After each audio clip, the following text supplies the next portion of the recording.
incredible space. I'm always learning. You guys should always be learning. Question our speakers. Ask the right questions. There's so much more that we can do as an industry, but we have to come together for events like this and see how we can work together. How can we make change? Is someone saying something you don't agree with? Please make sure to reach out with them and actually see how you can change their mindset, change their perspective, because we still have a long way to go. We've come a long way, but there's still a huge, huge future to come.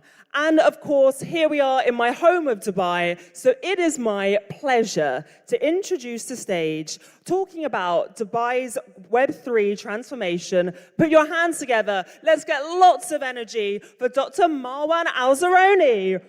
Woo!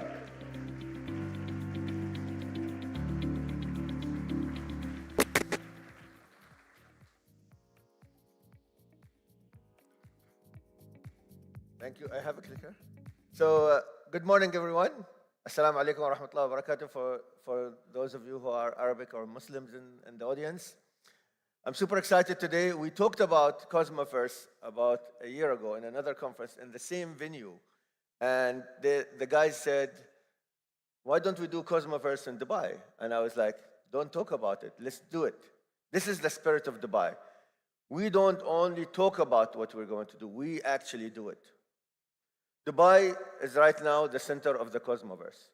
Dubai has come through a long journey from having the first ever conference in the region in 2014 to having conferences and meetups, executive meetups, elite meetups in Dubai, as well as the milestone kind of projects and the ecosystem projects here in Dubai. Why Dubai?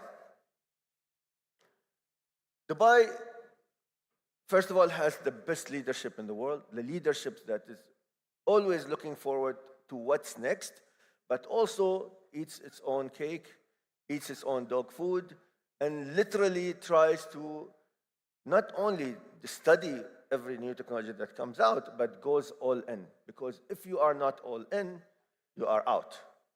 We did that with the internet. We did that with smartphones, with creating Dubai Smart Government.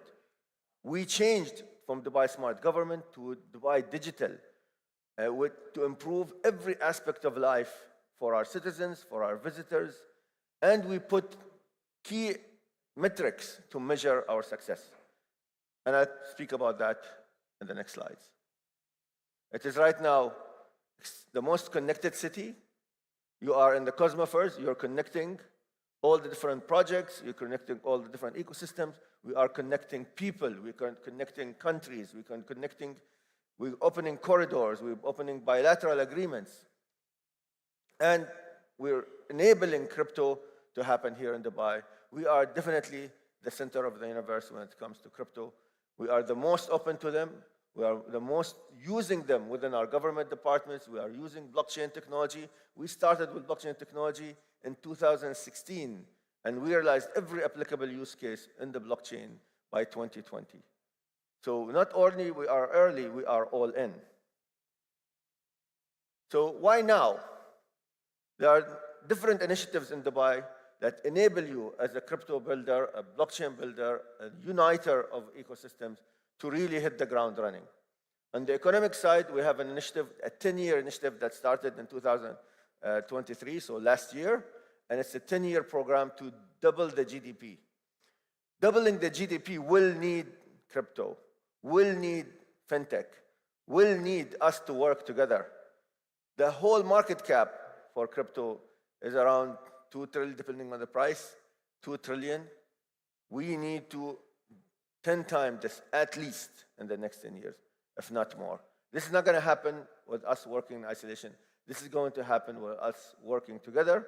This is going to happen with us with initiatives like D33, which enable AI, blockchain projects, give you incentives, gives you things like a golden visa for gamers with a program called Dubai Program for Gaming. A golden visa, a 10-year visa for crypto developers, crypto founders, crypto funds.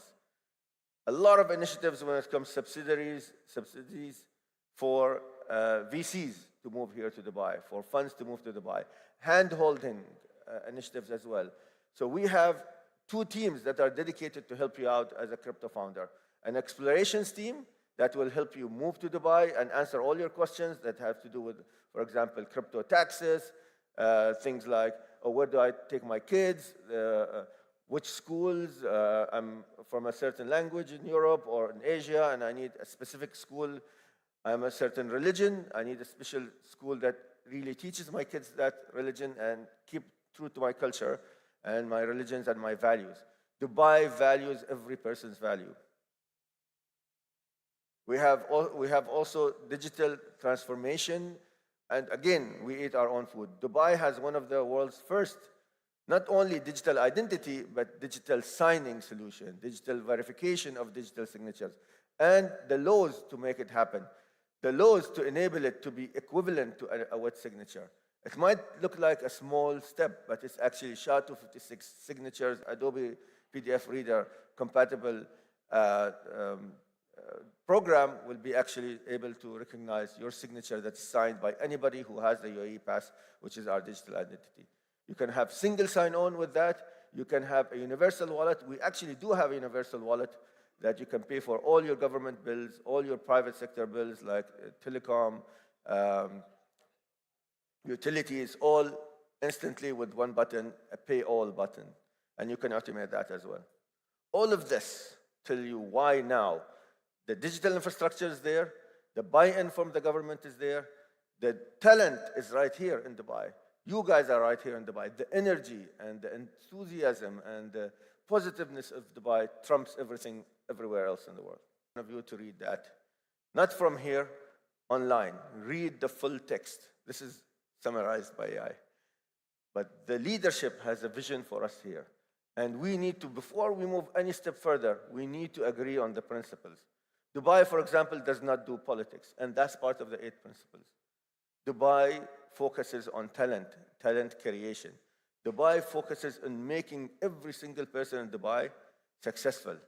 Your success as a person living in Dubai, your happiness, you waking up every single morning, looking forward to tomorrow, rather than worrying about politics or, polarizing ideas or any other negative thoughts. You wake up looking forward to hit the ground running, to really find your way, getting to the things you hope for, not only for yourself, but your generations to come, your kids, your kids' kids. When you have that kind of comfort, when you wake up every single morning looking forward to tomorrow, not only that, have that energy and drive to do something that changes not only you and your immediate surroundings, but the whole world from here, from Dubai. This is a life-changing idea. Sorry about the noise. So, a lot of people tell us this is impossible, right?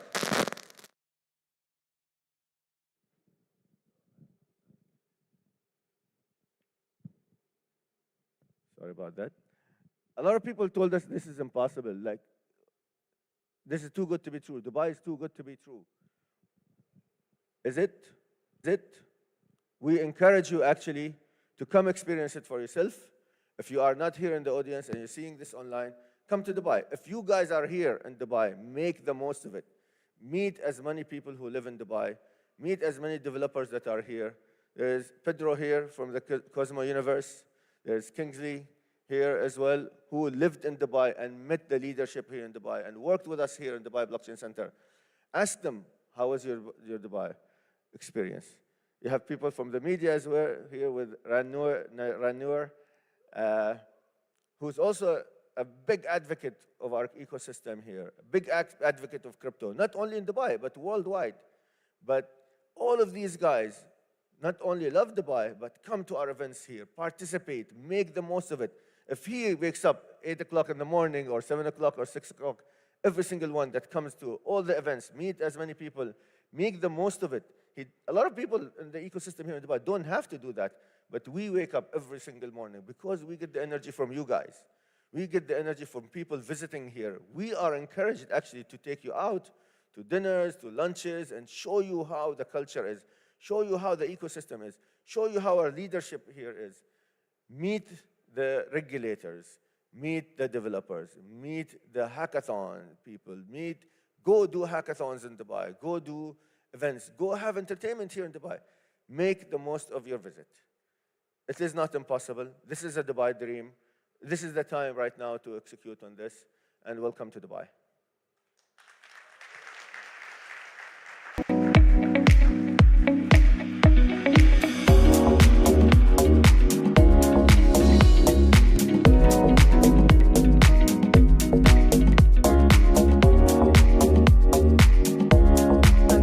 Thank you very much, Dr. Marwan. As someone that moved to Dubai 3 years ago now, I can truly say that Dubai did completely change my life. I come from a TradFi background. That wasn't me. I worked in the city of London, and when I moved here, all I saw was innovation. How much people are open to change, how they actually want to see things from different perspectives. It was absolutely incredible, and that's truly what made me want to be in this industry, because I thought, hold on, there's a whole community out there that wants to do something different, that doesn't see money the same way as it was seen in London. They're all about things becoming more digital, and that's what I love about this region, is they truly do want to empower people to make a change, to do things in a different way that hasn't been done before. They won't stop you, they'll push you to make that change. So honestly, it really is a pleasure to be here in Dubai, and every single time I'm here, it excites me. It's electrifying, and I hope all of you guys get to experience that, because I get to enjoy it on a daily basis. Okay, we're moving on thick and fast. We have our next keynote today. So please, everyone, this is Cosmos and Atom, the interchain catalyst. Put your hands together for Carter from Atom Accelerator. Big round of applause for Carter.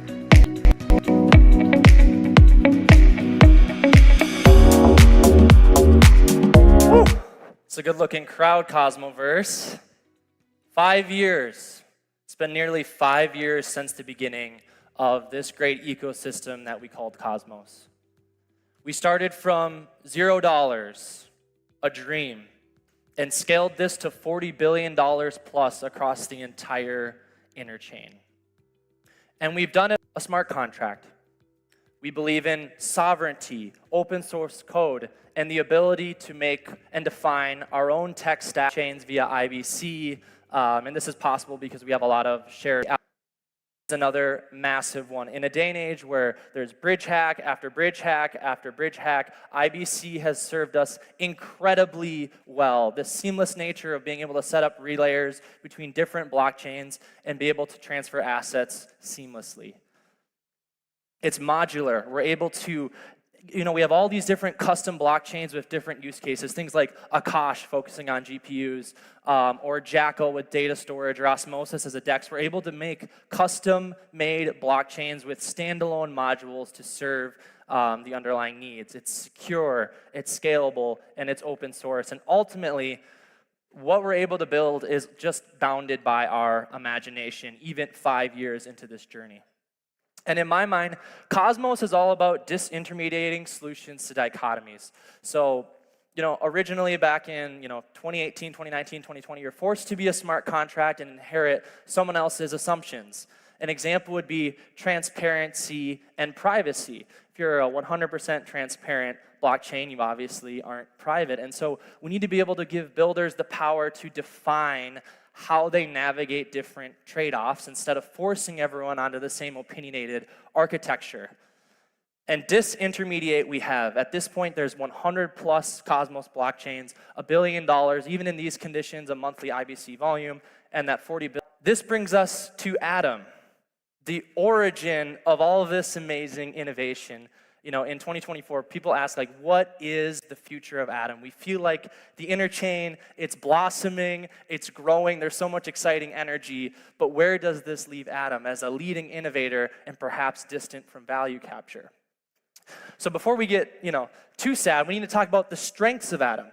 It's open source and has been since day one. It's in an era where Solana and Ethereum, they choose to sidestep and avoid governance. We embrace it in Cosmos. And if done correctly, is absolutely a strength and a differentiator from any other blockchain ecosystem out there.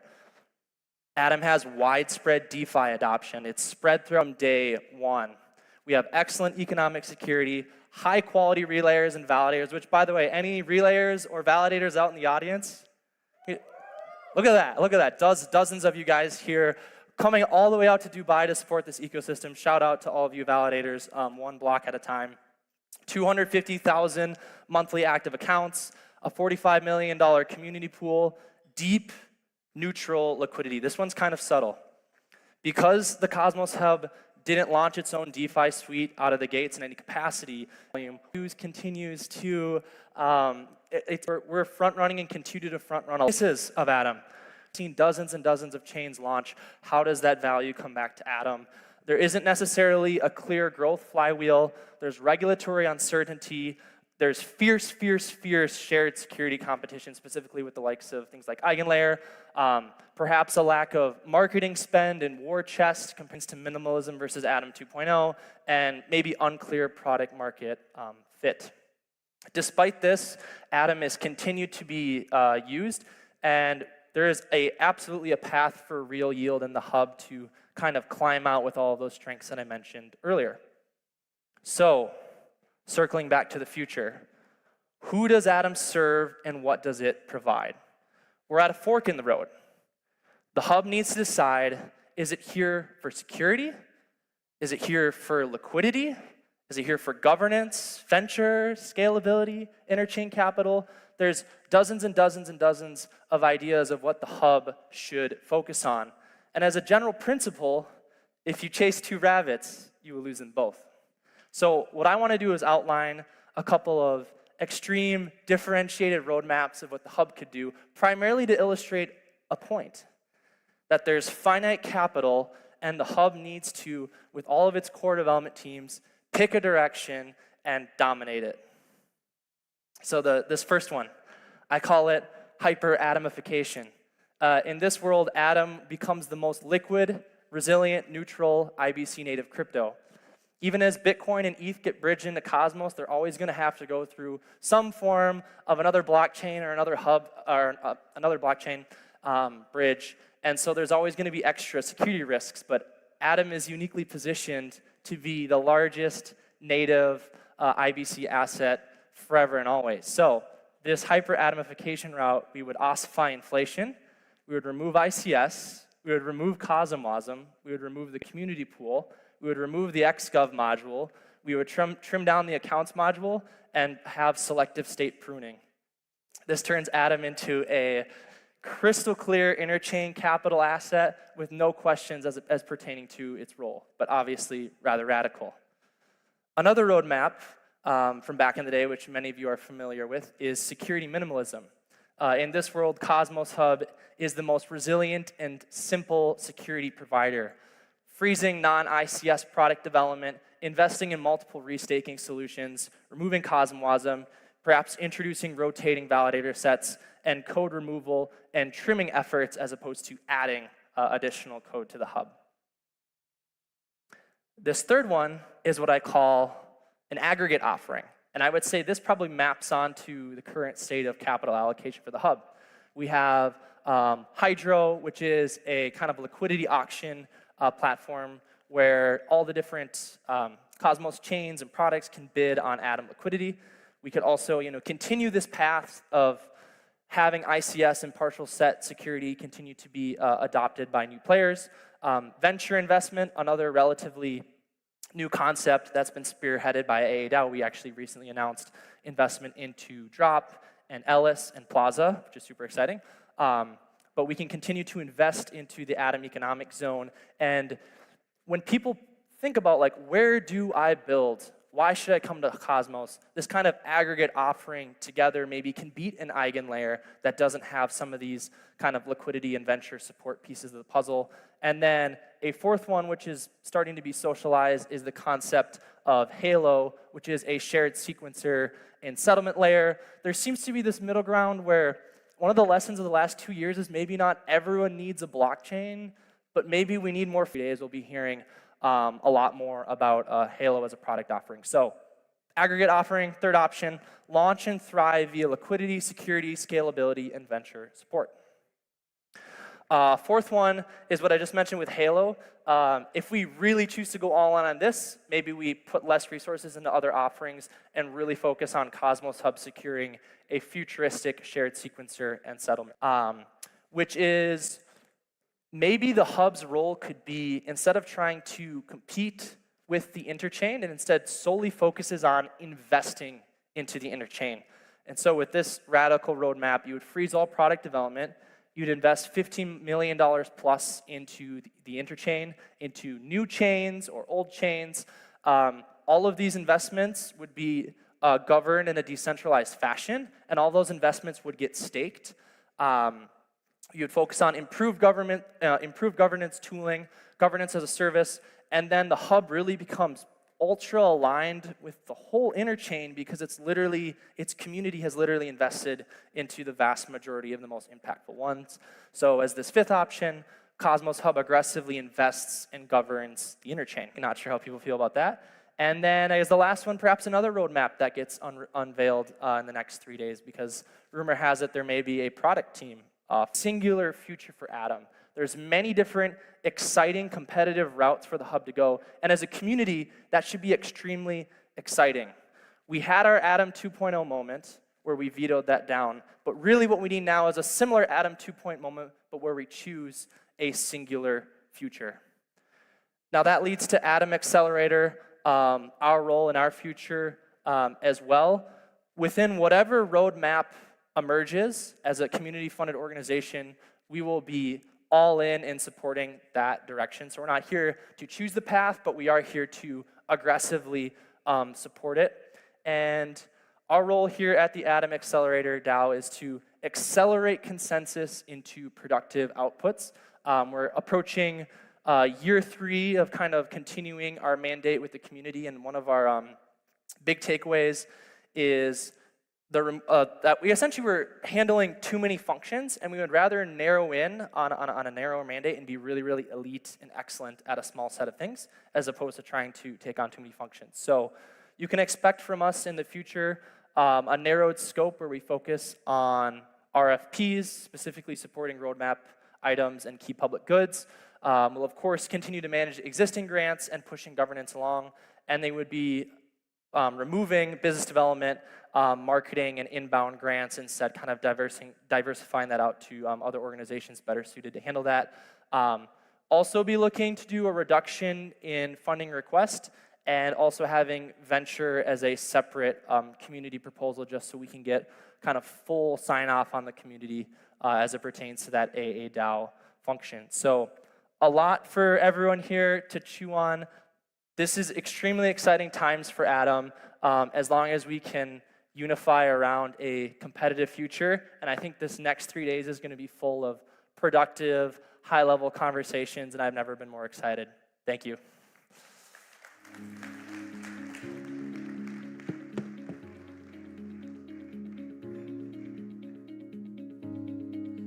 Amazing. Thank you very much, Carter. Yes, that's why we have our 8 tracks here as well, because we are going to take deep dives with our discussions, with our panels. They're really going to look at each of these 8 tracks separately, and then, of course, see how it all comes together. So moving on extremely rapidly, we are now discussing a bit more about tokenization. So please join me in welcoming John from Mantra.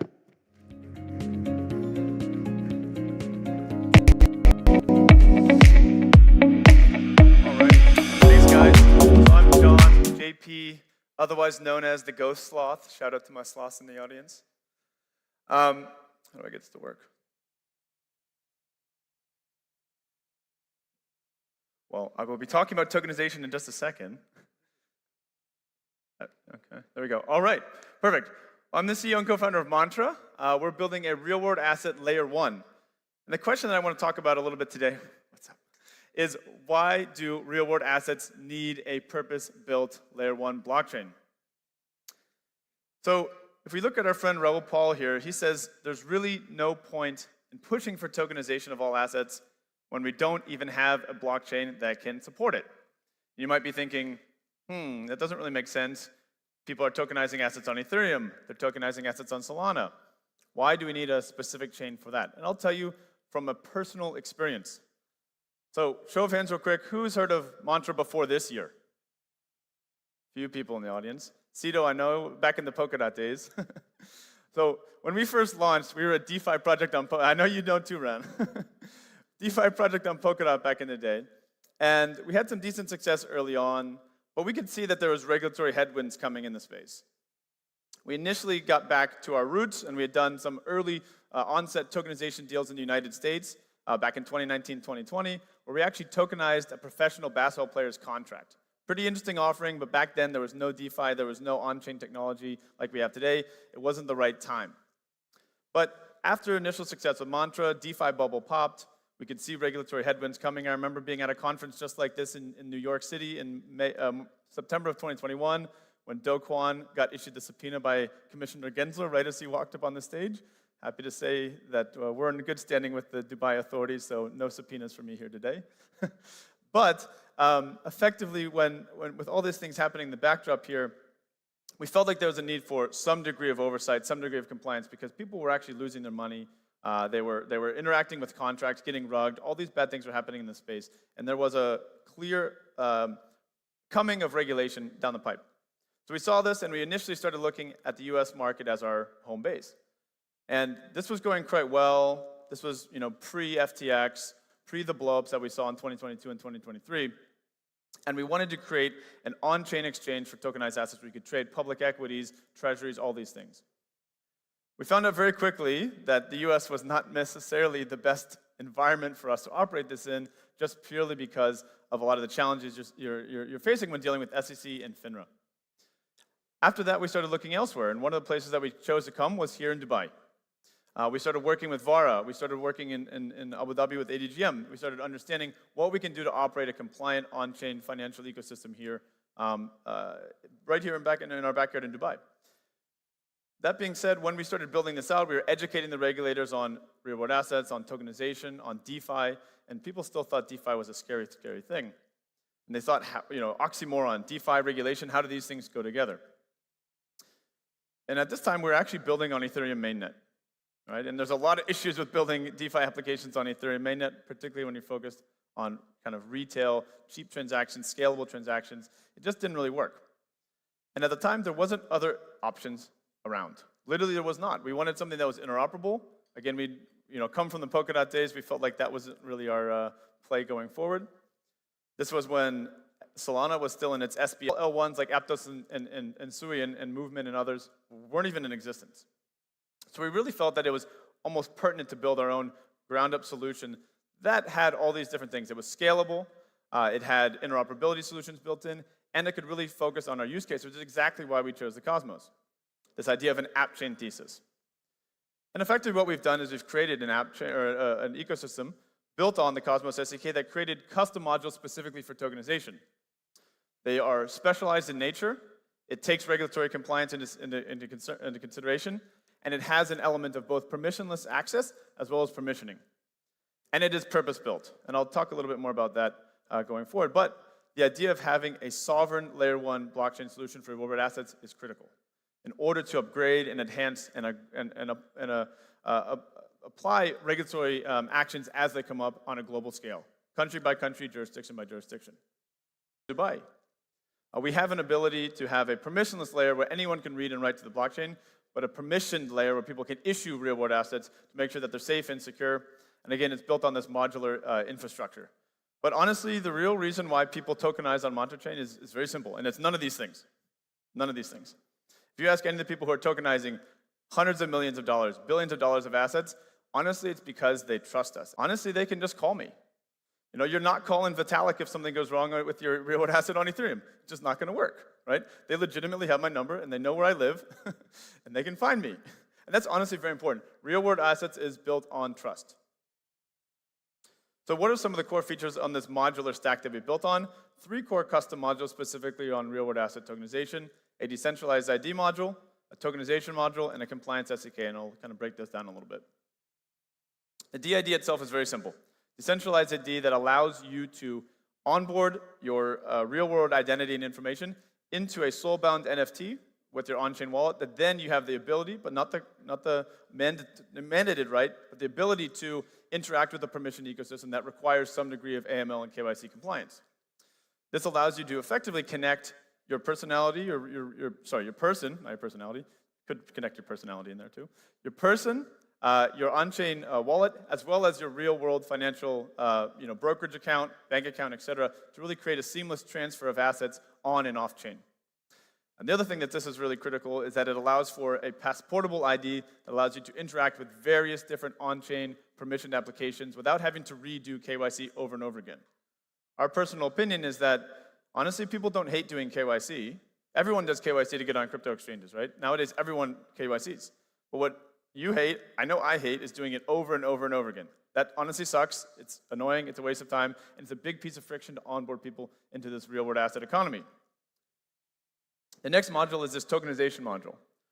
This allows people to easily issue utility tokens, real-world asset tokens, security tokens of all different flavors, all different types that, for example, have different functions built into the smart contract that make it very easy for both Web3 native developers as well as Web2 developers or even just TradFi people to be able to issue real-world assets safely and compliantly and easily.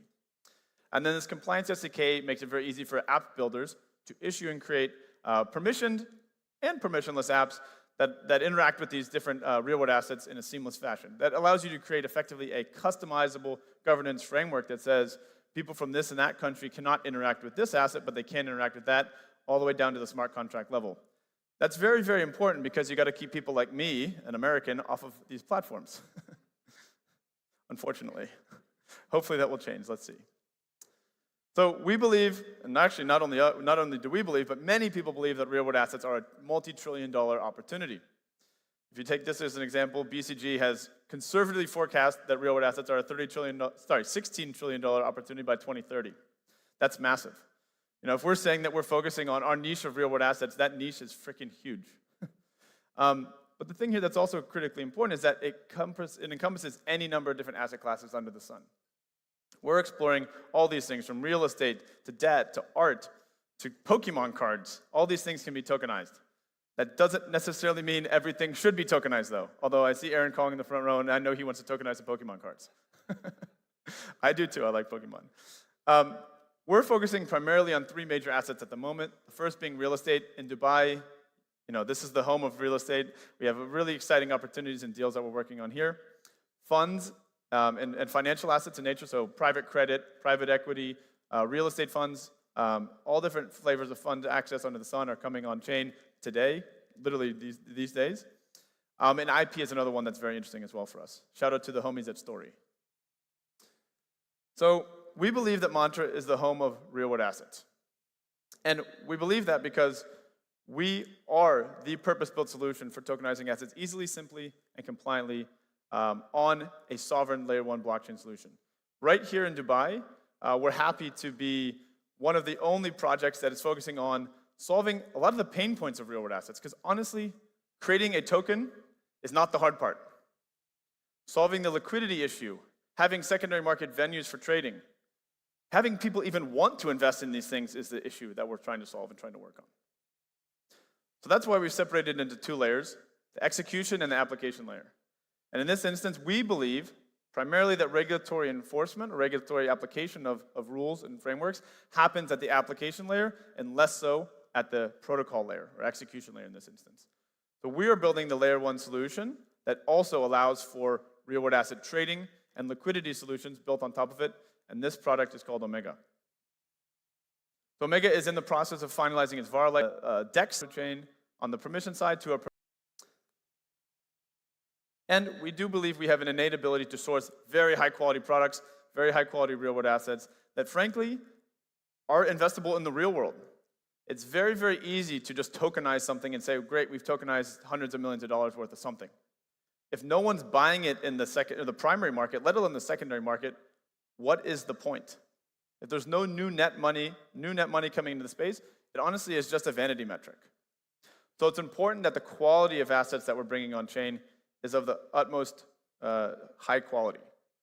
So we're working with strong partners in Dubai, in the region, as well as internationally, to bring all different types of products on chain that are both safe, secure, and frankly, exciting for people to participate in. And we actually see this as an opportunity that crosses both bull and bear markets. Because, frankly speaking, what we want to achieve here is that when Mantra's ecosystem is developed, when there's a number of different products that you can invest in, both on the crypto asset side as well as the real world asset side, it's not a problem to take profit in the ecosystem. It's not this vampirical idea of farming and then going to the next thing, or farming and going to spend your assets on something else. Ideally, what we want to have here is that when you take profit, you're able to then re-hypothecate that back into other different types of products, whether that's treasuries, whether that's real estate, whether that's a private credit fund from Blackstone. All these things that you've never been able to do on-chain, we want you to be able to do in the Mantra ecosystem today. And all it's actually doing is adding TVL, adding liquidity to the ecosystem. It's a net benefit in some instances. This has never really been done before in a pure crypto context. So we do have a large ecosystem that's being developed, and there's a lot of people in this room today for now. And we're very excited that mainnet, so you were calling it Uptober. I think it's actually Ohmtober. But we're very excited that mainnet is going to be live in Ohmtober, and I do want to give a little bit of a shout out to Cosmos influencer Hawkage, who said big week next week. He said that yesterday. And today, it's now this week, so it's going to be a big week this week. So thank you very much. If you have any questions about real-world assets, about Mantra, about what we're building, please come find us. We have a booth inside. We're happy to share a bit more about what we're building, and hopefully we can collaborate with you all. Thank you for the time. I appreciate it very much.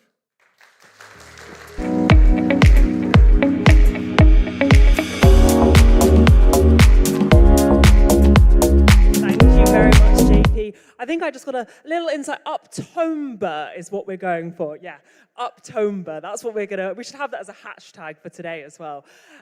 So yeah, I completely agree with JP as well. I think we do have to be extremely conscious when we're utilizing tokenization. Is there a reason for actually tokenizing in certain industries? Does it make sense? Is it something we're really calling for? Or is it something we're just trying to push because we think it's a good idea? But in reality, it's actually not needed. So I think we're going to be discussing real-world assets a lot more today as well. And then we move on to our next keynote. I told you it was going to be extremely rapid this morning before we get onto our panels and discussions. So this is Cosmos IBC. Please join me. Let's get lots of energy in here this morning. I know you guys have had coffee. This is Yamund from Interchain Foundation. Let's go, guys.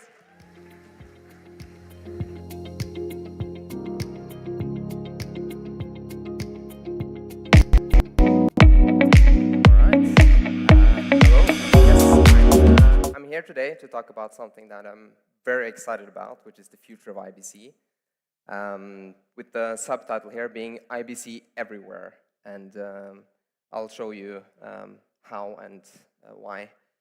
So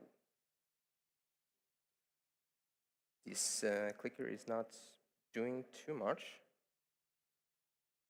Can I get a new one maybe? There we go. Yes. So yes, my name is Yarman Garba. I'm an overly excited IBC software engineer.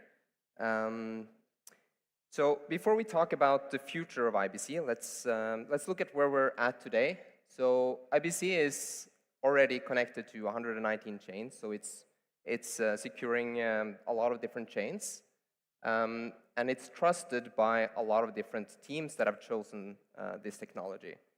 It's also trusted with a lot of value. So with $1 billion US dollars on a typical 30-day volume means that there's a lot of trust that's being put in it through basically the free market in a way. And there's also a lot of users who trust it. So it's a protocol that's been shown to work, it's shown to be secure, and many trust it. And IBC is a general purpose message passing protocol, but what it actually aims to do is to do for Web3 and blockchains, do for Web3 what TCP/IP did for Web2 and the internet. So TCP/IP enabled the internet to become a thing. It took these small networks, these small things that were doing interesting things, and it expanded it and enabled it to do all the things that we now can do on the internet, which is, I mean, the space for innovation there was expanding infinitely when everything got connected. And that is also the purpose and the goal of IBC, to do that. And I'll go back to how we'll get there. But first, let's talk about what's been happening in 2024, because there is a lot of interesting things that has happened. So we've done, of course, a lot in ecosystem expansion, and there are many teams out there who are independently working on expanding the ecosystem for blockchains in general through IBC. So volume, obviously, increasing a lot. A lot of teams building IBC out for new ecosystems like Solana and others.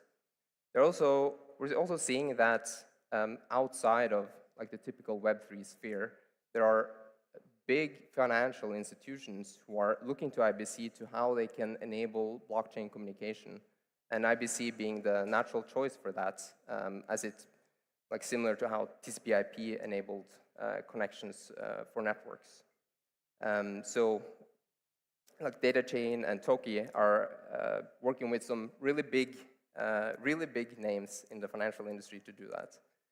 We're seeing now with all the roll-ups and the whole modular ecosystem coming up, we'll definitely need a lot of interoperability and cross-chain communication for that to actually work out in a good way.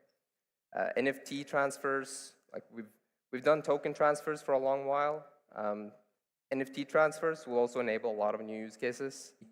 We'll see all these different ecosystems being able to connect together to form, similar to how the internet was formed through all these networks. The interchain is being formed as we speak through IBC.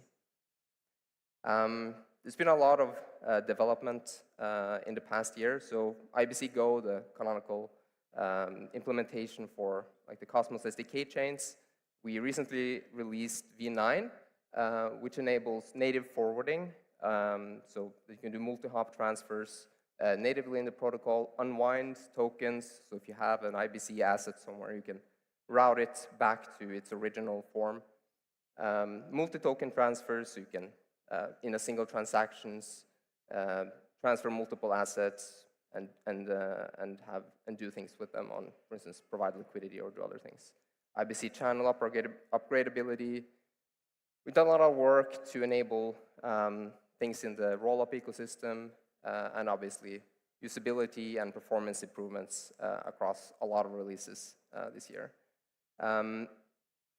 IBCRS, so the Rust implementation of IBC, launched together with Cosmowasm, the Cosmowasm IBC, so being able to natively in Cosmowasm use IBC in a way more native and easy way than before, which also enables a lot of great use cases for smart contracts. Yeah, and they've done a lot of work on improving the code and improving the developer experience, which is incredibly important as we move into new territories and new ecosystems. Yeah, and they've done a lot of work with Starknet and Sovereign SDK, and yeah, a lot of features and improvements that have been happening there in the past year. So Hermes, the relayer that's written in Rust, has obviously been keeping up with the development in the IBC protocol itself, enabling dynamic gas fees, the channel upgradabilities, and new ways to configure it, and obviously performance, which is very important when you transfer funds around. Interchain test, this one is a little extra interesting for me because I'm a developer, so I kind of like this one. So it enables you to basically set up a very real-like environment where you can spin up multiple chains locally, and you can run these tests on your own your own protocol, your own chain, and also like set up, for instance, now with Ethereum, Bitcoin, you can set up all these different chains that you would actually test with in a testnet or mainnet environment, and you can run these things without any simulation. It's real. You have actually relayers that connect them together, and you have an environment that you can't really replicate easily before without having a testnet, which is one, expensive, two, very slow, and this enables you to actually test things and have them more secure before you actually put them into production. So they've added a lot of chains, they've added support for other programming languages, different ways of testing, basically, which is very important in all industries, but more so, I would say, in the blockchain ecosystems, because we deal with real money, we deal with real value that you don't want to mess with. So now it comes to what I'm most excited to talk about, which is the future, 2025 and beyond. Like I said, the goal of IBC is to become this interoperability standard for blockchains, and to really enable the future of blockchains. We need interoperability that works. We need to be able to expand beyond the Cosmos SDK and the different chains that we have. So what we've done is that we've taken a step back. We've thought about how we've taken the learnings that we made over the past few years, and we've rethought the protocol to make it possible to actually do that. So I'm very excited to announce, and maybe you can play the short little teaser video there.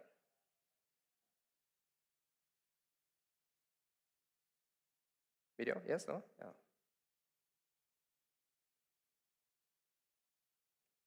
So I'm sure many of you have already heard some whispers about this, but IBC Eureka is a new version of IBC that's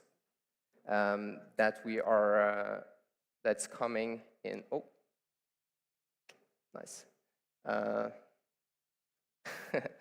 new version of IBC Eureka, which is building on what we learned and taking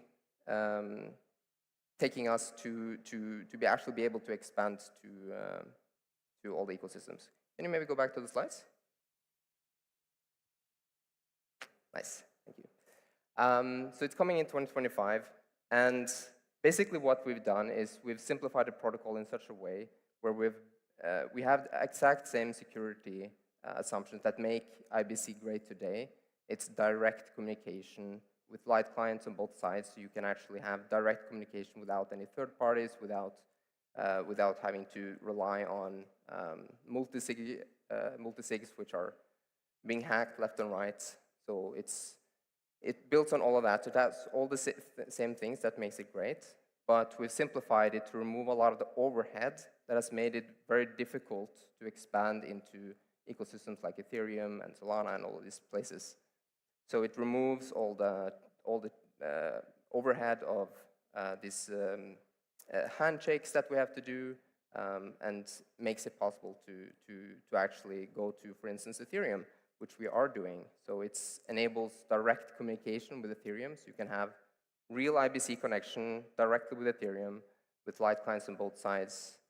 So we built, for instance, a light client to support that, leveraging all the things that are happening in ZK these days, and also,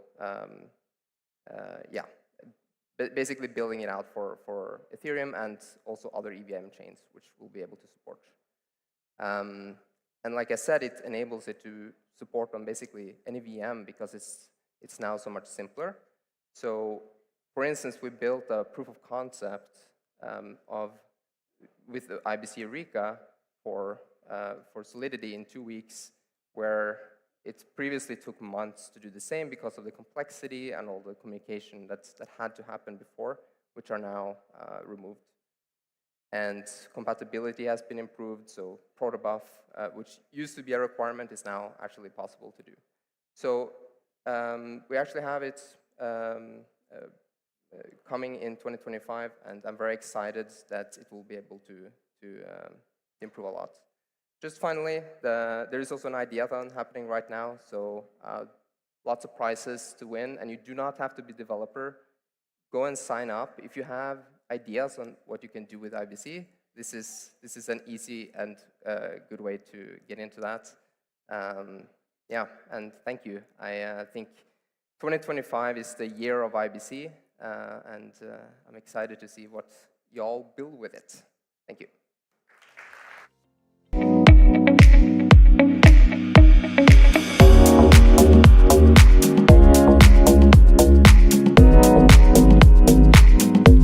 Thank you very much, Jan. Yes, I love when we look into the future, because if all of you guys in the room believe that the future is blockchain, then you're definitely in the right place. And we're getting key insights, as Yaman's saying, about 2025 being a key year for them. But it's also down to you guys to help develop that. So it's about coming together. I'm sure the speakers don't mind me saying that if you do have questions for them, if you're building projects which could help them, do reach out to them and ask them questions. Yeah, really do push each other, because if we want to keep accelerating, we do need to come together. This is a community as an industry, so we have to keep asking each other questions, reaching out to each other, and that's truly how we get acceleration of this industry. And now we are discussing the Bitcoin Renaissance. I'm excited for this one. Please, let's get even more energy before we start our panels. This is Fisher from Babylon. Round of applause, everyone.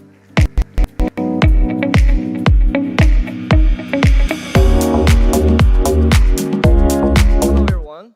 My name is Fisher. I'm the co-founder and CTO of the Babylon project. And today, my topic is Bitcoin Renaissance. No, not this slide.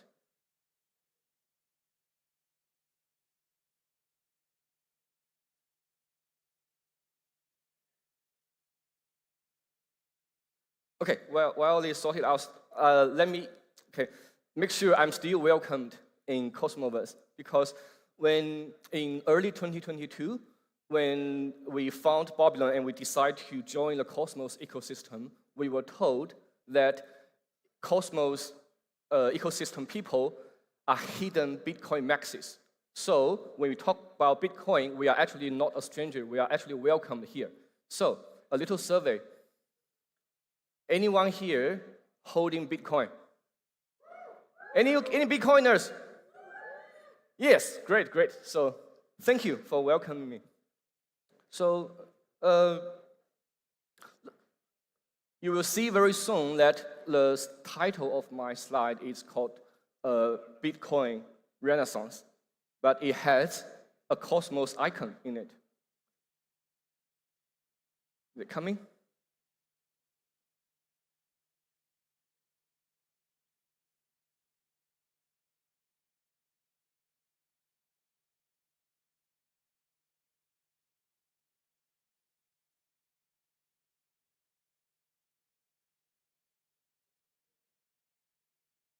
It's okay, I can do this speech without slides. So why Babylon joined the Cosmos ecosystem is that we are fascinated by the app-chain world, where there are interconnected solvent application chains, right, forming a loosely bonded ecosystem through the amazing IBC. Then for such an ecosystem to thrive, okay, what are the key factors? Okay, of course, for a new app chain to become star, it needs a very good idea, app chain idea. But fundamentally, there are three things that are needed commonly across all app chains. Security. Economical security means higher stake, proof of stake, consensus to secure the system so that people can trust this blockchain and use it. The next one is called liquidity, meaning that a lot of TVL floating in the chain so that people can leverage the liquidity and drive DeFi success. The last one is called user. User means, bootstrapping your app chain with high quality users, which is usually very difficult, especially for smaller chains. Oh, we have the slides. Yeah, I'm very proud of my slides, so I really want to use it. Yeah. Okay, let me show you the title. So Bitcoin Renaissance with a Cosmos icon in there. I actually asked our in-house graphic designer, hey, the Renaissance, the eye there is beheaded. Where is the eye in the Renaissance? So she told me, yeah, the Cosmos icon there is actually the eye for Renaissance. So yeah, so Bitcoin Renaissance, actually a Cosmos ecosystem, as I will show you, Cosmos ecosystem actually plays a central role in Bitcoin Renaissance. So Bitcoin holders, please behold. Okay, I just talked about security, liquidity, and users, okay, for an uptrend world to become the greatest ecosystem in the world. Then the question is where to get security, where to get liquidity, and where to get users. So in security, an eigenlayer, and so on and so forth. But here, I would like to introduce to you actually the elephant in the room. Bitcoin staking. Okay, so first, what is Bitcoin staking? So think about you are a Bitcoin holder. What native use case does Bitcoin hold it as storage of a store of value? And second, do simple payment with it, okay? Anything else you do, to be honest, in order to use it. For example, if you want to bridge it, you need to trust the bridge team or multisig. If you want to lend it, you need to trust the borrower who can give you Bitcoin back when the time comes. So before Bitcoin staking happens, Bitcoin only has 2 native use cases. But for most other crypto assets, there are at least 3, where the third one is called staking.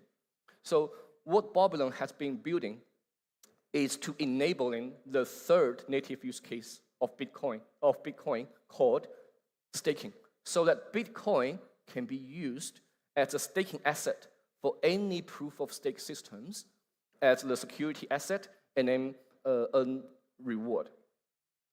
Okay, what do I mean by staking then? First, very importantly, staking is useful because of slashing. Staking provides security to proof-of-stake systems through slashing. So if there's no slashing, it means it is not a valid staking asset. So Babylon's most significant contribution in this direction is to make, actually, yeah, it sounds a bit scary, okay.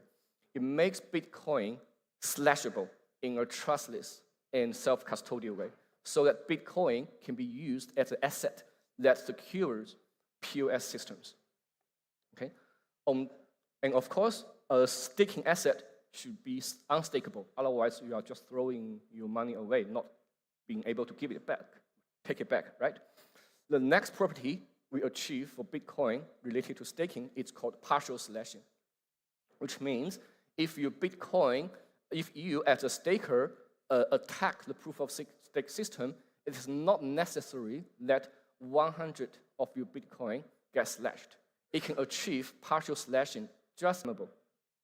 Also, a very important property we achieved for Bitcoin staking is called delegatable, which means if you are a small Bitcoin holder, you don't have to run a validator by yourself.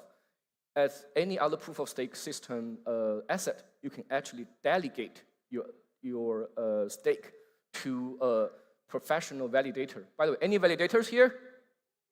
Validators, yeah, thank you. Yeah, so now you have the opportunity to receive trillion-dollar delegations for you because we make Bitcoin delegatable, okay? The last one is called multi-staking, which is slightly different from the restaking that people have been talking about. So restaking means you stake something, and then the staked token is restaked to secure other systems. But what we have achieved is something even nicer. It's called multi-staking. That means you have one Bitcoin, you can use it to simultaneously secure multiple proof-of-stake systems, so that you don't have to take 2 steps. You only need to take 1 step, and everything is native, trustless, and self-custodial. You don't have to trust the restaking platform.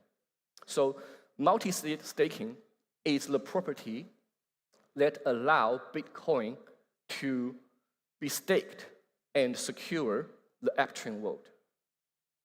Okay, so what does Bitcoin staking bring to the Cosmos ecosystem? First, it's Bitcoin security. Very high security in an order of like billions or even $1 trillion security at a cost of lower inflation, because Bitcoin holders, they currently do not have any reliable way of generating yield. So as long as the Cosmos chains can provide some yield to them, they'll be very happy. Okay? That means in order to introduce Bitcoin as your security, the cost you pay from an inflation perspective is actually lower than staking only using your native token. So by adopting Bitcoin staking, the inflation pressure of the Cosmos chain tokens will be much, much less. And the next is Bitcoin liquidity. So once Bitcoin is staked, it is possible to generate liquid staking tokens on top of the staked Bitcoin, so that the liquid token can be injected to the Cosmos ecosystem to create massive liquidity. And finally, Bitcoin users. As we all know, Bitcoin users are quite a distinct community compared to all other like DeFi, Ethereum ecosystem users. So those users are currently sitting there idle, not doing anything. So by introducing Bitcoin staking and Bitcoin in general to the Cosmos ecosystem will become the first mover in activating all the Bitcoin holders. And yeah, very importantly, with all these benefits, something very important is not touched at all. The sovereignty.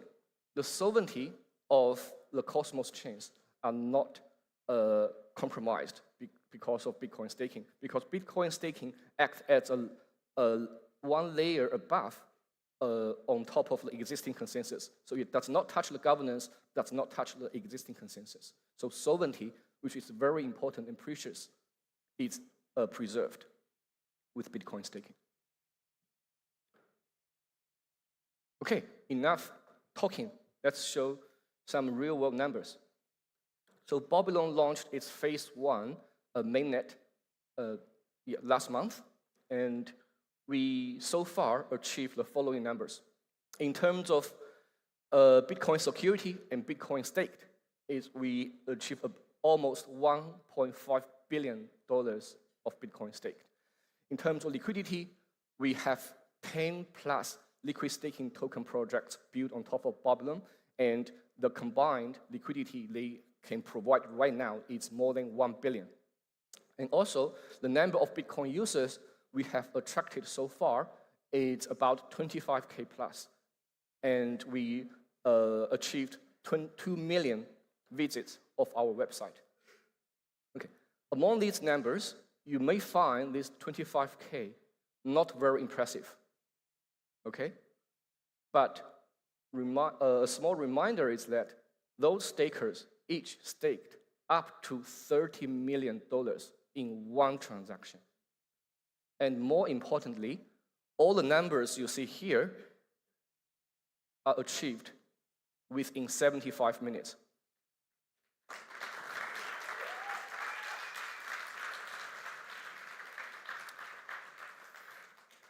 Yeah, so last year, people questioned about whether Bitcoin holders are willing to take a leap of faith and join the Cosmos ecosystem or any other ecosystem. And Babylon proved that, yes, they are. Okay? So, in order to integrate with Bitcoin staking, how much effort it takes? So the answer is less than 2 hours for a experienced Cosmos engineer. As long as you have the standard tech stack, Comet BFT, Cosmos SDK, and Cosmos Wasm, to build a chain that integrates with Bitcoin staking only takes less than 2 hours. So it's super easy to do the integration. Okay.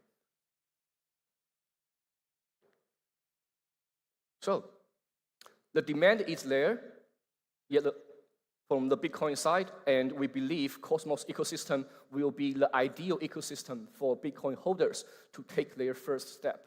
So Bitcoin Renaissance, I believe Cosmos will play the central role of it. So Bitcoin staking catalyzing Bitcoin Renaissance, and Cosmos is at the center of it. Thank you very much.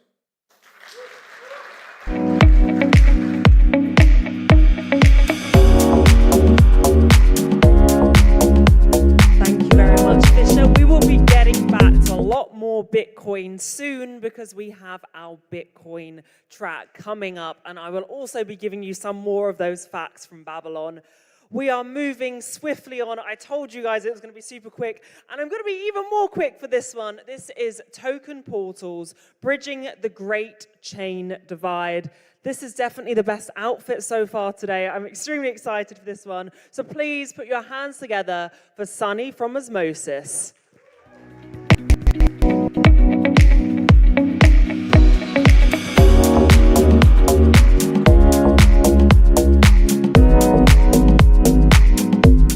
I am Sunny Agarwal, co-founder of Osmosis. As Lisan Al-Gaib, I shall take us to interchain paradise! Today, we're going to be talking about token portals, Polaris, this new project that the Osmosis team has been working very hard on for the past few months. And some of you may have already seen it online, bits and pieces, but today we'll be talking about why we're building this, a little bit about how we're building this, and then a quick demo on what it is we're building. So, Osmosis, our goal, we always had one goal, right? Which was beat centralized exchanges. And we were like, from the beginning, we were like, what do we need to do to beat centralized exchanges? There's three main things we need. We need better UX, we need asset breadth, and we need privacy. And for basically over the course of the last 1 year, Osmosis has been very focused on the UX. Last year, I gave a talk at Cosmoverse about smart accounts and how we're going to improve the UX. And, I think over the course of last year, we've sort of delivered this. If anyone's tried one-click trading on Osmosis, that's like the first instantiation of smart accounts, and there'll be a lot more cool features yet to come, where if you're coming to the Cosmoverse hackathon this weekend, Osmosis is running a smart accounts track where you can hack using the smart account stack to build a lot more account custody features for Osmosis. We've also shipped a new portfolio page that makes it easier to track your portfolio, get graphs, see not just your Osmosis portfolio, but other apps in the ecosystem like Mars, Levana, all in one place. We've shipped a brand new trading experience that allows you to buy, sell, input your values in fiat value, which is very nice, have limit orders available. So, the trade experience on Osmosis has really come a long way over the course of the last 1 year as well. Now, going forward now, the next step that we need to solve is asset breadth, right? And that's kind of what we're going to be focused on here. So when you go on centralized exchanges, they're kind of awesome. You can buy everything in one place, right? You can go on Binance and you can buy Bitcoin, ETH, Sol, XRP, Doge, all in one place without having to switch sites. And that's what users want. Users aren't chain maxis. They just want to trade everything.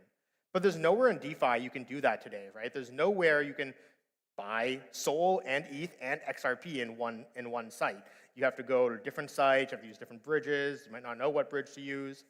And when we started Osmosis, we were like, okay, we're going to solve this by becoming the Switzerland of DEXs, right?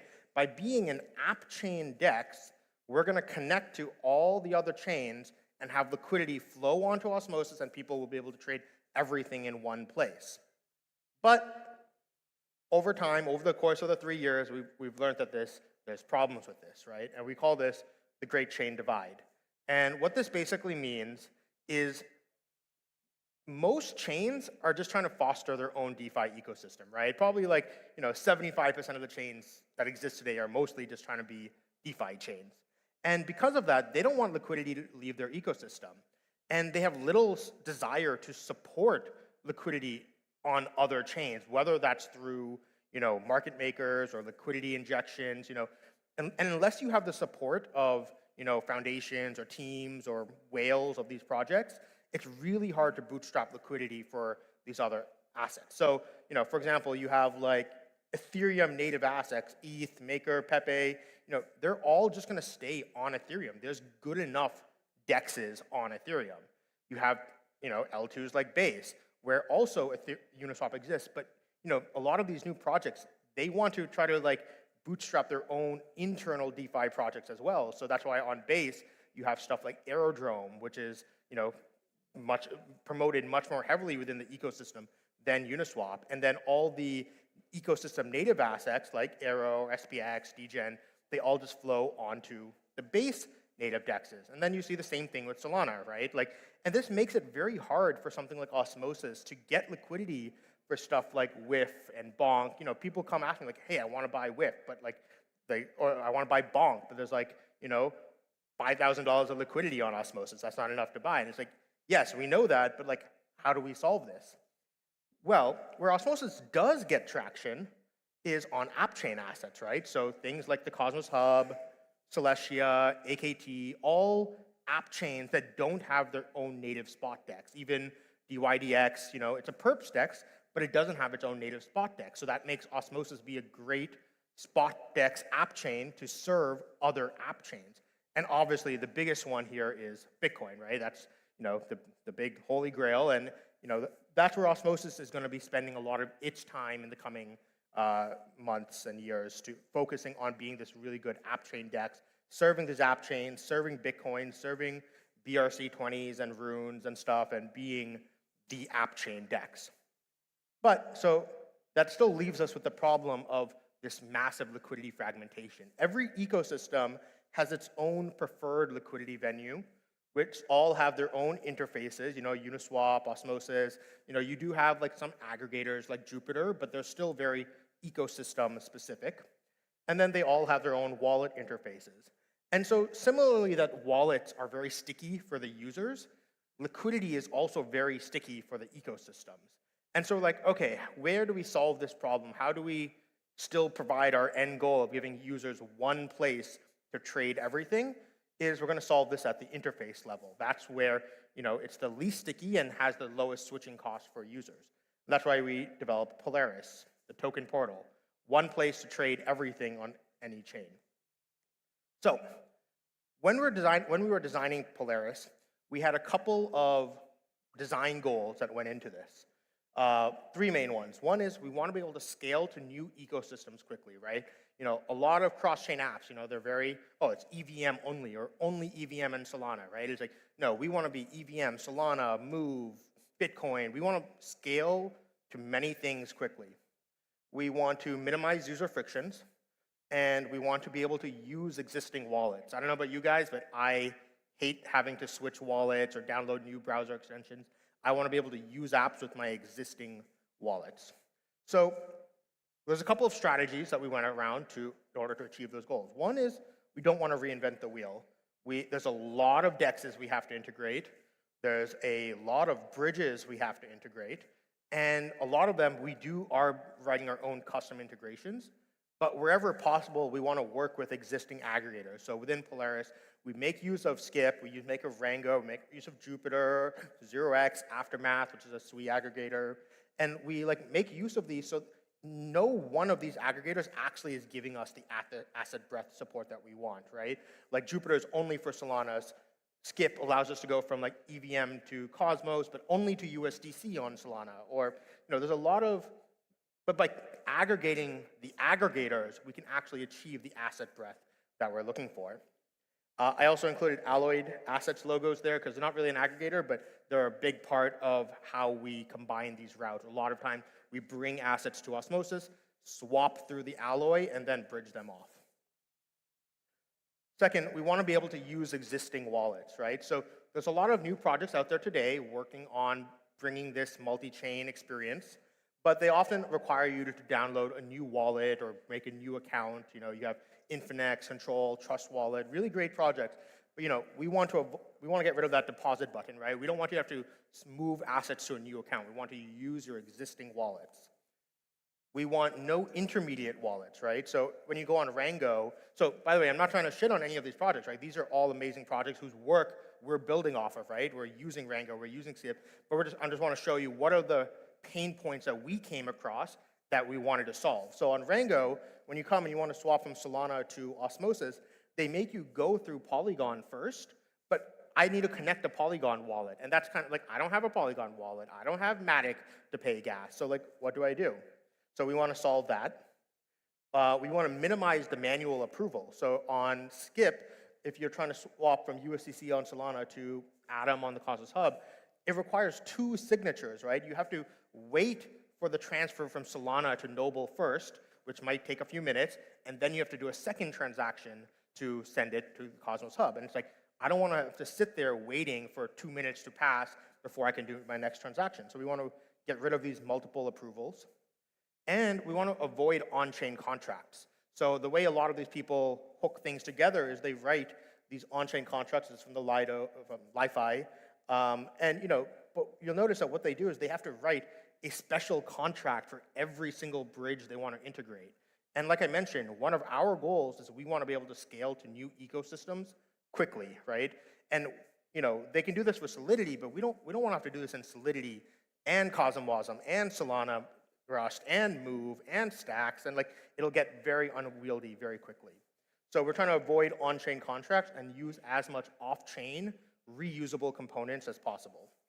So with all these goals, we kind of developed this thing called Polaris Autopilot, which basically how it works is the user will generate a new private key based off of a signature from their existing wallet. So you'll see how that works in the demo.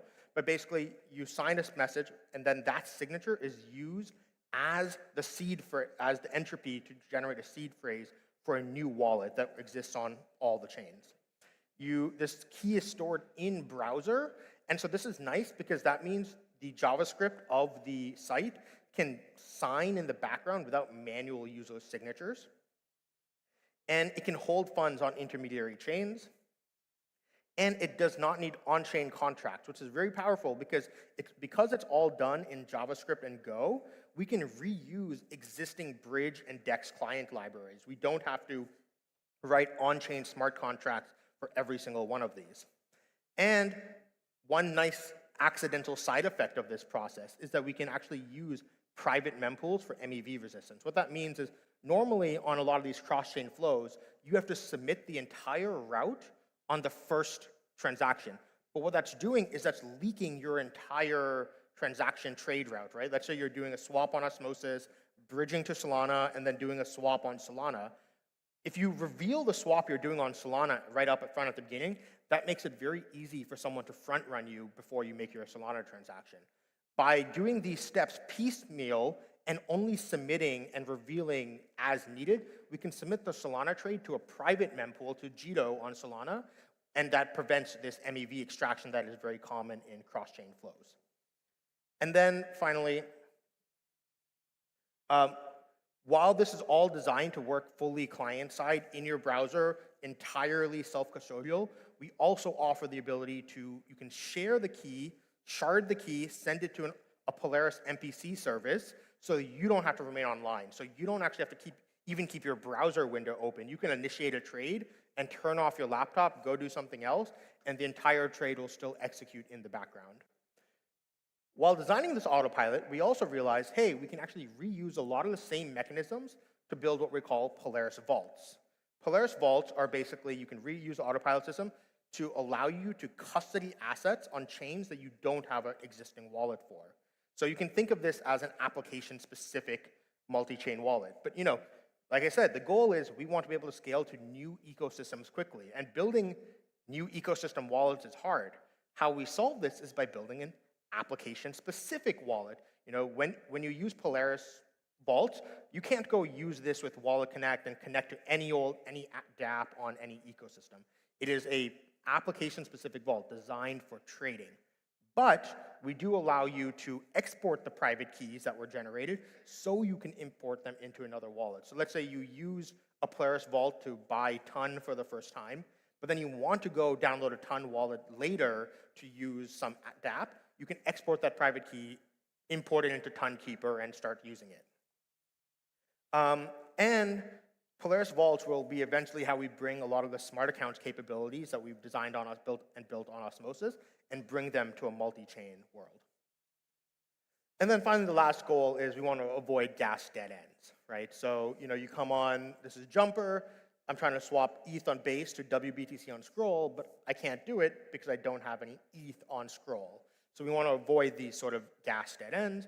And to solve that, we had to build a native gas station as well, which basically involves, you can pay gas on one originating chain, and we'll pre-fund your gas on all the intermediary accounts for the entire route. So with all that, let's hop into a demo. So how does it look? You land on the page.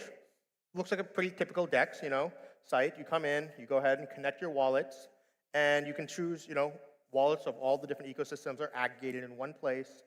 I'll say, hey, I want to come in, connect my Phantom. You can choose what ecosystem you want to connect your wallets for, right? Phantom supports Solana, Bitcoin, and EVM, but let's say I only use it for Solana and Bitcoin. I don't use Phantom for EVM. So I deselect it and go ahead and click connect, approve the connection. Now you can also, filter by ecosystem. Say I want to look for only my EVM wallet. It'll filter that down. Go ahead and connect my MetaMask. And you'll see, okay, cool. I have Phantom connected for Solana and Bitcoin, MetaMask connected for Ethereum and whatever bunch of other EVM chains. And I go ahead and click done. And now you can come here and open up the portfolio drawer, which by the way is one of the most useful things, even in our private alpha. This is probably the feature. This is probably the feature I use the most. Was that my silent signal to be I'm out of time? Okay, well, this is the portfolio, the portfolio view. You can see all your assets. We aggregate your balances. We say, hey, you can see your BTC on Bitcoin, your WBTC on Ethereum. Same thing with ETH. You can come and say, hey, I can see this is how much ETH exposure I have, regardless of which chain, if it's on Ethereum or Optimism, whether it's as wrapped ETH or even if it's as an LSD, right? You probably just don't care. You just want to know, hey, this is my aggregated ETH exposure. You can also switch to the network view if you want. You can break it down by network. When you are choosing what network asset you want to buy or sell, you can choose what chain you want to receive it on. But our goal is really to move towards a full chain abstraction view. We want users to not have to think about what chain they're using and instead just focus on what is your token exposure. So let's go ahead and make a quick swap. We'll go ahead and swap some Sol for some degen, right? So you can go ahead and search degen. It will automatically suggest to you what chain to buy it on. So it'll say, hey, degen, most liquidity is on base, so it'll automatically select that and give you a quote. Let's try something more challenging though. Let's try buying some ton, which you'll notice that we actually don't even have a ton wallet. But we can solve this, right, in two ways. One, you're given the option, hey, do you want to connect a ton wallet? I don't want to install a new wallet. I hate installing new wallets. So instead, I'll go ahead and use the Polaris Vault feature. And basically, as I mentioned, what it's going to do is give you a pop-up transaction that it will sign a message. And what this is going to do is it's going to generate a new account that's secured by your existing Phantom wallet. So it's always fully self-custodial. And now you can go ahead and see the route. And once you're ready to transact, you can go ahead and approve it. And it'll do two transactions. One is, like I mentioned, it'll use the gas station to pre-front you some gas on all the chains needed. So you'll go ahead and sign that. And then once you do that, it will ask you for the second step to actually execute the autopilot. And you'll notice this is a pretty complicated swap going on here. To go from Sol to Ton, there's no direct bridges between Solana and Ton network. So what we have to do is we swap the Sol to USDC on Solana, we bridge it to Noble via CCTP, we bridge it to Osmosis via IBC, we swap the USDC to USDT on Osmosis, we bridge the USDT to Ton via O-Bridge, and then we swap the USDT on Ton to Ton using DDust. And so it's like, man, this is a lot of steps. You'd have to do that yourself, you'd have probably have to go to like 5 different sites, DEX sites, bridge sites. It would probably taken you at least an hour. Instead, Polaris automates all of that in a couple of minutes, and there you go. You got ton on ton chain. So almost done. We got one more thing. So like I mentioned, what do we need in order to compete with CEXes? We need better UX and asset breadth and privacy. Let's solve privacy. So the other big thing we're going to be focusing on over the course of the next year is Polaris privacy mode. So Polaris privacy mode, what it will do is it will basically generate Polaris vaults for users on some privacy-preserving chain, like Namada or Penumbra. And it will dispatch trades to whichever has the best liquidity and return assets to the privacy chain. So you can't tell who made the swap. You'll just know some Polaris privacy vault user made a swap. And what we're effectively doing is turning every chain into a privacy chain. So, there are some great privacy chains, especially in the Cosmos ecosystem, right? But when you swap on Penumbra or Namada or Secret Network, you're limited to the liquidity of those chains. What Polaris will do is it gives you all the privacy benefits while tapping into the global liquidity. So, quick demo or visual. Normally on Solana, if you want to swap some SOL to Bonk, you'll know exactly who did it. Here you can see it was Alice that did the swap. But instead, with Polaris privacy vaults, Alice, Bob, and Charlie can all, using a Polaris vault, deposit their SOL to a privacy chain like Namada, and underneath the hood, it's all being held by vaults of these users. But as a privacy chain, you don't know who, right? And so when someone comes and does a swap, it'll dispatch to Solana, swap to Bonk, and go straight back into Namada automatically. You don't know who did that swap. You can imagine this will get expanded to every chain via Polaris, right? So you have Ethereum, Solana, Osmosis. You bring in Namada, all the users will take all their assets and deposit via privacy vaults into Namada or whichever privacy chain we use, and you have all these trades being dispatched, tapping into global liquidity, doing multi-chain swaps. US ETH is going to Ethereum, swapping to USDC, going to Solana, swapping to Sol. All these trades are happening while everything is being private. No one is leaking their trading strategies. No one leaking any of their privacy details. So, yeah, with Polaris, we're going to solve UX. I hope you guys thought the demo had some good UI and UX. I hope it was nice. We're going to solve asset breadth, and we're going to solve privacy to build the token portal. All tokens, all chains, one app. Thank you.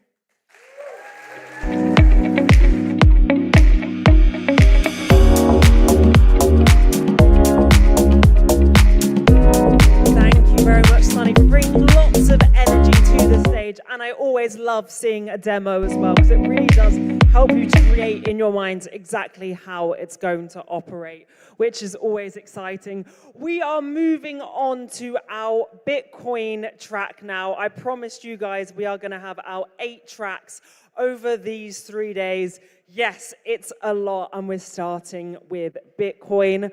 I was just at Bitcoin Amsterdam, so I really did get an insight in what's happening in the space, what's coming in the space. We were talking about, transporting into the future and seeing what's to come. And I'm very excited what's happening in the Bitcoin space, where we did have so many Bitcoin maxis who really did not want to discuss blockchain. Now everyone is a lot more open about building on Bitcoin and how it can be integrated with other blockchains. So this Bitcoin track is brought to you by Babylon. Now, Fisher did mention earlier some of the amazing statistics that they have. They are the leading Bitcoin staking protocol. And as he mentioned, they recently had 1.5 billion TVL in just 75 minutes of Bitcoin locked in their protocol. I know that got a big round of applause earlier. Fisher is going to be joining us back on this stage. And also, amid the Babylon mainnet, the launch called Bitcoin transaction fees to spike at 10x. So really exciting what's going on in Babylon, really exciting what's going on in Bitcoin. And this amazing panel is titled Bitcoin, from Renaissance to Revolution. Okay, so join me in welcoming to stage our three amazing panelists. We have Nick from Coin Bureau, Fisher from Babylon, and Mihelo from Polygon. Let's put our hands together, everyone. Our first amazing panel of today.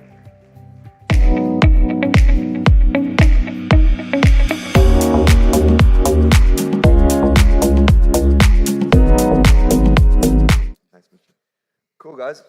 So we call this panel, I decided to name this panel Bitcoin Renaissance to Revolution, because as Fisher shown us that, what? We sit in the wrong places. Nice photos. Well, I mean, you can tell it's not him, so, you know, he's got the long hair.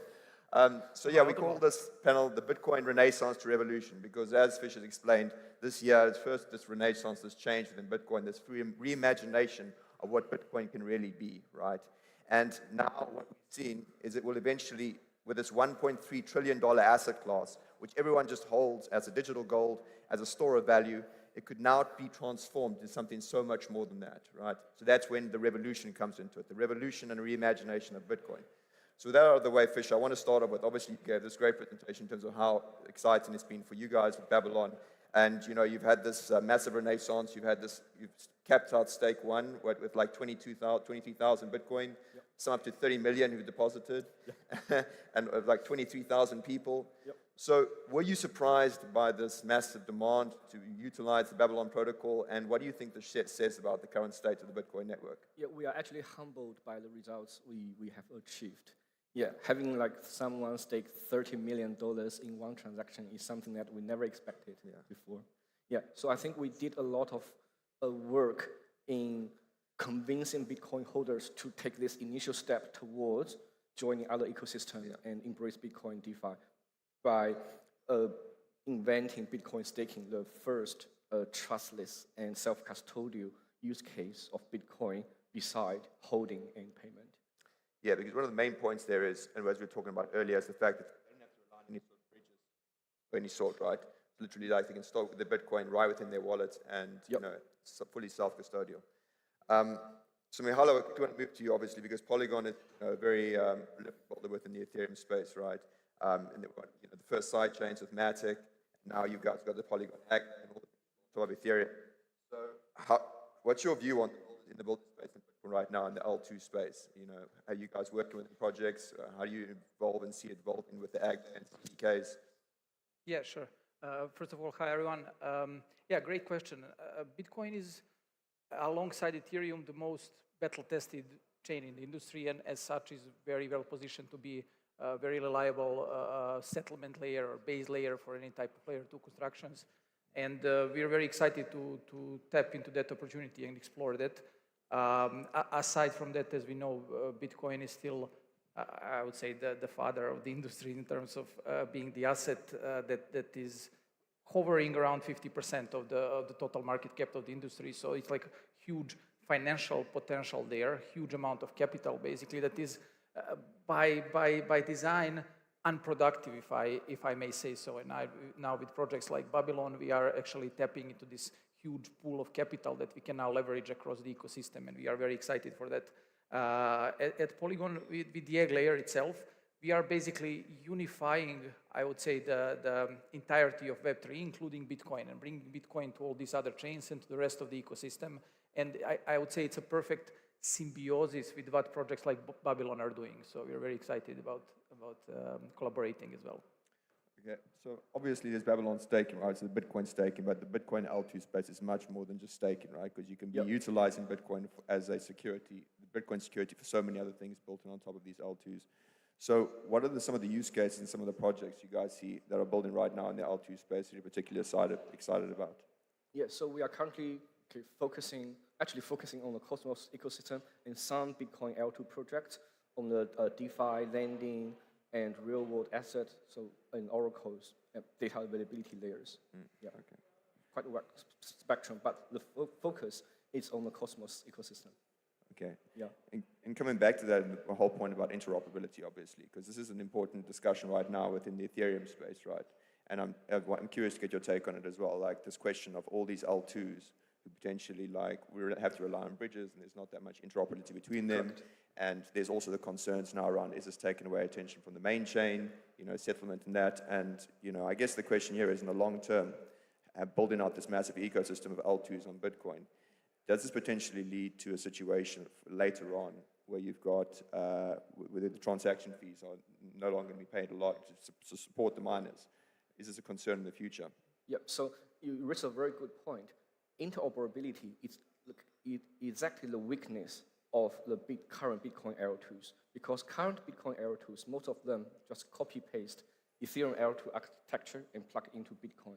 So, and similar to Ethereum rollups of layer 2s, the interoperability between those layer 2s are almost non-exist, so that they actually work in silos. That's why we actually prefer the Cosmos ecosystem much better, because the Cosmos chains, they are interconnected using IBC. So if they can somehow become a Bitcoin scalability layer, that would actually be amazing. I think that would be the best Bitcoin, the future for Bitcoin L2, rather than copy-pasting Ethereum L2s and use it for Bitcoin. Got it. And what sort of breakthroughs do you think are needed for us to get to that stage where Bitcoin can actually settle on main chain? Sorry? What sort of breakthroughs do you think are needed for us to get to the stage where Bitcoin can actually start settling on main chain and be proper L2s without relying on bridges and things like that? Yeah, so, okay. I think that being trustless and self-custodial are the most two important things to achieve for us to build Bitcoin layer 2s or scalability layers. Yeah, so we will keep pushing towards this direction. BTC staking is the first thing we do, and we are working on research and development, doing more native use cases of Bitcoin to make the whole thing happen. Okay. So, Mihailo, coming back to, obviously, your experience building solutions within the Ethereum L2 space and the Ethereum ecosystem. I'm curious now, when you look at it, when we're trying to scale out the Bitcoin L2 space, are there particular things that you think, from your experience within building in Ethereum L2 land, that we can take to utilize within Bitcoin space, like potential concerns that could be raised early on in terms of this concerns about interoperability, and settlement? Yeah, sure. I think, of course, we are a little bit biased because at Polygon we are all in on ZK, and we have been since 2021 when we published our ZK thesis, and we officially, I would say, went all in on this technology. But I think that has proven at this point to be a very, very good bet, if I may say so. As an industry building scaling solutions, I think we should primarily have ZK in mind. That's the first thing. Yeah. It's a very powerful technology that seems to be able to address basically main challenges that we are facing as the industry. So that being said, with that premise, I think what Bitcoin needs to do is to enable some sort of ZK-proof verification on Bitcoin, and there are now significant efforts there and a significant push in that direction, which I'm very happy to see. And now with the experimentation around opcode that will possibly be introduced in the Bitcoin script, we are kind of opening the door for that important step. So that would be a major step forward, and it will enable, I would say, proper L2s on top of Bitcoin. That's a major one, I would say. Apart from that, I think keeping an open mind, Bitcoin community has always been pretty conservative, pretty resistant to change, and that's by design. Bitcoiners will say that because it's a highly valuable asset, right? It's $1 trillion worth asset class, so it's reasonable to be very cautious and be very conservative with anything, with any new technology, basically, and any significant upgrade. But that's the only way for any technology, including Bitcoin, to survive, is just to keep evolving and keep being improved. So yeah, I think Bitcoin community needs to be a little bit more open. I think we are seeing that increasingly as of late. Yeah. So that's also a very good sign. And yeah, speaking of keeping an open mind, I think efforts like egg layer are an effort to, I would say, think out of the box or to approach the problem completely differently, where you have this unification layer that can really enable now Bitcoin to flow across the entirety of Web3, basically, across all other chains in its basically native format, secured by cryptography. And I think it's a very also interesting effort. And again, we are biased, obviously, but this egg layer effort is the result of us thinking about how to approach these problems for like 4 years already, and we're very, very excited about also bringing it to the industry. Yeah, thinking ahead there. I would like to add a little bit to that. I think ZK is actually a very important piece to make Bitcoin ecosystem grow bigger, because Bitcoin itself is so limited, and ZK is the perfect way to extract security from Bitcoin. Yes, ZK is very important. Yeah, I completely agree. Yeah, it's the holy grail, the ZK proofs on main chain, on Bitcoin. That's the holy grail of the L2 space, and without reliance on bridges. So coming back to the point you raised around the hesitance of Bitcoin maxis, I'm curious as to, when you first decided to think you're going to do a Bitcoin staking protocol, right? Because I know it was originally a time-stamping idea. And now, did you not think that you were going to have a lot of pushback from the maxi crowd? Isn't it hard to conceptualize the case for maxis? Yeah, so if you look at the spectrum of Bitcoin maxis, they are different, like dead maxis, more progressive maxis, and more neutral maxis. We are actually very grateful that the Bitcoin core developers and the dead maxis, they didn't interference with our innovation. So this is the beauty of decentralization. There's no Vitalik right saying, yeah, this is good, this is not good. So they allow us to take our time to build our tech and prove to the world that Bitcoin staking is a native use case of Bitcoin, and convince the more progressive and open Bitcoin maxis to support us and actually stake with us. Okay. And then obviously there's a lot of excitement as well with the restaking stuff and the liquid staking. So there's the whole DeFi, DeFi summer on Bitcoin coming soon, right? Yeah. So back to you with regards to Polygon and the CDKs. I know that you've already started work with a lot of other L2s, right? I think Merlin Chain is utilizing the CDK, as well as you've done a partnership with Botanics and some description with the CDKs. It's are you working with any other sort of Bitcoin L2s right now in terms of working with them with both the CDK or on the ag layer front?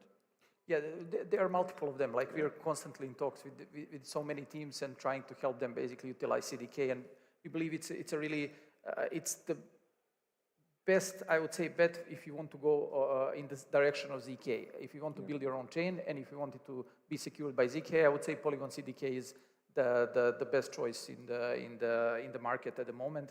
And we are very excited to speak with all these projects and support them.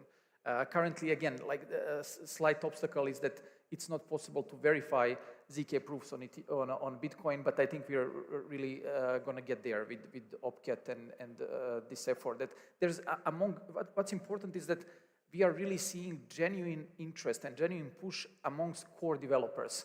So you might see some people on Twitter, some of these again maxis that will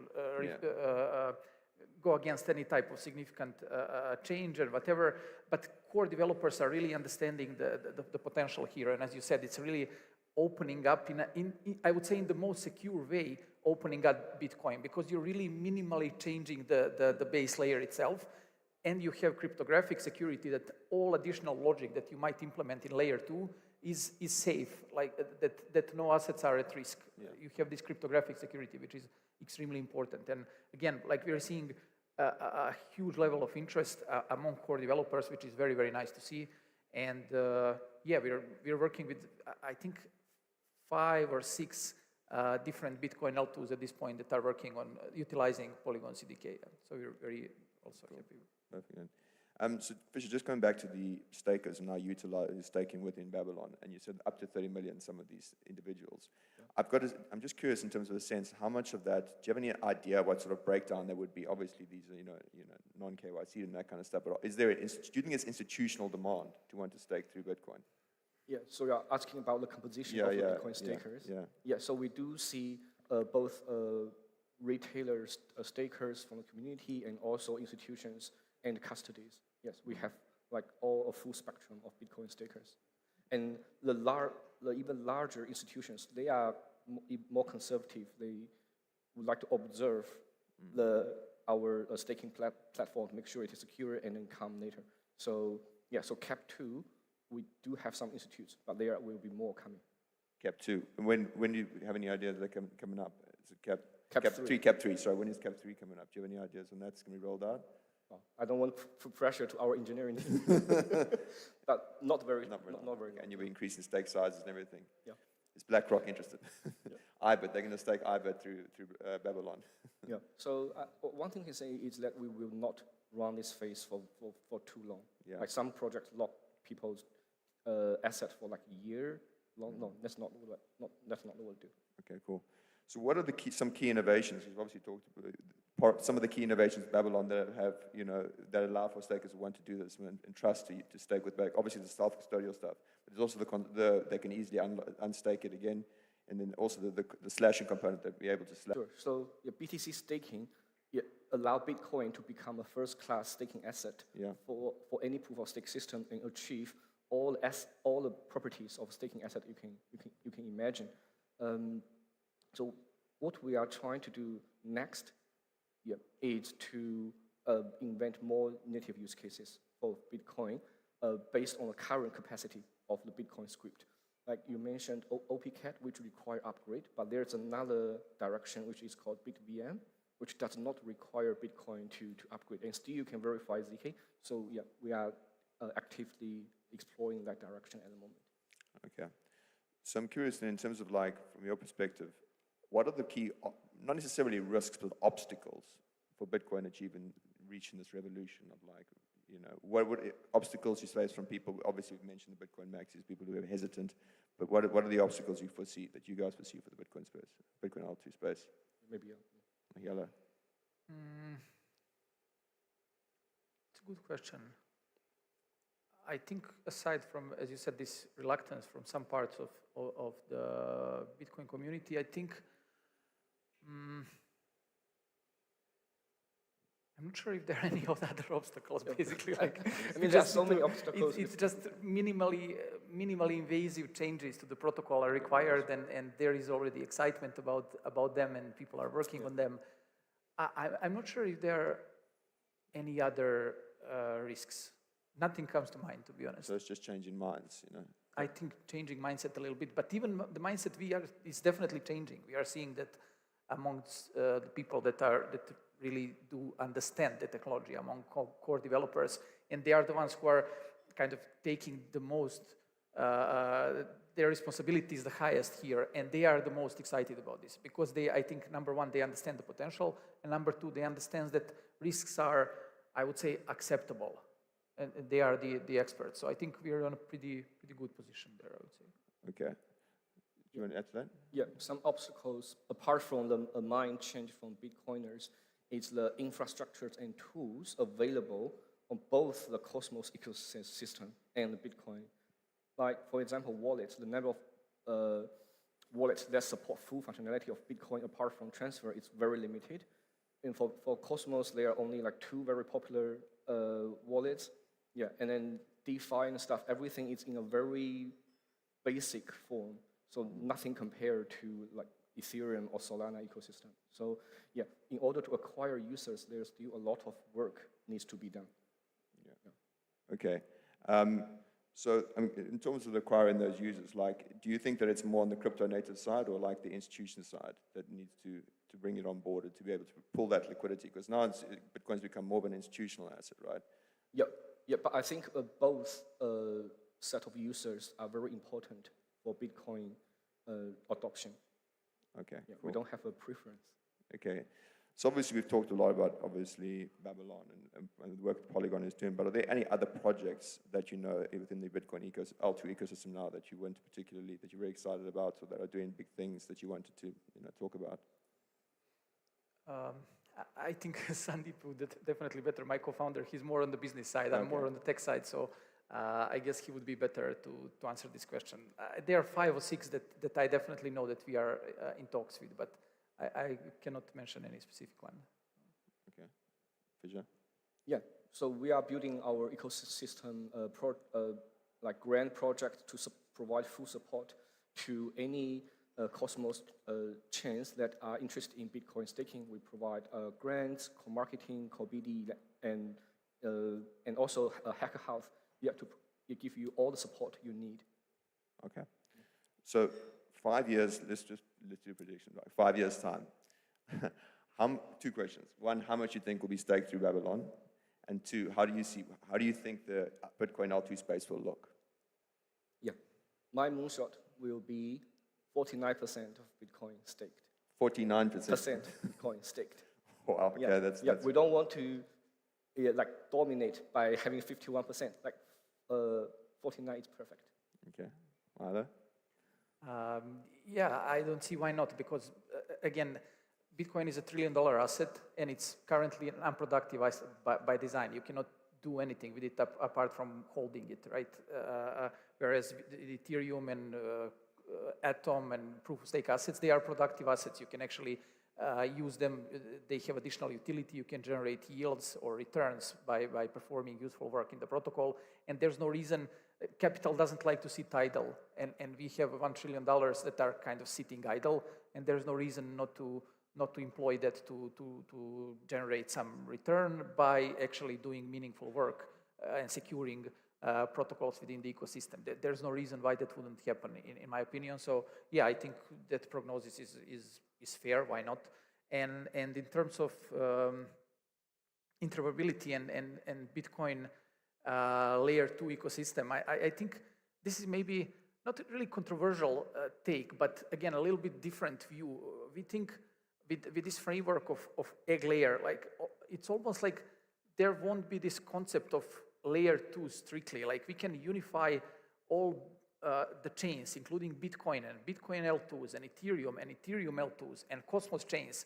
What we need to do actually as the industry, if we want to reach mass adoption, we need to unify all these venues of liquidity and usage into a single global network of value. I think our thesis is that only then we're going to actually reach mass adoption. Like the same as it happened with the internet. Like only when we were able to unify all local networks of information into one single global network that looks and feels as one single network. That's how we use the internet today. And we, like if I'm sending messages over the internet, I don't care if they're traveling between different local networks or whatever.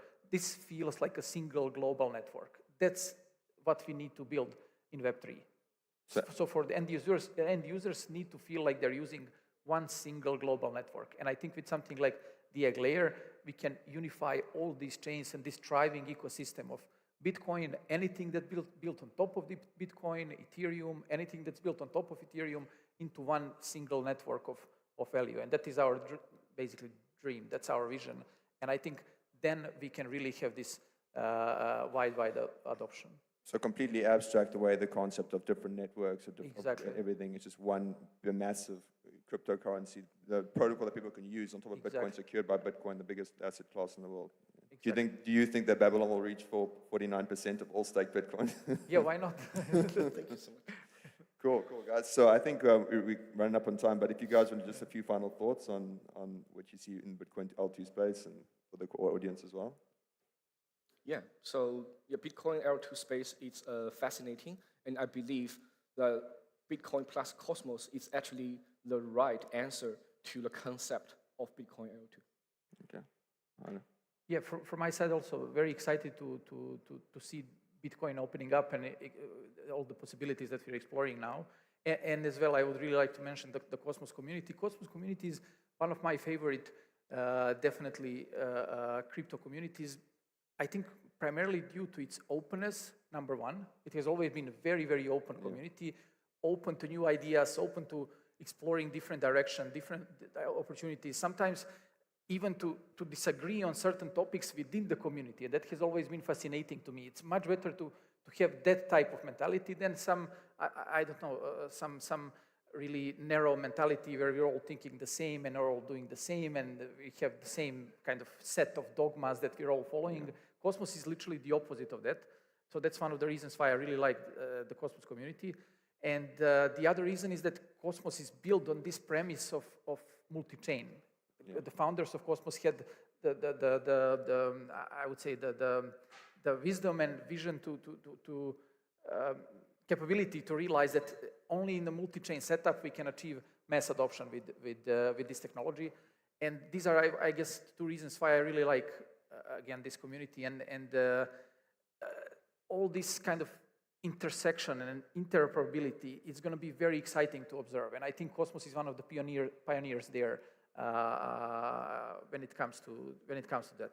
So yeah, very excited that see actually all of that playing out now. Everything that Cosmos community has been talking about since 2017, we are now actually seeing playing out. And I think that the end goal here is for the benefit of the entire society is basically convergence or amalgamation or unification of all these communities, like Bitcoin community, Cosmos community, Ethereum community.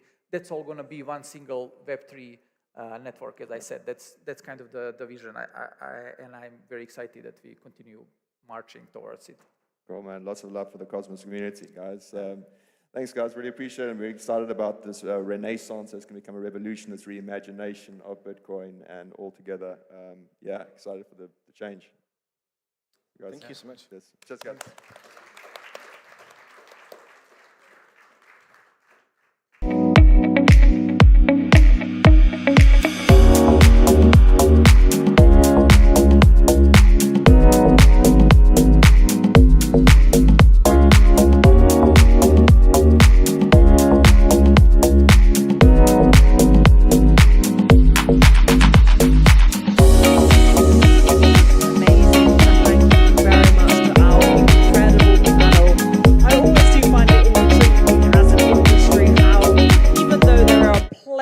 Of external factors which make it difficult to onboard people. Even within the industry, it's also difficult to get people on board in different aspects. So as we were saying about Bitcoin maxis, trying to convert them to the idea of actually building on Bitcoin was an uphill struggle. They might be within our industry, but there's still this resistance. So how we actually onboard external people as well as people in our own industry is extremely challenging, but I think we are seeing that people are becoming more perceptive of the idea of becoming interchain, coming a lot more together, because really it's actually end users that are important and they need to see things in the most simple way possible.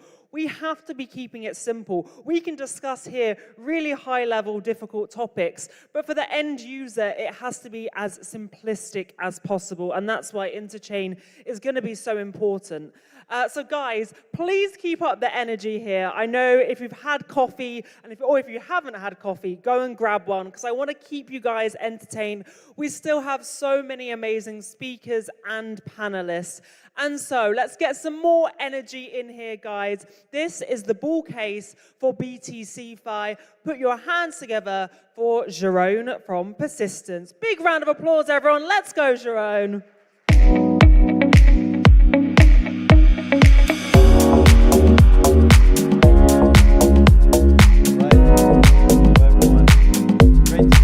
Cosmoverse 24.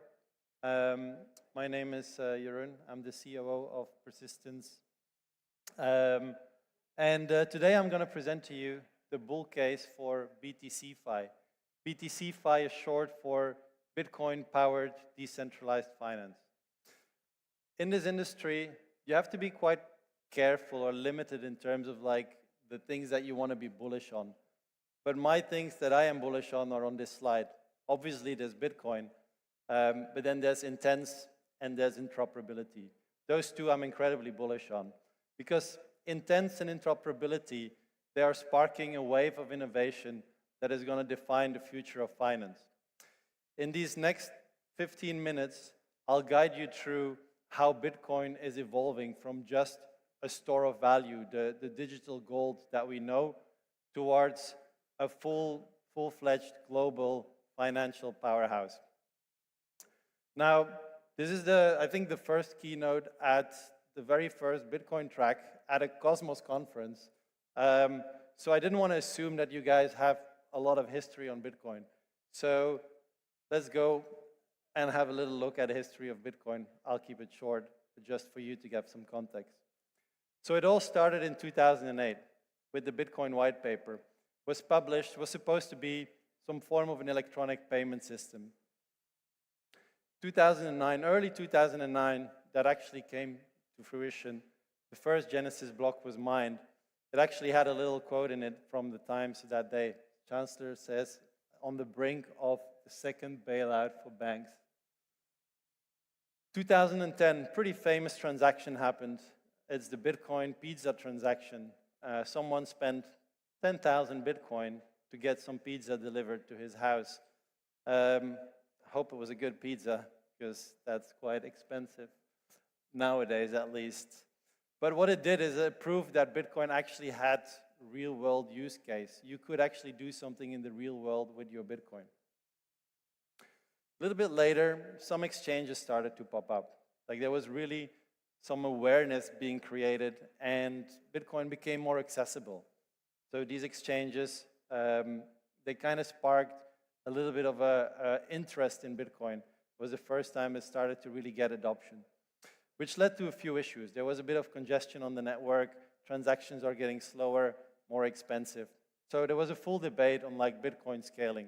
And eventually, 2017, Bitcoin introduced something called SegWit, which made it a little bit more programmable, a little bit more scalable. But even that wasn't like that great at the moment, because you saw Ethereum coming up. On Ethereum, you had like full programmability, a lot of smart contracts. You could write a whole bunch of things on Ethereum, do DeFi there, was starting all of those things. But on Bitcoin, it was really still pretty slow. You couldn't do that much with your Bitcoin, just transfer from one wallet to another. It took almost until 2021, actually, for the Bitcoin and kind of bring something in, but it was still very, very limited. Even then, with that happening in 2021, it took 2 more years to see some form of innovation, actually, on the technical front on Bitcoin. We actually saw ordinals pop off, which is basically just NFTs on Bitcoin. It's really nothing new, so kind of sad. 2024 was actually different. We started to see global adoption, mindshare, even in TradFi. There's ETFs now, which you can trade Bitcoin, right? Then runes came up, but now more importantly, 2024, we saw the rise of Bitcoin L2s. Bitcoin L2s, we've heard it in the panel before, they're upcoming. It's a very important piece, and I'll talk about it later. But it opens the door to something that I'm super bullish of, the bull case for btcy. Now, Bitcoin, 16 years old, but honestly, still a bit of a baby. If you look at it, it's done good. It's actually done pretty well. It's the 10th biggest asset in the world at the moment. It's extremely secure. It's super decentralized. And most importantly, it has so much mindshare. Everyone knows Bitcoin. My grandmom knows Bitcoin, but they don't know, I don't think everyone knows Ethereum or any of the other tokens, even Cosmos, right? So that's great. But transaction costs are still high, still quite limited in terms of what you can do in terms of smart contracts and stuff. Unfortunately, it's still incredibly slow. It's 10-minute block times. So in 16 years, we haven't really seen the tech innovation that we were hoping for. If you think about 16 years is a long time. 16 years ago, Uber launched. Let me ask you a question. Who of you has used Uber this month? Show of hands. All right, quite a few. Who has used Bitcoin? Okay, more than I figured. That's good, that's good. Still, I saw more hands with Uber. But so that's just to say where we stand. Not that many people are using Bitcoin at the moment, even 16 years in. So I believe it's actually changing now. So what's changing now? We've heard it on the panel earlier, but things are different. On the slide it says, we've tried bringing the asset to the tech, now we're bringing the tech to the asset. What does that mean? So we saw this evolution on Ethereum happening with DeFi, and you actually started to see productive assets. It was mentioned earlier. Productive asset, what is that? An asset that is used in DeFi. You can borrow against it. You can use it in different protocols, DeFi activities. With Bitcoin, that wasn't possible. And while all these things were happening on Bitcoin, on Ethereum, Bitcoin was just sitting idle. It was just there. People were just holding it, store of value, right? Digital gold. So people wanted to actually do something with Bitcoin. And only in 2019, BitGo actually introduced Wrap BTC. I guess Wrap BTC everyone knows, WBTC on Ethereum. But that experiment to me was a little bit of a failure. If you think about it, it's just below, I think, 1.5% of the total Bitcoin supply that was ever used like in DeFi. So to me, a failed experiment to bring the asset to the tech, because the tech was there on Ethereum, even with the asset being there in form of wrapped BTC, still didn't really take off. Less than 1.5% of the total supply of Bitcoin has been made productive. Now, ever since the Taproot upgrade, we've started to change our mind on how to actually use this. And we're starting to bring the tech to the asset. We're bringing the tech to Bitcoin. We're bringing the tech to Bitcoin through Bitcoin L2s and through different things, such as Babylon, which I'm sure you're very familiar with. They introduced Bitcoin staking. They now have 1.5 billion in TVL, Bitcoin that will be made productive. Super big unlock for Bitcoin. You can now stake it, use it to secure other things, other chains, make it actually productive asset, and leverage that Bitcoin security. Maybe less known, but you have BitVM, was also mentioned. BitVM, huge innovator when it comes to Bitcoin smart contracts. BitVM actually looks kind of similar to optimistic rollups on Ethereum. It allows for transaction to be computed off-chain and settled onto the Bitcoin layer without having to change the Bitcoin core protocol. And thirdly, we have all these Bitcoin L2s. There's a whole lot of teams working on Bitcoin L2s, and they're leveraging Bitcoin security, and they're leveraging the network that is there to bring scalability to Bitcoin and bring programmability to Bitcoin. And that's the one I will focus on today, Bitcoin L2s. Because it actually creates another problem. It creates a problem of fragmentation. There's no interoperability between those. And that's a problem that we at Persistence, we decided to solve for. Something we've seen from the Cosmos ecosystem, how important interoperability is with IBC, and we're trying to bring that to Ethereum, to Bitcoin, but in a different way. Now, there's already 50 plus BTC L2s that we can count. Some of them quite famous, BitLayer, BVM, BounceBit, Rootstock, Stacks, Merlin, a lot of these. And we haven't even seen like chains launch on top of Babylon, right? Now, this creates a fragmentation problem. It's hard to do anything between those chains. They're not interoperable. They're their own individual blockchains, ecosystems. To make it harder, most of these projects have actually launched their own form of Bitcoin. On Stacks, you have Stacks BTC. On Merlin, you have Merlin BTC. Rootstock has Rootstock BTC. And then all of that, you still have wrapped BTC on Ethereum. Now you have Coinbase with Coinbase BTC. You have Kraken, who just announced Kraken BTC. It's all over the shop, really. To be honest, it's very tricky. Now, it's all fine, but it's actually quite hard to go and use whatever form of BTC you have in the different DeFi opportunities that might come up on these new networks. So let's say you have Stacks BTC, and you just see an opportunity on on Merlin chain, but there you need Merlin BTC. It's like, fuck, what do I do now? So you have to unwind your Stacks BTC, bring it to BTC on the chain, on the layer 1, then from there on, bring it to Merlin, which will take you at least a couple of blocks, which is 30, 40 minutes, let's say, a bunch of fees, it's super slow, and this UX is terrible. So if that is how we want to bring DeFi to Bitcoin, that's not going to work, right? It's going to be impossible to onboard users. It's going to be impossible to boost DeFi activity, and we will not have good UX with that. So goodbye to good yields for users, goodbye to users to chase good opportunities because they will be too slow. Now, I'm assuming you guys all like checked into a hotel here today, probably had to pay, or today or yesterday, whatever you arrived, you had to pay in dirhams, right? But none of you had to call their bank and say, hey, actually, I have USD or euros in my bank account. Can you quickly change it to dirhams so I can pay for this hotel? Of course not. That's unthinkable. And it's the same way. We just expect that to happen in the background. Currently on Bitcoin, you would actually have to make that change first. And that's something that's just unacceptable when it comes to good UX. So fragmentation, it's really a problem, and it will hurt scalability, but not if we have interoperability. So what does that mean, interoperability between different chains? Does that mean bridges? Yes, in a way it does, right?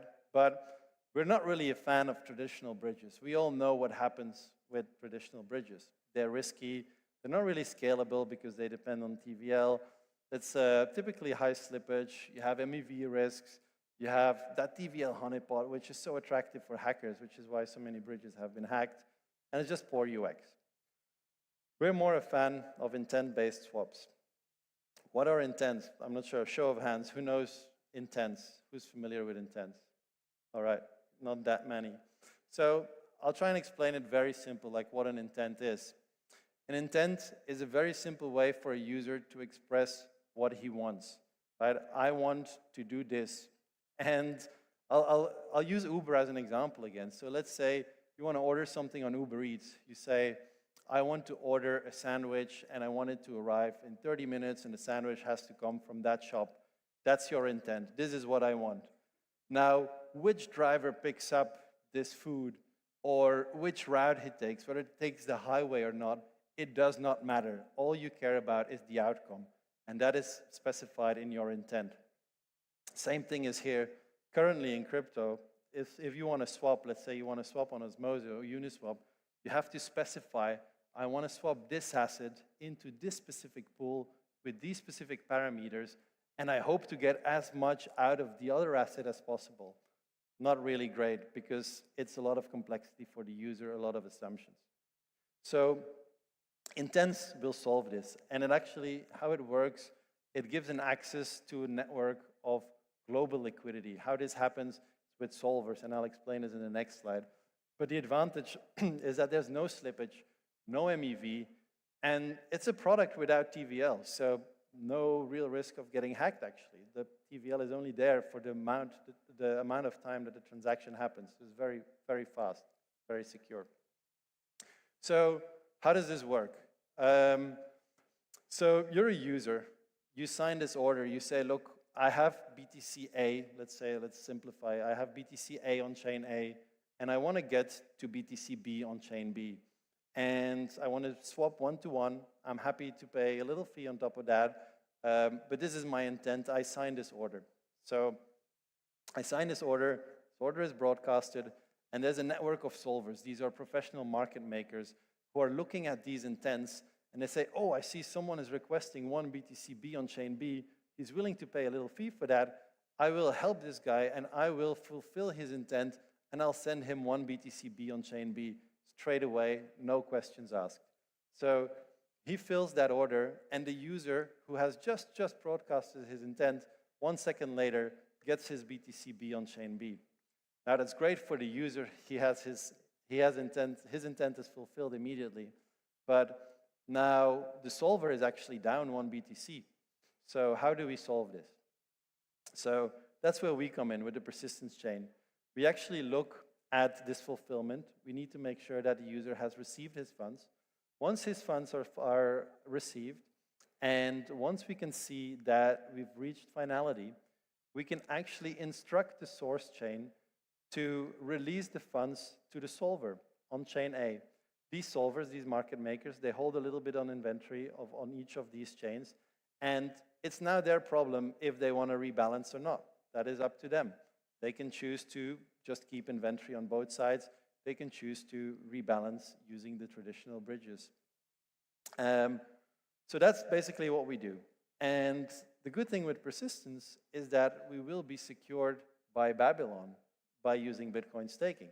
So it's like an intent-based bridge, powered by intents, obviously, and secured by Bitcoin.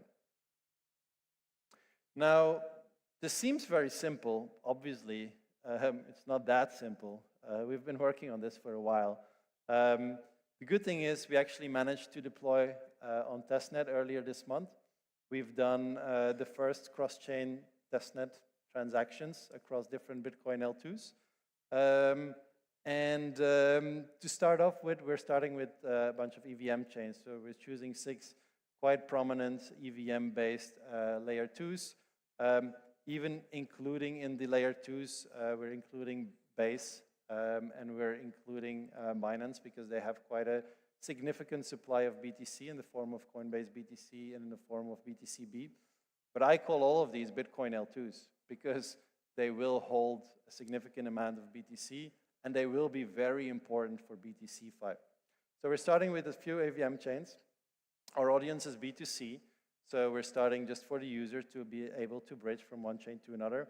And we're partnering with Layer 0 for our cross-chain messaging network.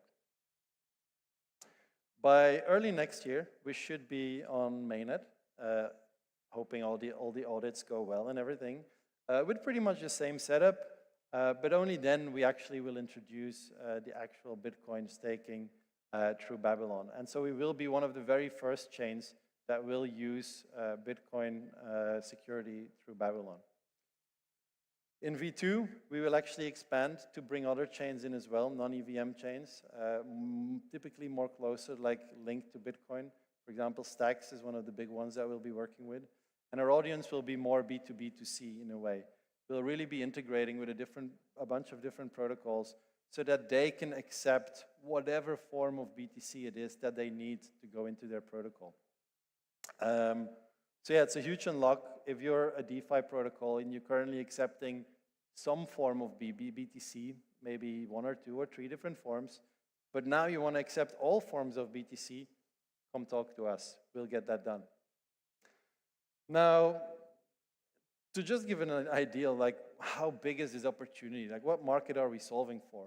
Like, well, it is Bitcoin. And Bitcoin is pretty big if you compare it in terms of market cap to Ethereum.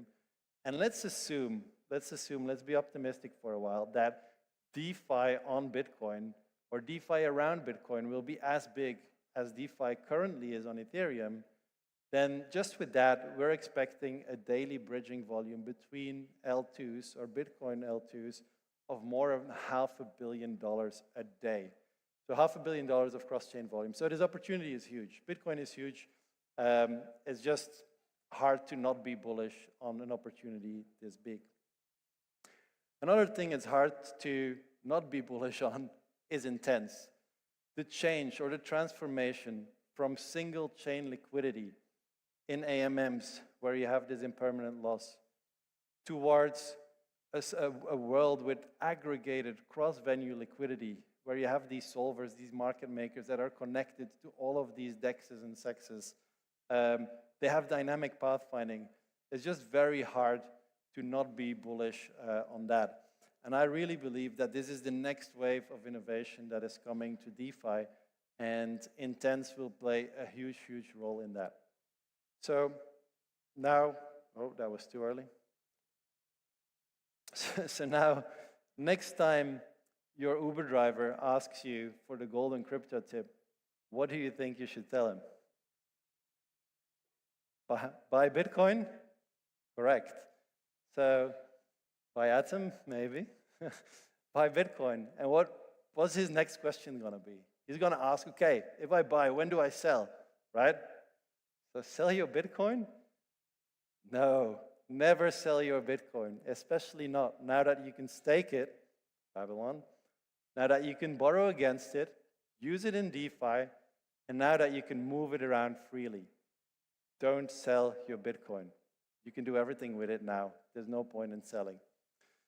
If you're part of Team Bitcoin, come talk to me, and let's build the future of BTC-Fi together. Thank you very much.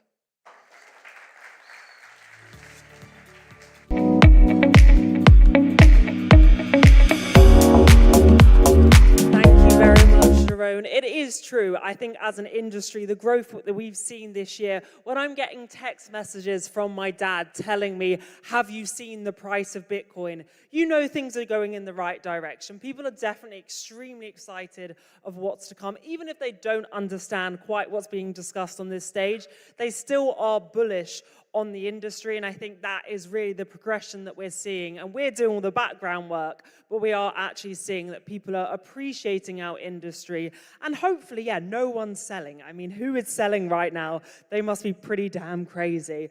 Okay, we're going on rapid. We've got another amazing keynote for you. This is Zero Trust Bitcoin Platform. So please, I want to get lots of energy in here. It is not yet lunchtime. So please put your hands together for Robert from Native. Thank you.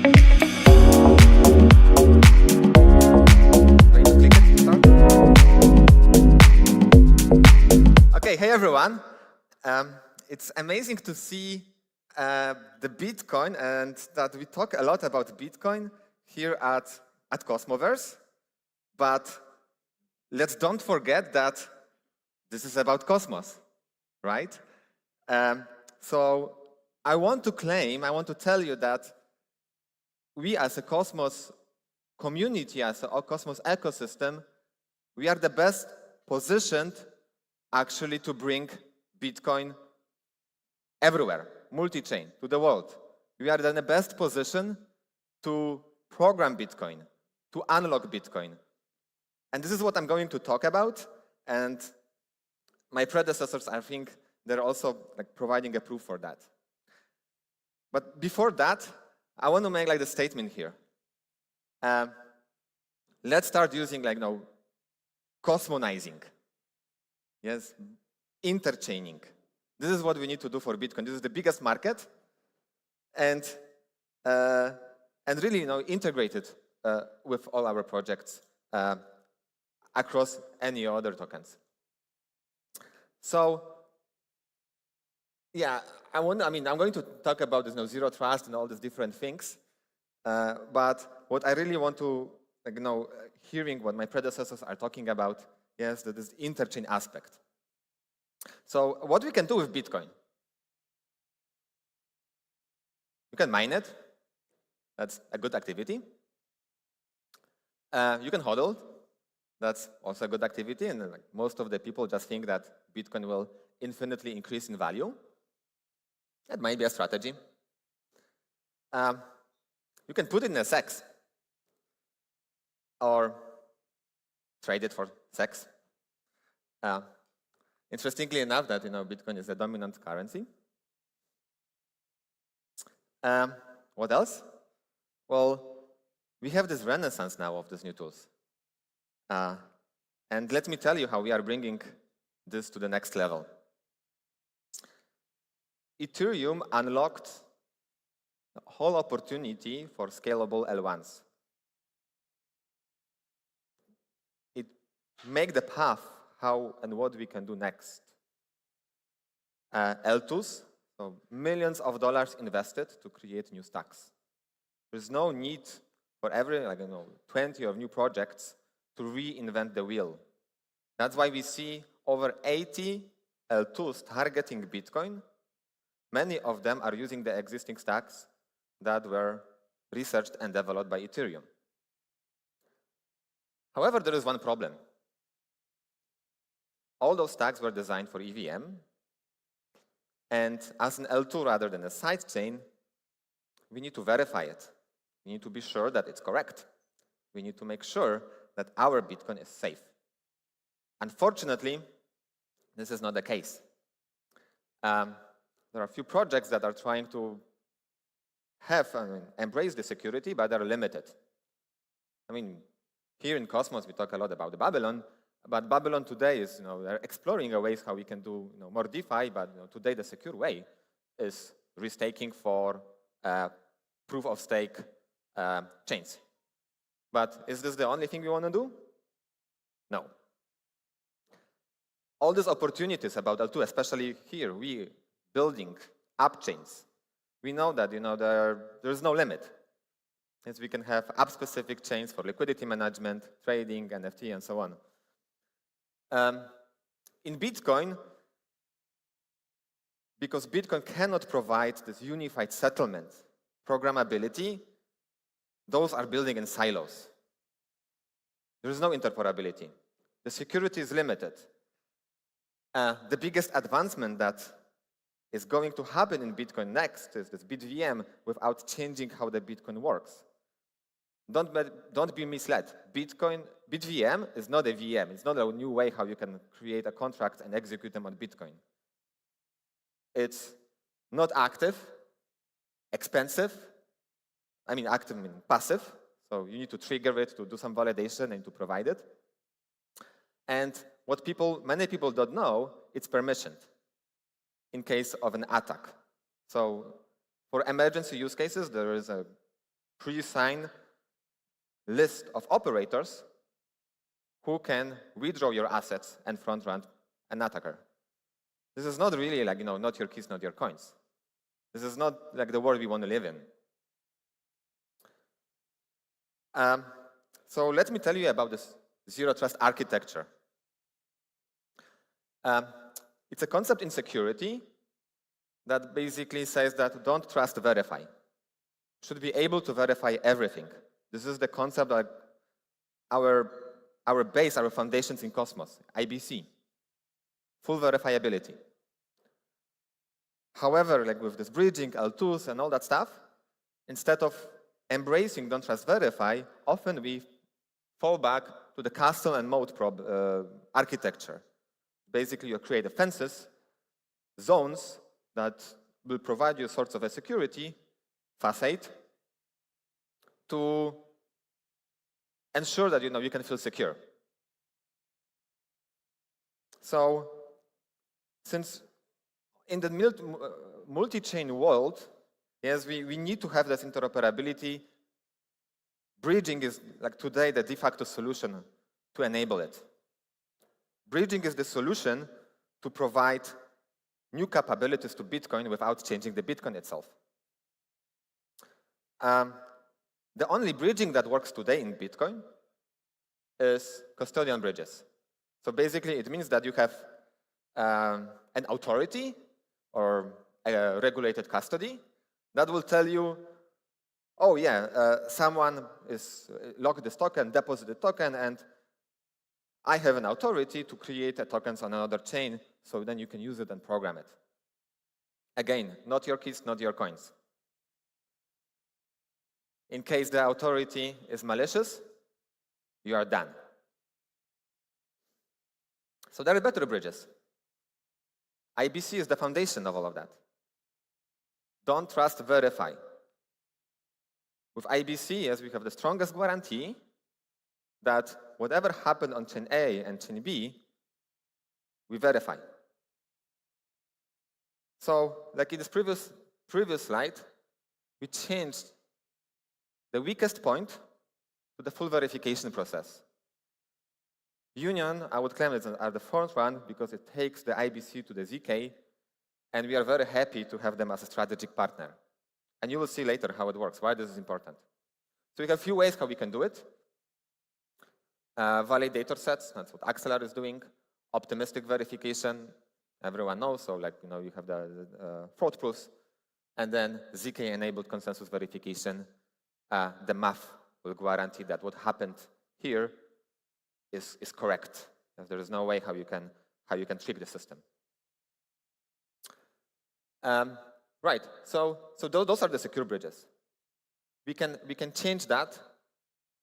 Oh, the animation didn't work. So there was supposed to be basically that the same concept we can apply, but remove the custodies. So today we are in the world that with Bitcoin bridges are broken because the model I showed you before doesn't work. Let me explain you about MPC, because this is the breakthrough we are giving to you guys. MPC is basically a system where multiple parties collaborate, like in the blockchain. Then they verify, they do some computation. But the important difference here is that they're able to do operation in a confidential way. So none of the party knows like the whole information. None of the party is able to reconstruct the original data. Why this is important? Think about signing. If you want to do decentralized distributed signing, MPC is a perfect example. You can share the keys, like here, to multiple people, entities, and then, like in the blockchain, that they don't collude, they can execute a decentralized signing mechanism to control the transactions. So you can apply it. The interesting application for it is multi-chain transactions. However, this problem is, this system, like in the basic concept, is not secure. Because what if a subset of these MPC services, operators collude? Well, if they do it, then the system is broken. they can take in a position every asset that is controlled through MPC. So that's the basis problem of the chain fusion or chain abstraction from Near, which is like leading this direction. Chain key technology, this is actually that provides inspiration to what we want to do. So here's the revolution. Instead of relying only on that network that will manage the keys and have a full authority over signing, think about what we did with IBC. Don't trust, verify. Here we do the same thing. Don't trust the MPC network that will always correct.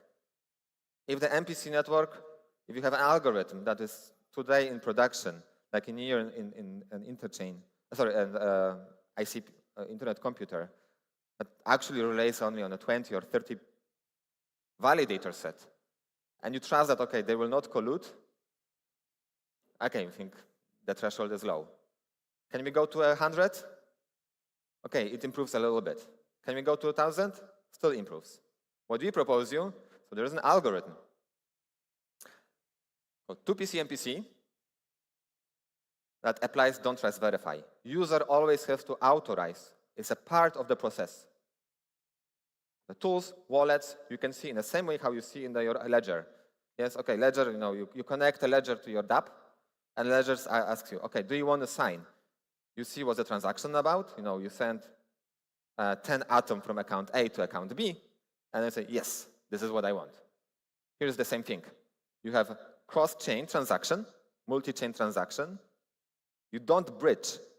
You accept transaction happening from one chain to another.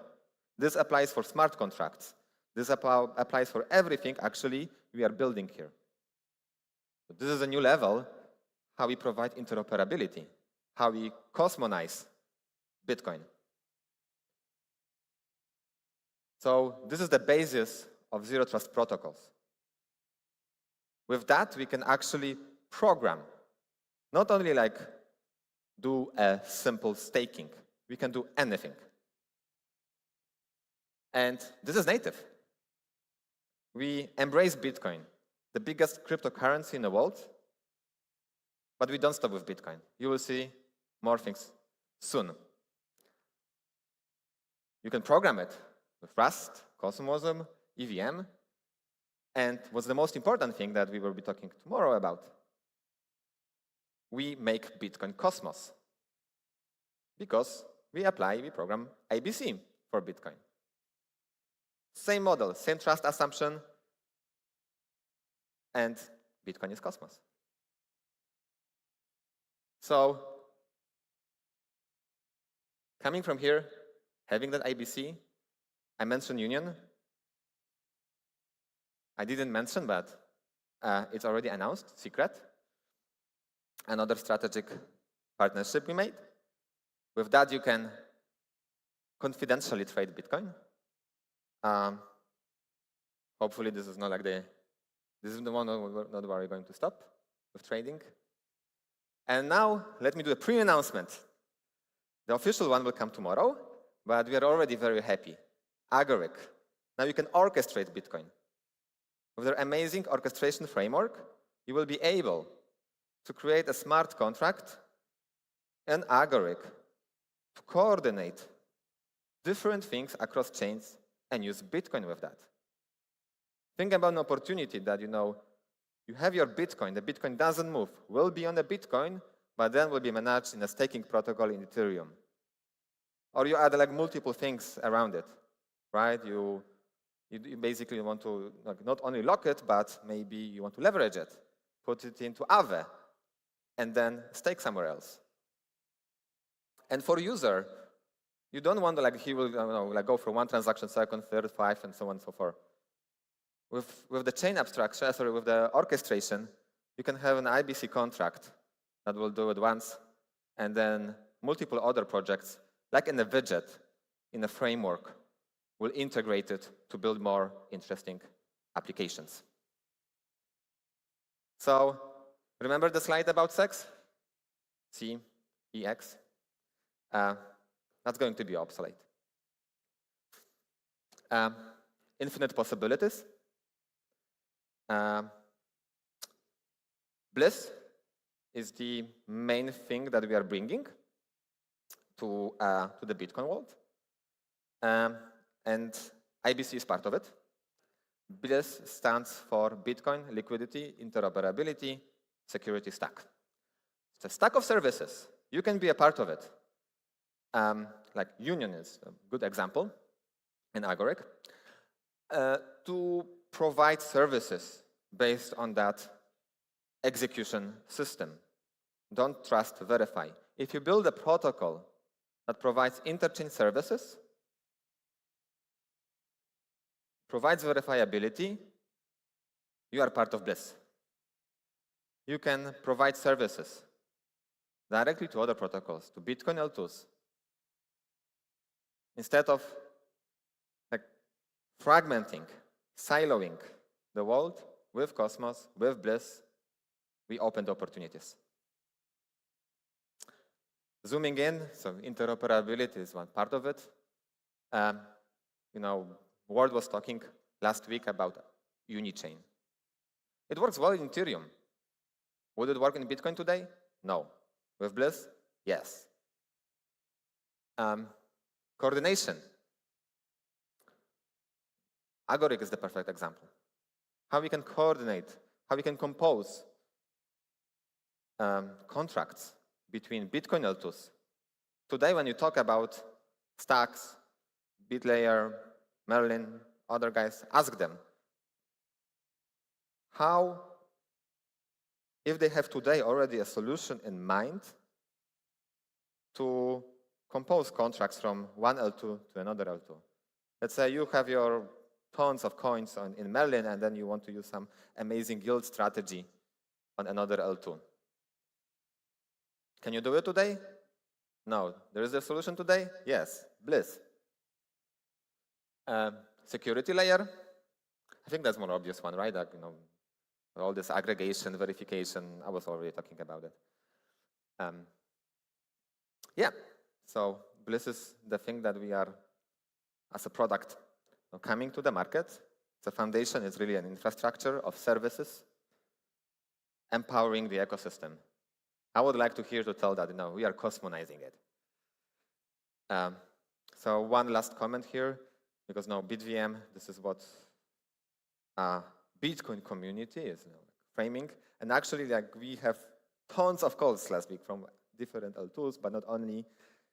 When we go to the world, we're starting actually presenting it, the Bliss, only 4 or 5 weeks ago. And yes, for this past 2 weeks, we got a lot of requests about talking about Bliss, what's the verification, what's the security guarantees, how we can provide these incentives between different L2s and actually let the user move from one node to another. Because BitVM doesn't solve that, we solve that. OPCAT, will it solve that? Not really. It will help a little bit. Bitcoin doesn't have dynamic state. You cannot create a balance book. You can make a photo if you want, of the table. I will not go through everything. Yeah, but important part is that BitVM again is not something that you can program. It's not a virtual machine. Yeah, so we are a very new project. We are fundraising, but we already have proof of concept. And yeah, please look at native and hope to cosmonize Bitcoin together. Thank you.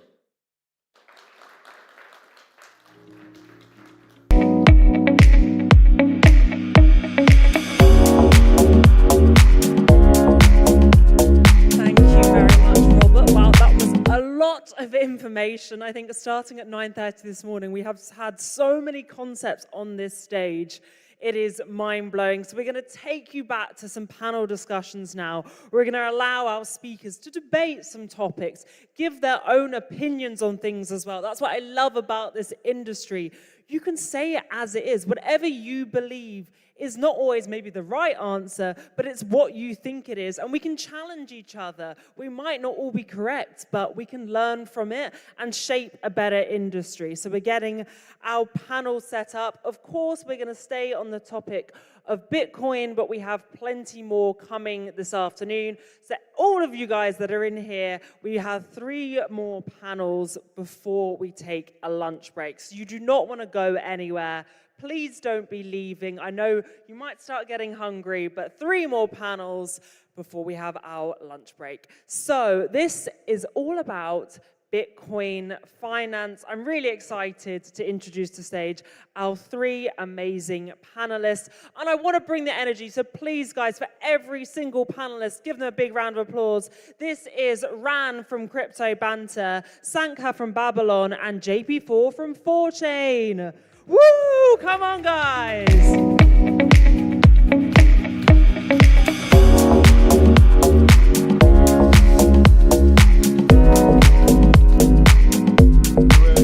Strict instructions to sit under the photo of our names.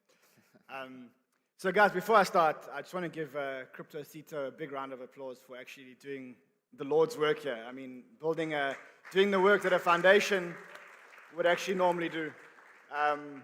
He took it upon himself to do the work that a whole foundation normally does, and I think he's pulled off an amazing success.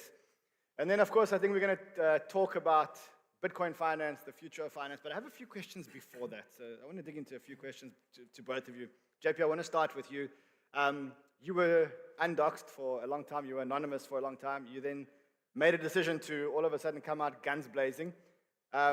Just walk me through the thinking of coming out guns blazing, and how's it been? What's the difference between being a non-founder versus being someone who everyone knows? Yeah, so the reason why I decided to hide behind an account called Lena, and I ran the ThorChain Twitter account for 6 years, up to 250,000 followers, was I wanted to put all my energy into building a protocol that worked and actually getting cash flow and hooking it up to chains. And for 6 years, I didn't go to conferences or do any podcasts or anything. I just focused on building something that worked, because there's so much vaporware, just stuff that doesn't work. So to me, back in 2018, I decided I had to build something that worked. Now, I was hoping that the machine was going to be complete by 2021 cycle, but it just was not. There was a lot of unknowns that we had to work through. We had the big hacks, we had Terra implosion, like overnight 1/3 of liquidity of ThorChain disappeared. So we had to recover from that. And coming to the end of the 2021 and into the 2022 bear market, the machine was not yet complete. And we did hand it over to 9 Realms. But starting this year, 2024, I thought, hang on a minute, ThorChain has to mature. It's going to take another 4 to 5 years to connect the chains, grow the liquidity, and it needs someone to champion the movement, champion the direction. And I decided to just go for the undocs. And also the biggest thing back in 2018-19 was we knew we were building a dangerous protocol. And this is pre-Tornado Cash, this was pre all the enforcement actions and whatnot. And that was still an unknown, and we weren't sure what would happen. And over the years, we have had those phone calls, we have had those emails, and we have responded in a way to keep the base layer neutral. And our argument has always been that the machine is actually the largest cross-chain transactional graph, and it's actually doing everyone a favor because you can follow the flow of funds. Whereas previously, you've got these dodgy Mongolian exchanges you need a subpoena to access. With ThorChain, you can just query on a public endpoint. So we had answered those questions, and we could navigate them. So I decided it was now safe, and what we built was useful and worked to come out and lead and champion. Is the machine ready or finished, or what did you call it? What is the term that you used? The machine. I mean, it's truly incredible. It makes 100 million a year. It's run by 110 anonymous node operators around the world who bond capital and secure the machine and connect it to 8 different chains. It does 100 million a day. The machine is running by itself. It pays developers, it pays node operators, it pays liquidity providers. It's 100% fee switch. There's no corporate entity, there's no foundation, there's no one that's needed to run the machine. However, it's probably halfway through where it needs to get to. It really has to add more liquidity, add more chains, but never erode the integrity of what it is, and to keep the people away, but keep the vision true. And I mean, you said add more liquidity, add more chains. I think the big question on everyone's mind is, when IBC, and why wasn't IBC like much earlier in the development of the chain? Yeah, it's a very good question. Hopefully IBC by Christmas. I believe, and I've said this publicly, the Cosmos state machine, IBC connectivity, the Cosmosm app layer is by far the most superior app chain you can build on. I don't subscribe to OP rollups and ZK rollups. They're actually they're dead machines. You got to poke them all the time. Whereas the Cosmos state machine wakes up every second and can do things. So it's like literally its own keeper bot. Has a begin block method, it's got an end block method, it can wake up and handle itself and run itself. And it's the best stack to build on.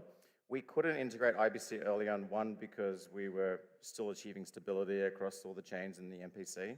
But now we have achieved stability, we can roll out IBC and WASM. And the second reason, we needed a reason to do it, because we built our own custom Bifrost to connect to the chains. But what we recognize is it has an upper limit of scaling. Maintaining those Bifrosts, whether it's Bitcoin, Dogecoin, Bitcoin Cash, is quite developer intensive, and it's very esoteric. There's only a handful of people in the world that truly understand how to connect to Sol, TON, EVM, Bitcoin, Atom, whereas IBC is just a one-stop plug-and-play connectivity route with IBC chain. So it's coming, Christmas, very excited to finally roll it out. Okay, also, I follow your Twitter account, or I try and keep up with your Twitter account. It feels like I'm keeping up with a bot taking, an AI bot taking Adderall. That's what it is. But you seem to be busy with a lot of other things in terms of an app layer on ThorChain. I think you've mentioned that you took over, or you helped salvage Kujira, and then now there's Rujira. Maybe just give us like a short glimpse into like the future, kind of like what does the future look like? So the future, according to me, and you may disagree with me, but it will be multi-chain. We don't yet know which stack will win. We don't know. Right now, Solana looks like it could be flipping Ethereum, which is wild because you wouldn't have taken that position even 2 years ago. But the centralized execution with excellence has shown that it can like hurdle the cats and roll out tech faster than a chaotic modular ecosystem like Ethereum is going through right now. But however, Vitalik has made a choice to push scaling into rollups, and with even like Unichain rolling out, Unichain is going to suck all of that DeFi execution into a separate L2 that they will then pay most of the fees to Unistakers and skip ETH. So that's concerning. Base Chain has just announced that they are taking fee payments in USDC, so that's not even going to hit the L1 layer. So we don't yet know which stack will win. Is it EVM rollups? Is it Solana monolithic? Is it Telegram with a sharded state machine for the billion users? So in my opinion, the Switzerland model is just to say, stay chain agnostic and don't take any sides. We know Bitcoin will be the alpha of money.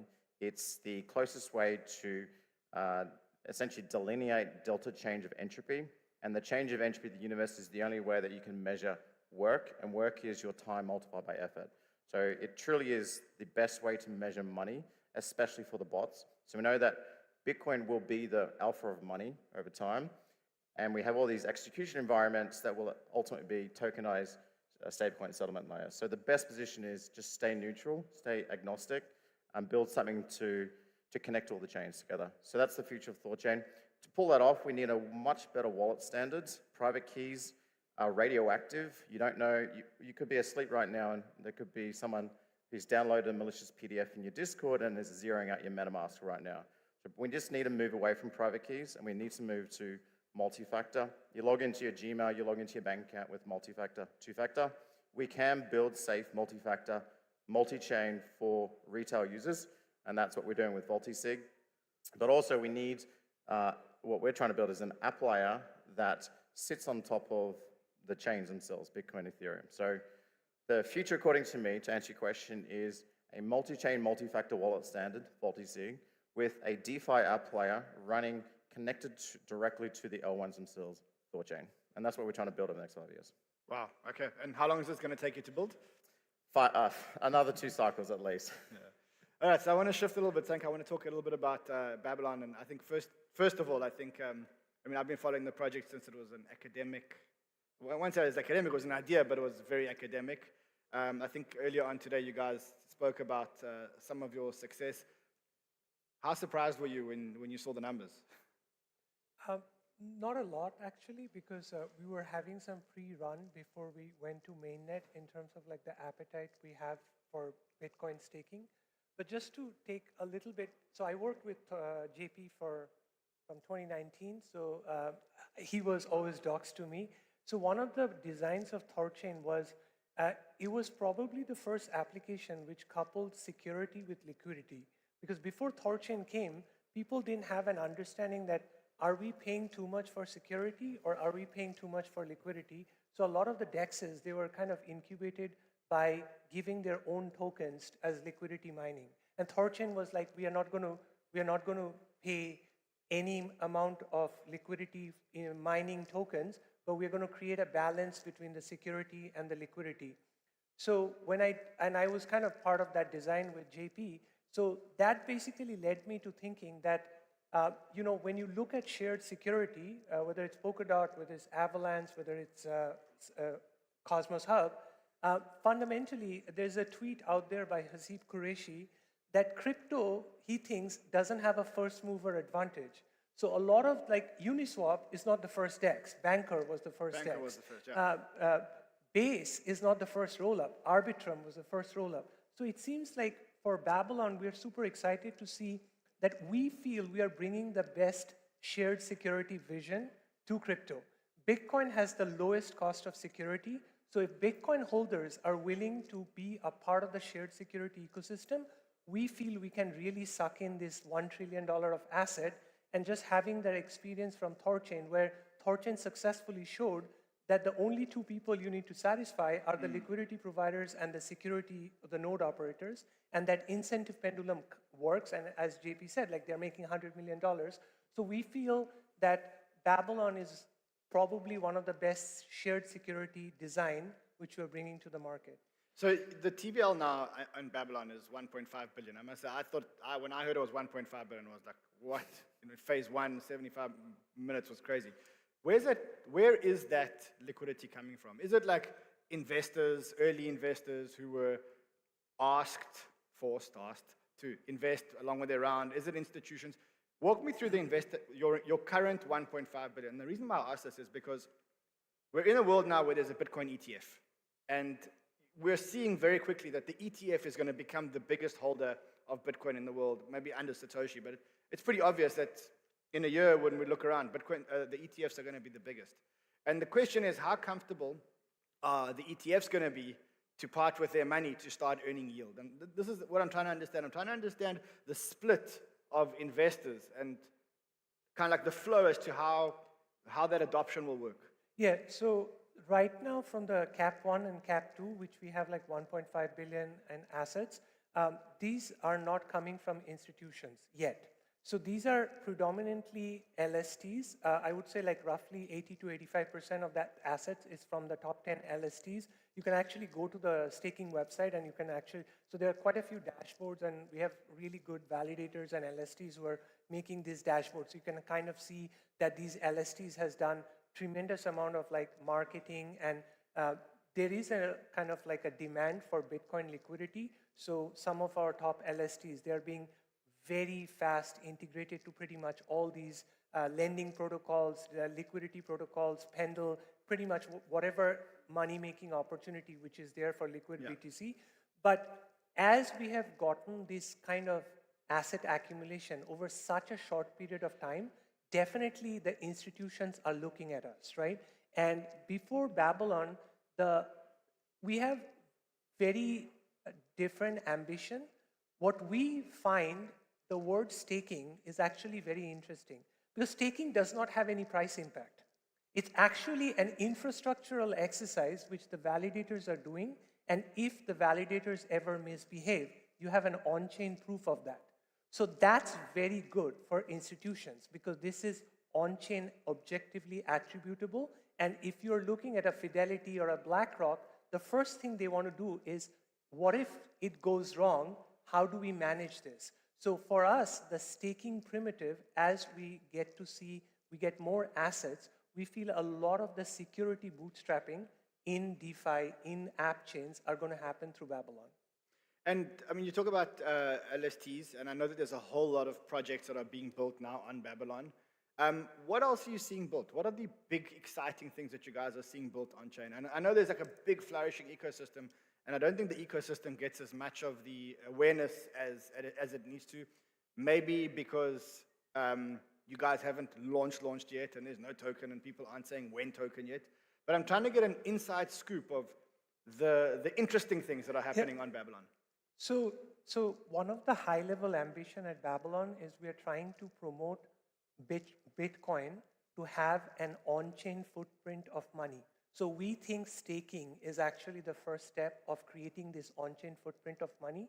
But two of the major projects which we are having right now, and it's a little bit of the research mode, part of it is in the developmental phase, is one is the bridging aspect that we think the top 10 blockchains in crypto, they don't have that much of Bitcoin liquidity. And Babylon having 1.6, and we are only going to go up, we think we can port this Bitcoin liquidity through a trustless manner, hopefully, to different chains. And the second aspect is we're also working vertically on the Bitcoin stack in terms of rollups, that we think there is going to be an in-house demand for rollups. So right now we're supporting all the rollups which are building on us, but eventually we also have some plans of launching, probably partnering with the best. So the BitV is actually in our lab. So we're working on these two different aspects, bridging as well as rollups. So I heard, I was outside, I was on a call, and I was listening to a conversation, and someone said, it's becoming, I'm paraphrasing, but he said it's becoming clear that Bitcoin's going to be the money layer, and every other chain is going to build applications that we can use the money on. Is that how you guys see the world? Well, there's really only three primitives that we should be cared about. And legacy finance has already answered this question. You have a check account, you've got a credit account, and you have a savings account. It's literally, I want to borrow against my capital in a tax-efficient way, and I want to save what I have, and then I want to spend it. Those are the three primitives. So all of these roll-ups and L2s and bridging and swapping, they're actually tools to get to one of those three things. Like you're holding the wrong asset, you want to sell it into a saleable asset like Bitcoin or stablecoins, or you're bridging in search of yield, or you're wrapping your assets so that you can borrow against it. Check, credit, savings. That's lit. That is the killer user. That's the killer app. And so it's about getting billions of users. I mean, Telegram has 950 million users on chain to offer them those three primitives. And we don't yet know where and what's the best way we can service those primitives yet. You can't do it on Bitcoin base layer. It doesn't have the block space for it. It doesn't have the settlement times that users it. You know, users want to do all those things within a second, not 10 minutes. So the design of Bitcoin necessarily, you know, it's trying to preserve the monetary integrity of its 21 million supply over 140 years in a censorship-resistant way, and only emitted when there's a delta change of entropy. But it's not suitable for check, savings, or credit. Whereas Babylon is trying to wrap it, it's trying to sell that capital purchasing power as security for app chains, for those app chains to do things and charge fees to pay for that security. And when we first started building, and just as a bit of a segue, most important point, in the like, who remembers EOS, first proof of stake chain in Cosmos in 2000, I think I still got EOS tokens somewhere. Aren't they one of the biggest holders? Isn't Block One the biggest holder of one of the biggest holders of Bitcoin in the world? Yeah. So we've seen 3 generations of proof of stake now. We saw like proof of stake Gen 1, where validators were locking up an esoteric asset and paying esoteric yield, having to be 10-20% APY.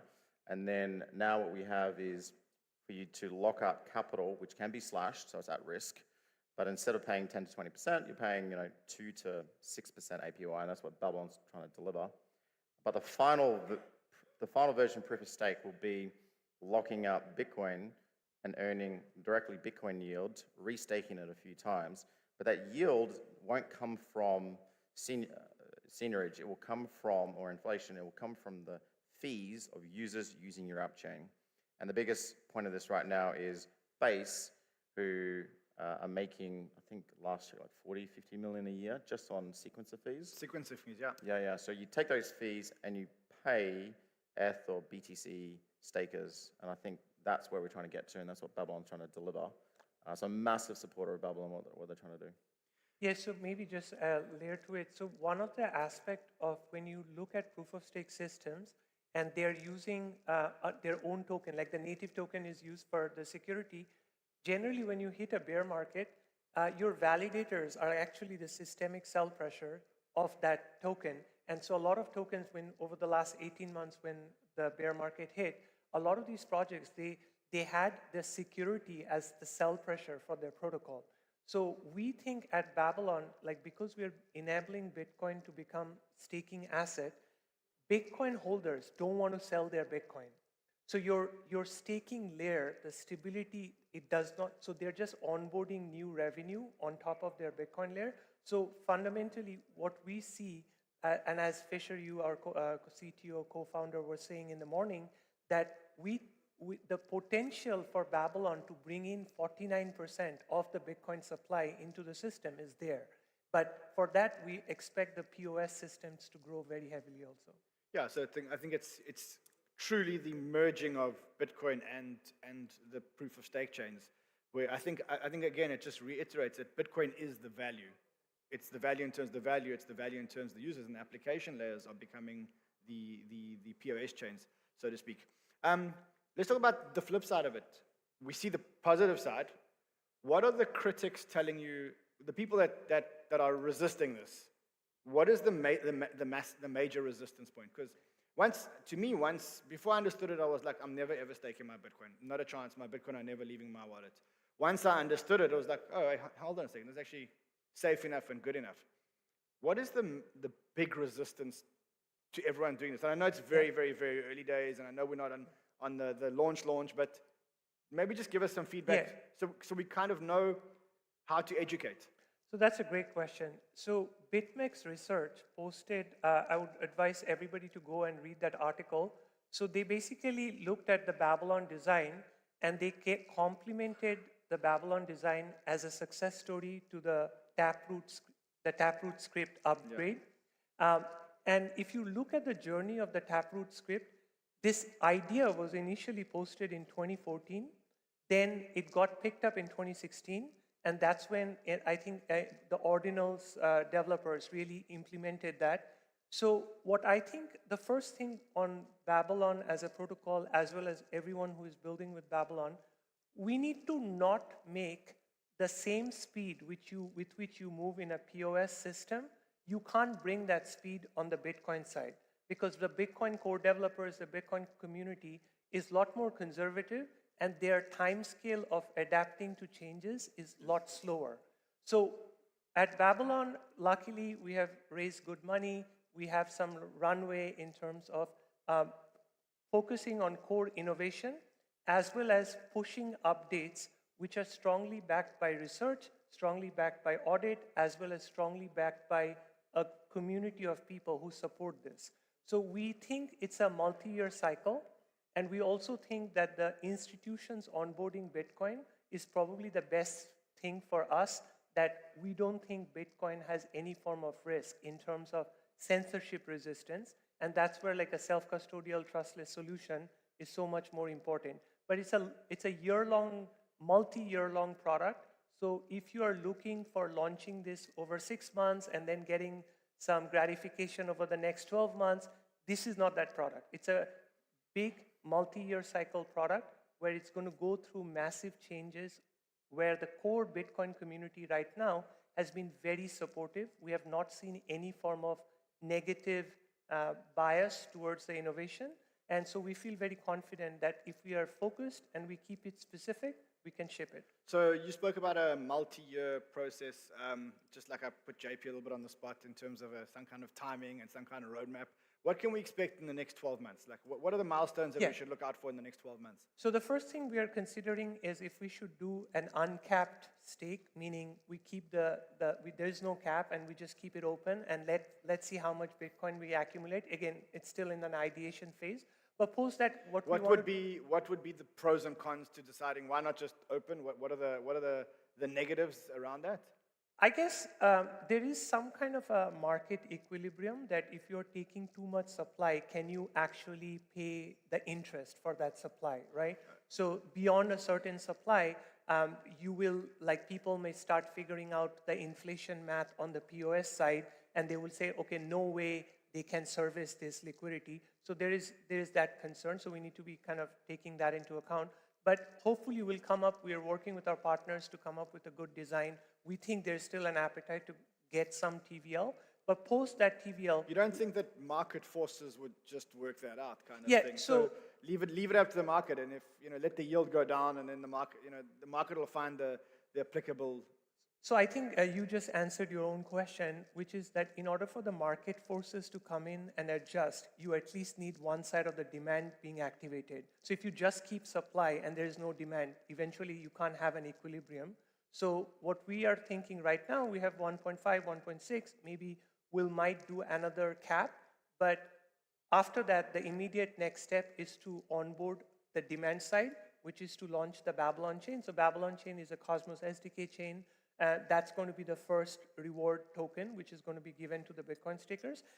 It's not that trivial to onboard Bitcoin, which is sitting on the Bitcoin blockchain, and actually onboard that trustlessly into a Cosmos SDK chain. Of course, Babylon chain is IBC enabled, so there's a lot of other Cosmos chains who can actually enable Bitcoin yield. But we're very cautious in making sure that this first onboarding of the first chain is done very well. So the engineering team, the audit team, the mechanism design team, we are working very closely to make that very successful. And so what happens next after that? So we think that the Babylon chain is IBC enabled. So we have quite a few IBC enabled chains which are looking for onboarding LSTs as well as they're looking for onboarding security.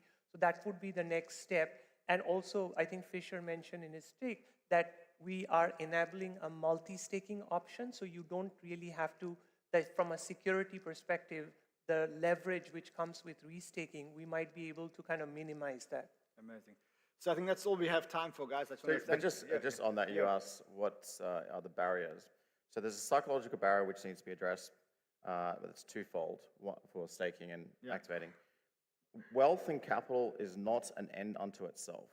We accumulate resources to do useful things, which is to expand humanity's agency and intelligence. That's what we're here for. Elon's actually showing this, and in fact, if you take Elon's wealth, it's almost 100% tied up in equity value of his companies and his ability to access cash flows, launch Starlink satellites, et cetera, and sell a vision. And he is mimetically changing humanity's course in a very useful way. And we need to change our ideation of money as an end to itself. You do not want to die with a single dollar in your bank account. You want to turn all that wealth into mimetic and genetic output for the future of humanity itself. That's something that we need to, and I think over the last 100 years, this idea that you buy property and property goes up in value, or you sit on cash and cash earns interest rate or whatever, that's wrong. We should treat our time and effort as the truly scarce things, which we turn into capital, which is gives us the ability to buy the time and effort of other machines. The machines around us, the biological machines like your staff and your developers, and in future, very, very soon, the time and effort of the silicon machines, the bots that are going to be running around us very soon. And so capital is your ability to mimetically change humanity, and you should deploy it as fast and as hard as possible. And we need tools to enable us to keep our money online, hot, and not offline, cold. The greatest mistake you can make is keep your Bitcoin in a cold vault locked away.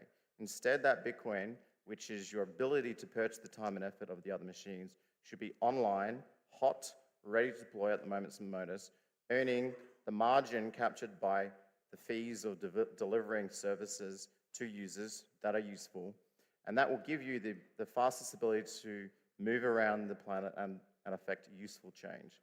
And we're building the tools to keep your money safe, hot, and ready to be deployed. So I think you're right, but I think there's the counter-argument that says that in an early part of Bitcoin's life, and I still believe that we're in the early part of Bitcoin's life, when the yield or when the return of just holding the Bitcoin is perceived to be so high, the incremental of 2, 6, 7% doesn't warrant the risk of accessing your cold wallet or taking any risks on your Bitcoin. I think Michael Saylor said it best. He's like, Why would I ever stake my Bitcoin? Why would I ever move my Bitcoin when I can, when just by holding it, I'm getting he quotes the average return. I don't remember what it is, but just by holding it, I'm getting 500%, 100% a year, whatever it is. And so I think that as the asset becomes more adopted and as the asset becomes more mature and you're not getting the 100% a year, 200% a year, 300% a year, then people will be more inclined to take out the asset out of their cold wallet, stake the asset, use the asset, make the asset more productive. Nothing is zero risk. Like an asteroid could hit Earth tomorrow and set us all back to the primordial protein. So keeping your Bitcoin offline, the risk of you losing access to those keys should be factored into. But also, you're not just dumb mushrooms that live in a basement hoping your Bitcoin goes up forever. What's the point? Why do you want your Bitcoin to go up forever in terms of the purchasing power? The reason why you do is because as Bitcoin accumulates monetary power from the rest of the world, it gives you an increased potential to buy entropy change, useful entropy change of the universe, as in the economic output of humanity itself. So your one Bitcoin has slowly over the last 10 years given you potential to buy an ability to influence humanity at an increasing rate. But what's the point of just sitting it there? Actually go out there and buy the time and effort of the machines around you to do something useful to compound. All right, on that point, we're not going to hold your lunch off any longer. I think there's one or two more before lunch. So thank you very much, guys. I do see these projects as probably two of the most important projects around Bitcoin. So a big honor to be with you guys today. Thank you. Thank you, Sam.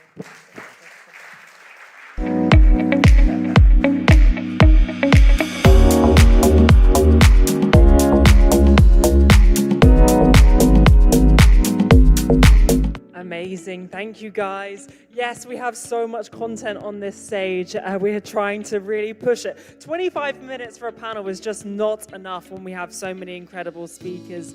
Guys, please do take your seats. I know that lunch might be starting relatively soon, but we still have more to come. We have our next panel coming up. We've been discussing a lot about Bitcoin layer 2s, and this panel is going to take a deep dive into that. So we're going to now see things rather than just in keynotes and discussing layer 2s. We're going to see this from different perspectives, what different people are doing and how it's all coming together. We keep on discussing that today, is how everything interlinks and has way more power together. On our own, we definitely do not have as much strength as we do as a team. So please join me in keeping up that energy and welcoming back to stage. We have Sunny from Osmosis with still the best outfit of today. We have Belinda from Sharding Capital. We have Sammy from Citria, and we have Bart from Opstake. Let's get a big round of applause, everyone. Let's go, panel.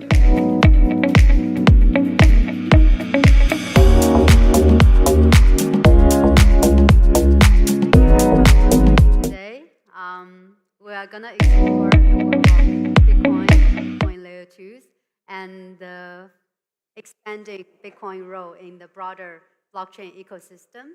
And I have with me today on the stage a group of remarkable experts, each of them bringing their unique insights into the ever-evolving Bitcoin narrative.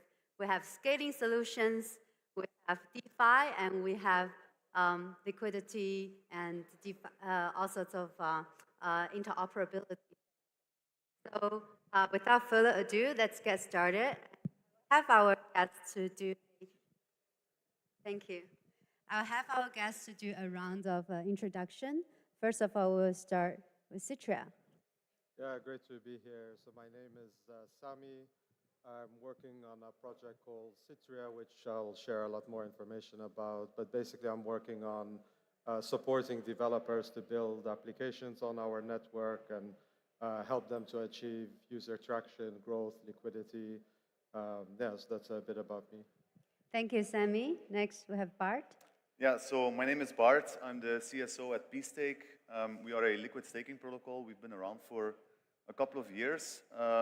We used to do a lot of liquid staking in Cosmos for a lot of Cosmos assets, but then transitioned this year fully onto Bitcoin now, really focusing there, building an LST on top of Babylon, who we just saw earlier. Awesome. Thank you, Bart. Sunny. Hello. Hey guys, my name's Sunny, one of the co-founders of Osmosis and Polaris. You just heard a talk about it a few hours ago. And yeah, I mean, I've always been a Bitcoin maxi, you could say, and part of why I started working on Cosmos 7-8 years ago was to, I really believe this idea that Bitcoin will be the base money of all of crypto. The Bitcoin asset will flow into all chains and be the core DeFi asset. And I think it's taken a while to get there, but I think we're finally making really good headway into that vision with, all sorts of new stuff like, Bitcoin layer 2s and, Bitcoin staking and a lot of new trust bridges coming around. So really excited to see that. Thank you, Sunny. It's going to be really exciting. Also myself, I'm Belinda Zhou. I run Sharding Capital. So we are a Web3 fund based out of Dubai. Our target is mainly early stage project, and we will try to support our portfolio project mostly in go-to-market strategy in Asia and Middle East. So let's get the conversation started. Since you're talking about Bitcoin layer 2, I would love to ask Sammy about Citria, right? How do you think the ZK rollups is helping supporting Bitcoin's role with beyond its current store of value? How do you unlock its further use case? That's a great question. So there's two parts of what we're building today. There's ZK rollup, so it's inheriting full Bitcoin security and censorship resistance. So this is, so you have like Bitcoin, the asset, and then Bitcoin, the network. Bitcoin network today is like undoubtedly the most censorship resistant and decentralized network. So what we're looking to do is like how to extend that network properties to allow developers to build decentralized applications that leverage this block space property. So the ZK rollup itself is type 2 ZK EVM. It's actually client agnostic. So we will introduce multi-VM, like Solana VM, Move VM much later. Right now we're focusing on EVM, trying to take advantage of the very matured developer tooling and infrastructure that's been around for a while now and continues to improve in the Ethereum and EVM ecosystem, but not only about like developer tooling, even things like compliance and security related applications and infrastructure, which is being developed for EVM, like working towards this goal of being able to build everything on Bitcoin and use Bitcoin as the base asset for everything, but also have these maximally decentralized and censorship resistant applications building on top of Citria.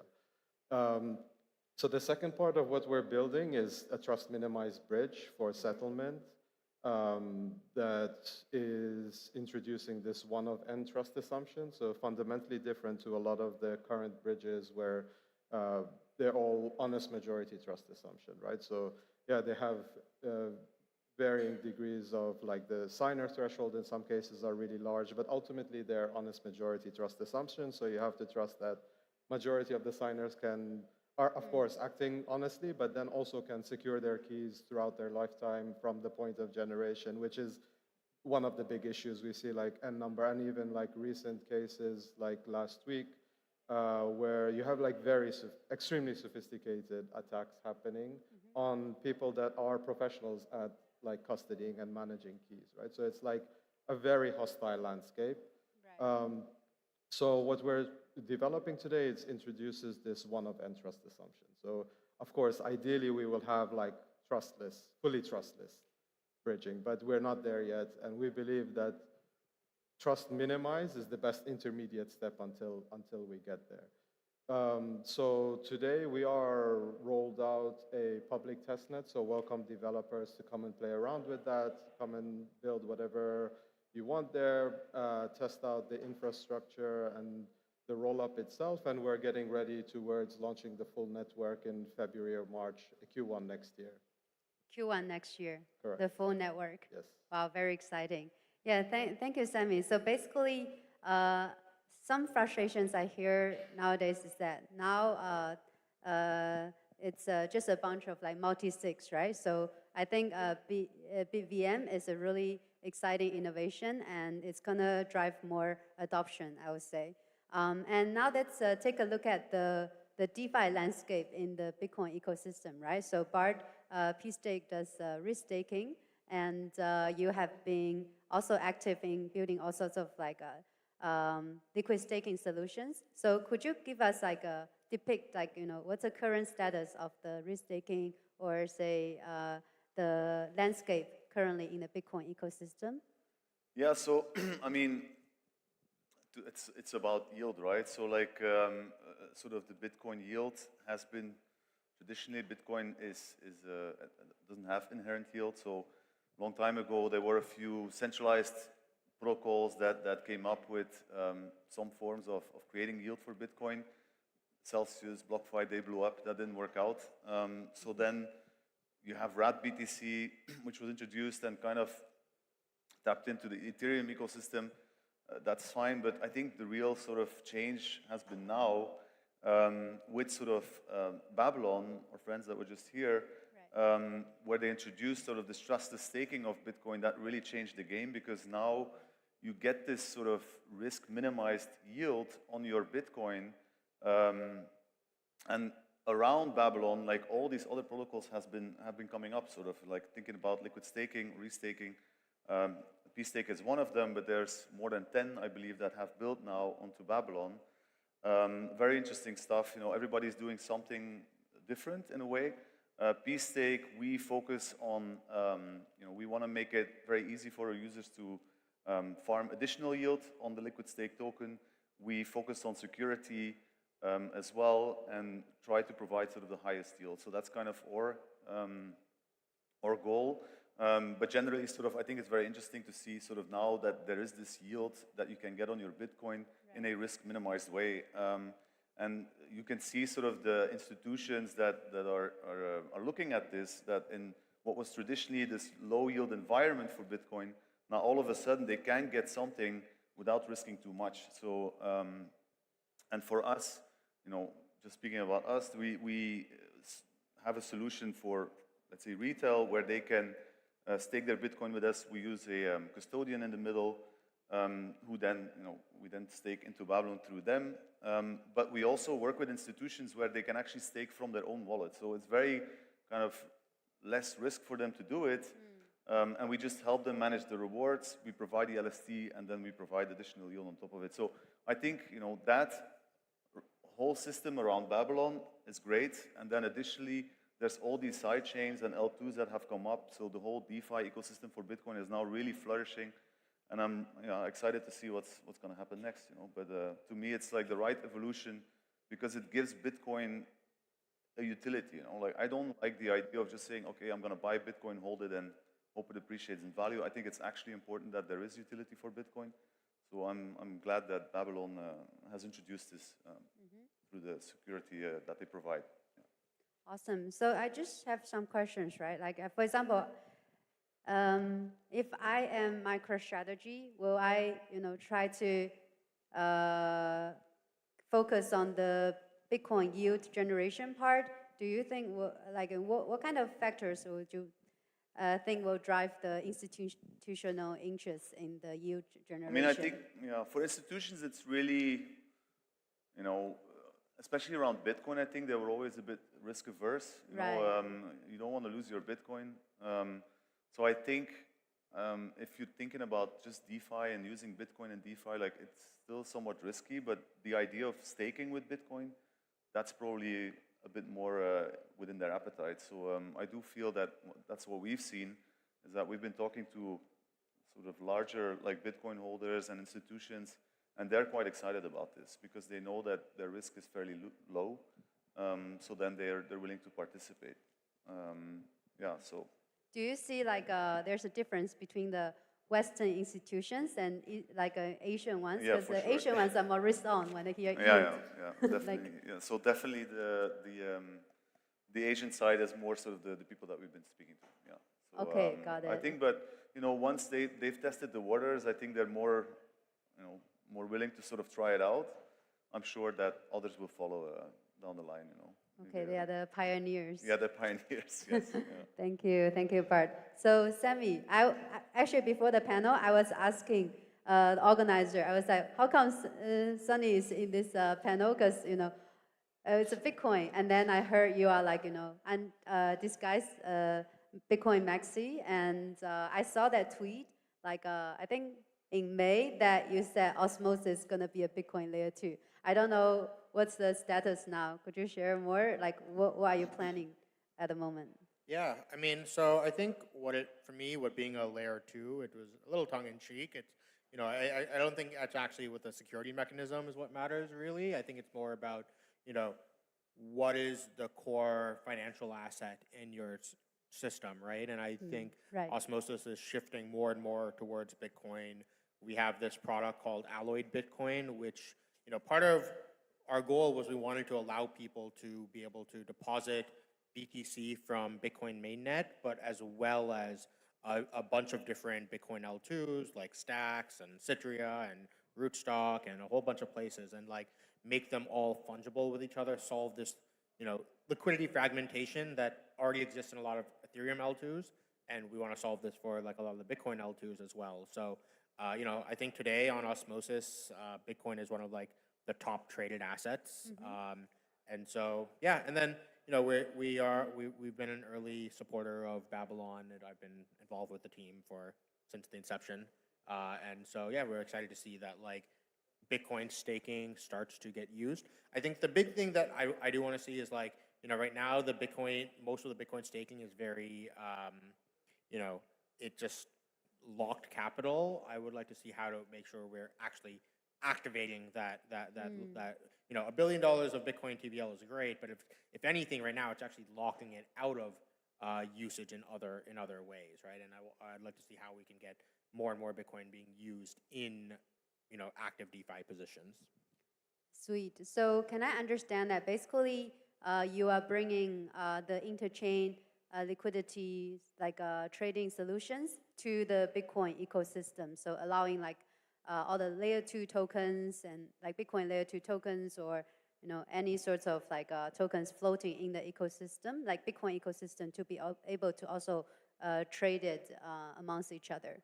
Yeah, exactly. And like I think so, you'll be able to deposit BTC from mainnet or from Citria, right? And I think it's one of the only. I think Osmosis is probably the only, or maybe the largest order book DEX for native Bitcoin. Wow. So technically, it's achievable. Yeah. And so we've done this by working with a number of different bridges, right? So the Alloy, what it allows us to do is we use WBTC, but we also use Bitcoin bridged via Nomic. We also use CKBTC, which is bridged via ICP. And what that does is it actually, instead of putting all of our eggs in one basket, it lets us diversify our risk and like use a basket of different bridges. Got it. And then, because now you facilitate swapping, which is like trading, and you mentioned you want to see something more than, like say the simple token side, right? So are you gonna enable more like lending and borrowing, even like, derivatives on your platform? Yeah, I mean, today you can already use it in Levana for perps. You can use it in Mars for borrow lend, and not even just beyond the Osmosis chain, like Nolis, which is another Cosmos lending app chain. They started supporting the Alloyed Bitcoin as well, and I think we're just going to start to see that like Alloyed Bitcoin is going to be the primary capital asset in all of Cosmos. Exciting. Good to see Bitcoin become more used instead of being like an idle asset in the cold wallet. I have a question, right? So, because I'm more on the VC side, and then talking with a lot of KOLs, a lot of community members and retails, often we are asked, if the projects have the upside to for them as like as like a pleb, right? And I feel like most of the projects in the Bitcoin ecosystem haven't launched their tokens yet. Do you think there will be a wealth effect, from the Bitcoin ecosystem, similar to what the airdrop has happened in Ethereum or Solana? So maybe we can start with Sunny. Yeah, I mean, I think we already started to see an early wealth effect with like a lot of the ordinals and BRC20 stuff. And I think that has sort of started to die down a little bit, Right. partially because, I mean, most of those were meme coins. They had very little utility, and then they're all being traded on Bitcoin mainnet, which is just not a good place for trading. It's a very bad UX, you know, with 10-minute block times and all this stuff. So I think that now with more utility tokens with a real value being built in the Bitcoin ecosystem, we'll start to see more sustainable wealth effects happening. Got it. And Bart, what's your take?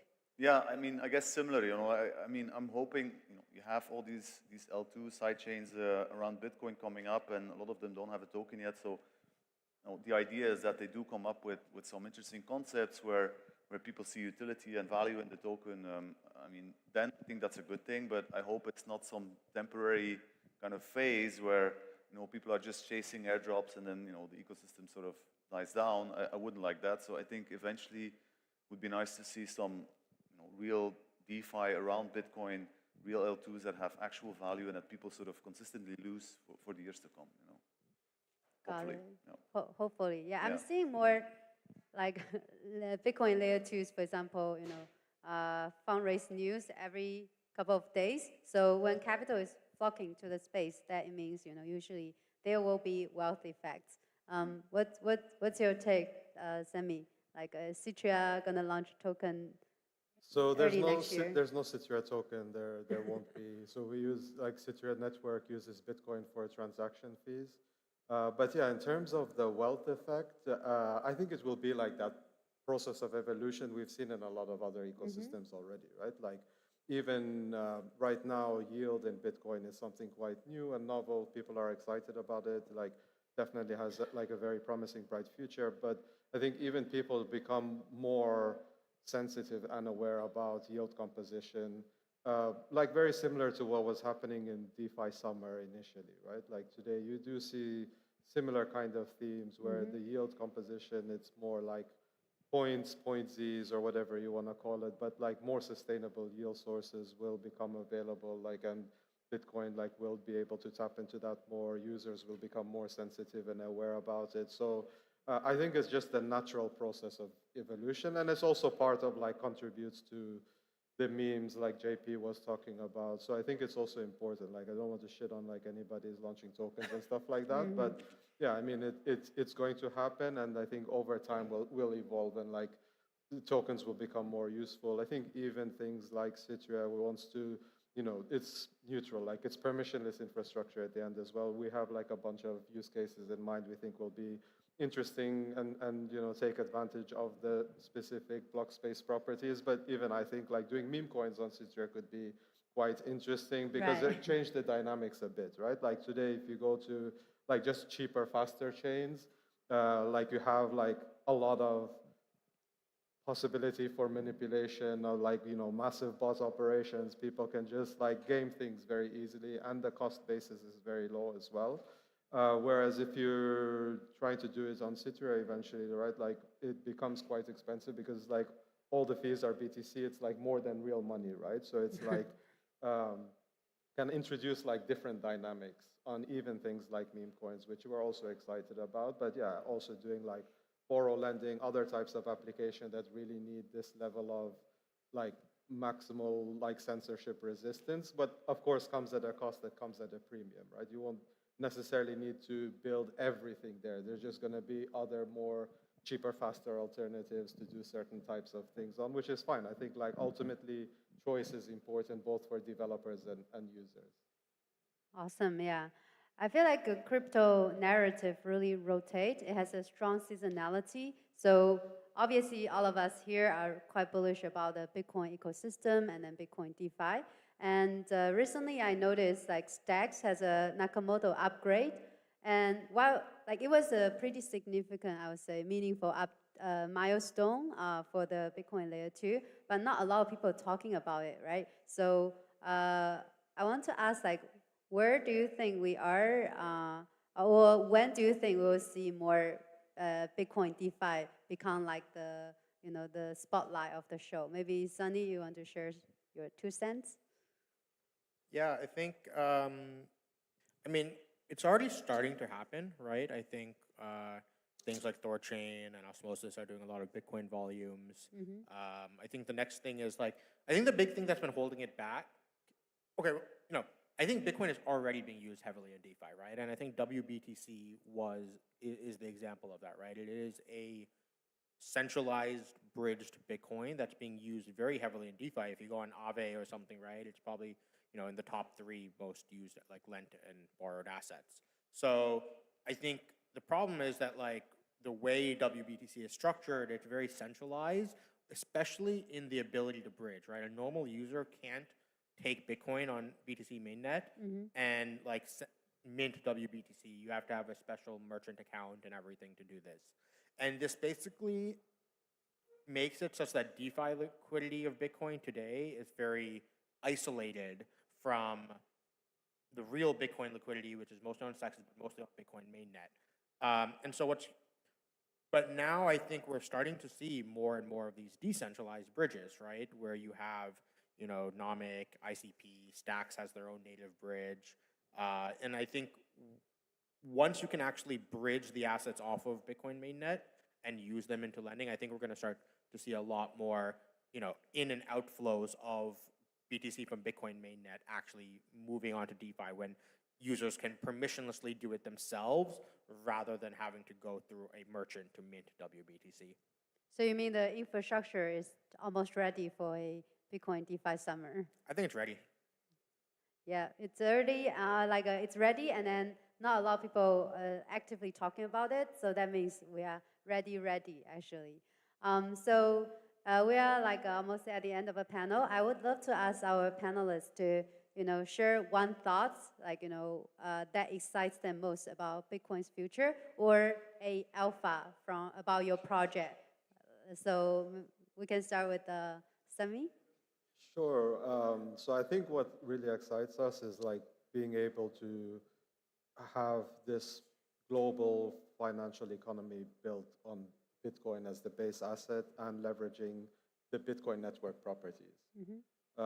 So that's really what we're most excited about and working to help achieve. The alpha to share is we're getting very close to launching our public mainnet in Q1. We've just launched the public testnet. Welcome everybody to come and help us battle test it, break it, and think of different types of ideas of what we could build using extending Bitcoin block space. Awesome, yeah. Thank you for the good job in enhancing the block space, because I think it's the biggest limitation right now for the Bitcoin network, right? Yeah. Also, kudos to Citria. Bart, what's your take? Yeah, so for me, I think sort of this increased programmability for Bitcoin and that really the attention is going there where people, realize like actually we can do a lot more with this asset and use it in DeFi. To me, that's very exciting. Like it is the biggest asset. So I think for us with BStake, we decided we wanted to build for the asset and not just build any product. So hopefully we'll see this flourish and really like grow to sort of into its potential. And some alpha, well, we're launching our liquid stake token in a few weeks, so please check it out, YBTC, and then we'll have some like very cool integrations with this as well. So Yeah. So you launch your liquid staking token in a few weeks. Yes, correct. Okay, exciting. Yeah. Sunny, what's your take?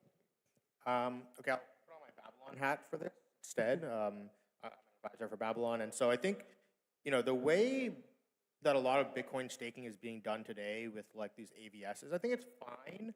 I think for me, my vision for restaking in general is it's a way to influence the L1 to do more things, right? And one of the things I would like to build at some point is a Bitcoin zero-conf network where, I think if there's one thing that's going to hold back all of like the Bitcoin DeFi ecosystem today, it's the slow block times of Bitcoin mainnet. So to get from Bitcoin once you're on an L2 or sidechain or whatever, right? It can be fast, but to get onto it takes 10 minutes, or going between the chains takes multiple blocks. I mean between layer 2s. Yeah, and so I think that's gonna be like unless we can solve that, that's going to be the death knell, right? For why Bitcoin DeFi is not going to take off. In fact, when I first switched from using Bitcoin to using Ethereum primarily, it was because of the block times. The 15-second block times are much better UX than 10 minutes. And then, we see in Solana, like, okay, sub-second block times. It's really good UX. And so I think with like a way where you can have miners be able to restake Bitcoin to commit to including transactions in the next block, so you get faster guarantees of inclusion, I think that is very valuable and is what's really going to take Bitcoin to the next level. But if you think about this and extend it even further, like the logical extension of this is that restaking systems give you a way to bribe miners or validators to add additional protocol rules, right?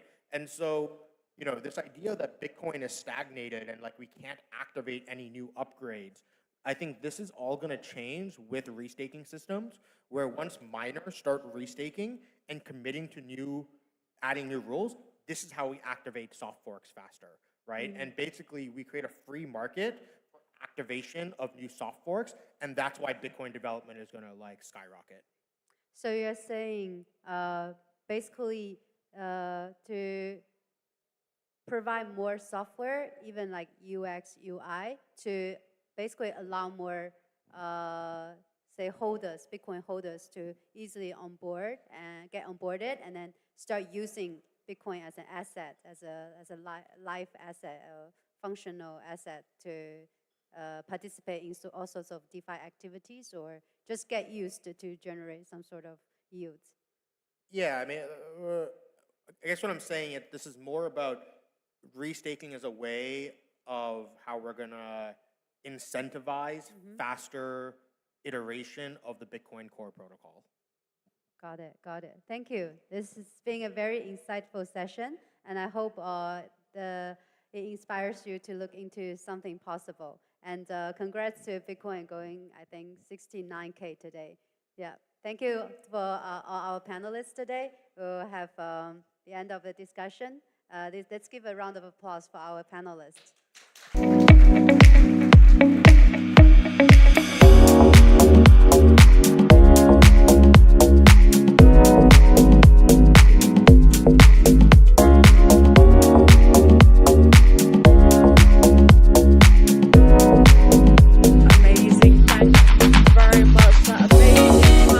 We have to move on pretty swiftly. We're just getting the chairs sorted.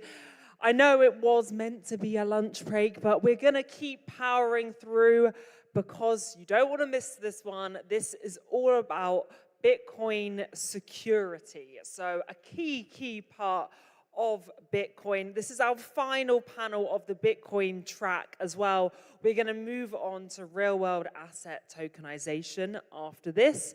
So please join me to get the most energy we've had today for our amazing panel. This is Matt from Lorenzo, Siva from Native, Jerome from Persistence, and Sanka from Babylon. Let's get a big round of applause, everyone, for our panel. Let's go, guys. Before lunch, let's make this awesome.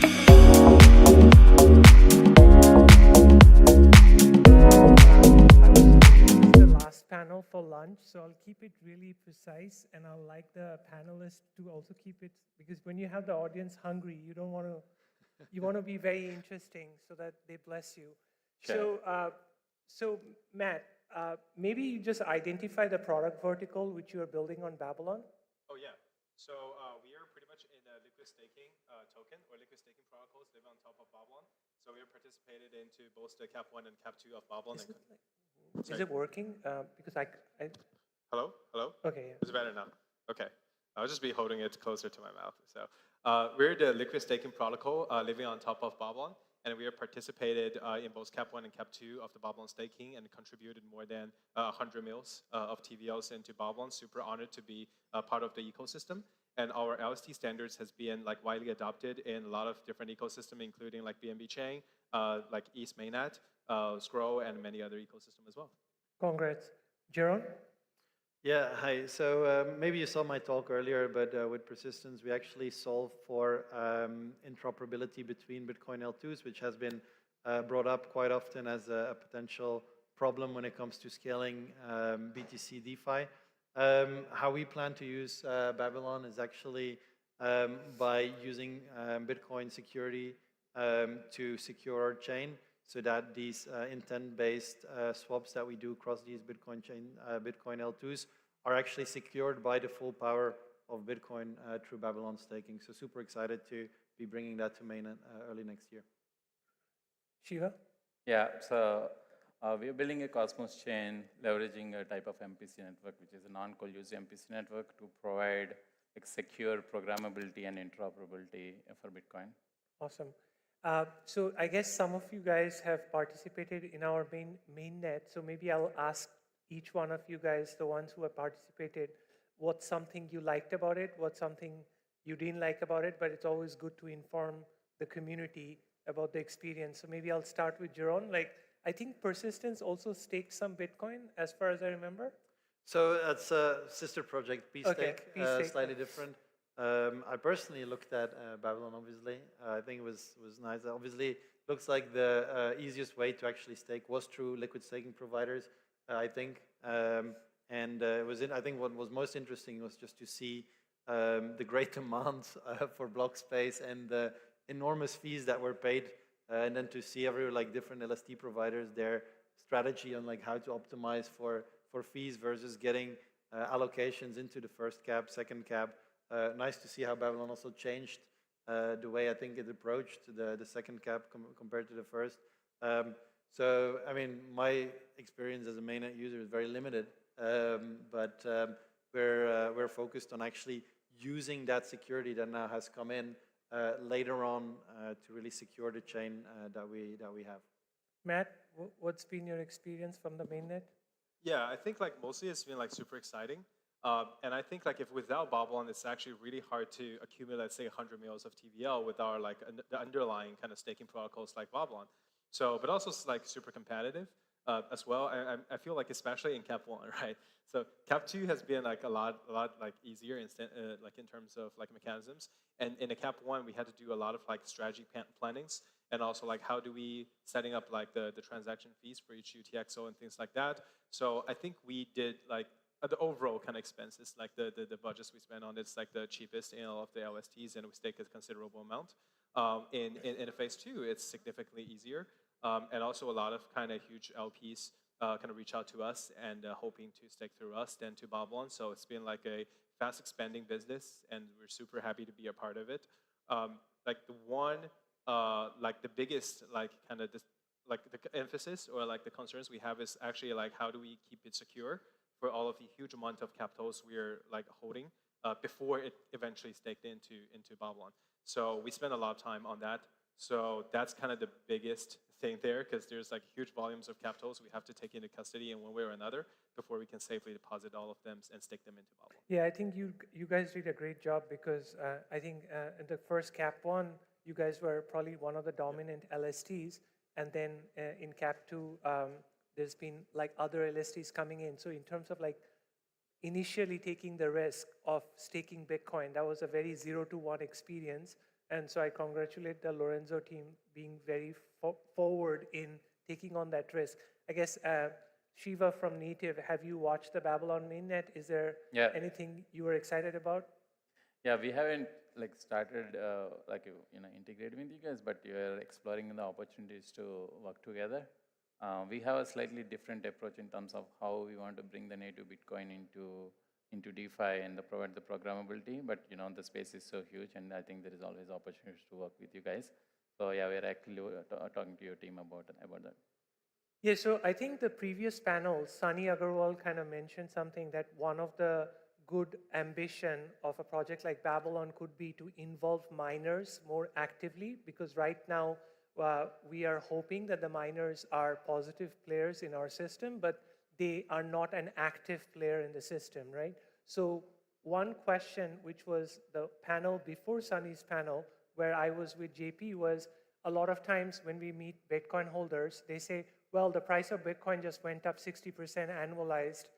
Why do we need to lock Bitcoin and take on more risk, right?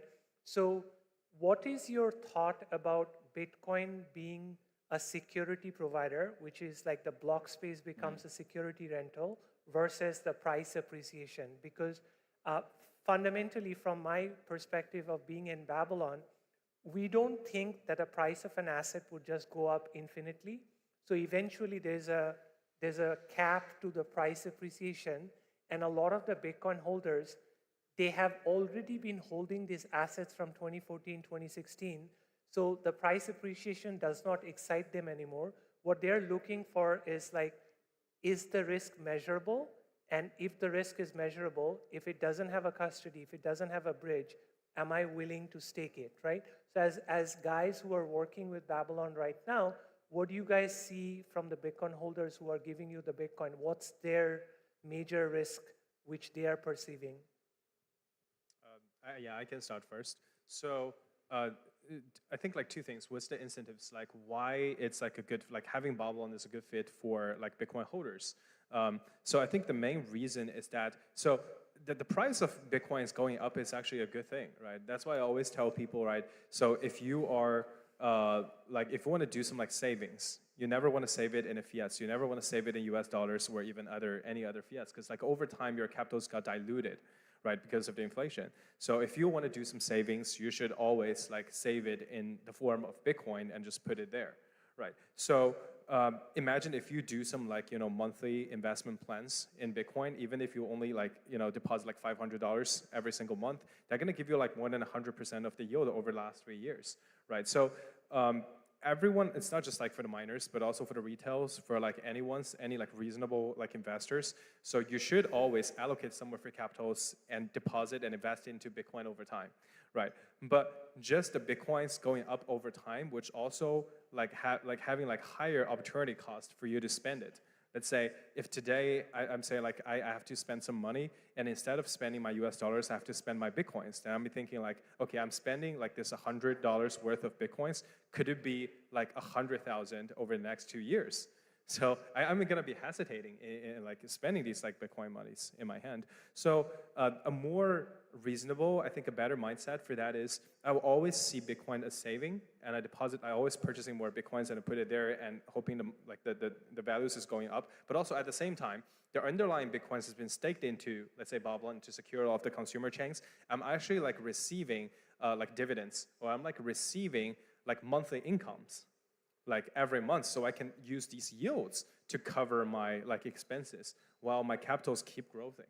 So that would be like a better like mindset for doing that. So over time, you keep just depositing, and say if you keep doing this for the next 10 years, and not just your wealth is going to grow exponentially, but also like your monthly income is going to be growing exponentially. So hopefully like everybody's like financial freedom is going to be coming like earlier than expected.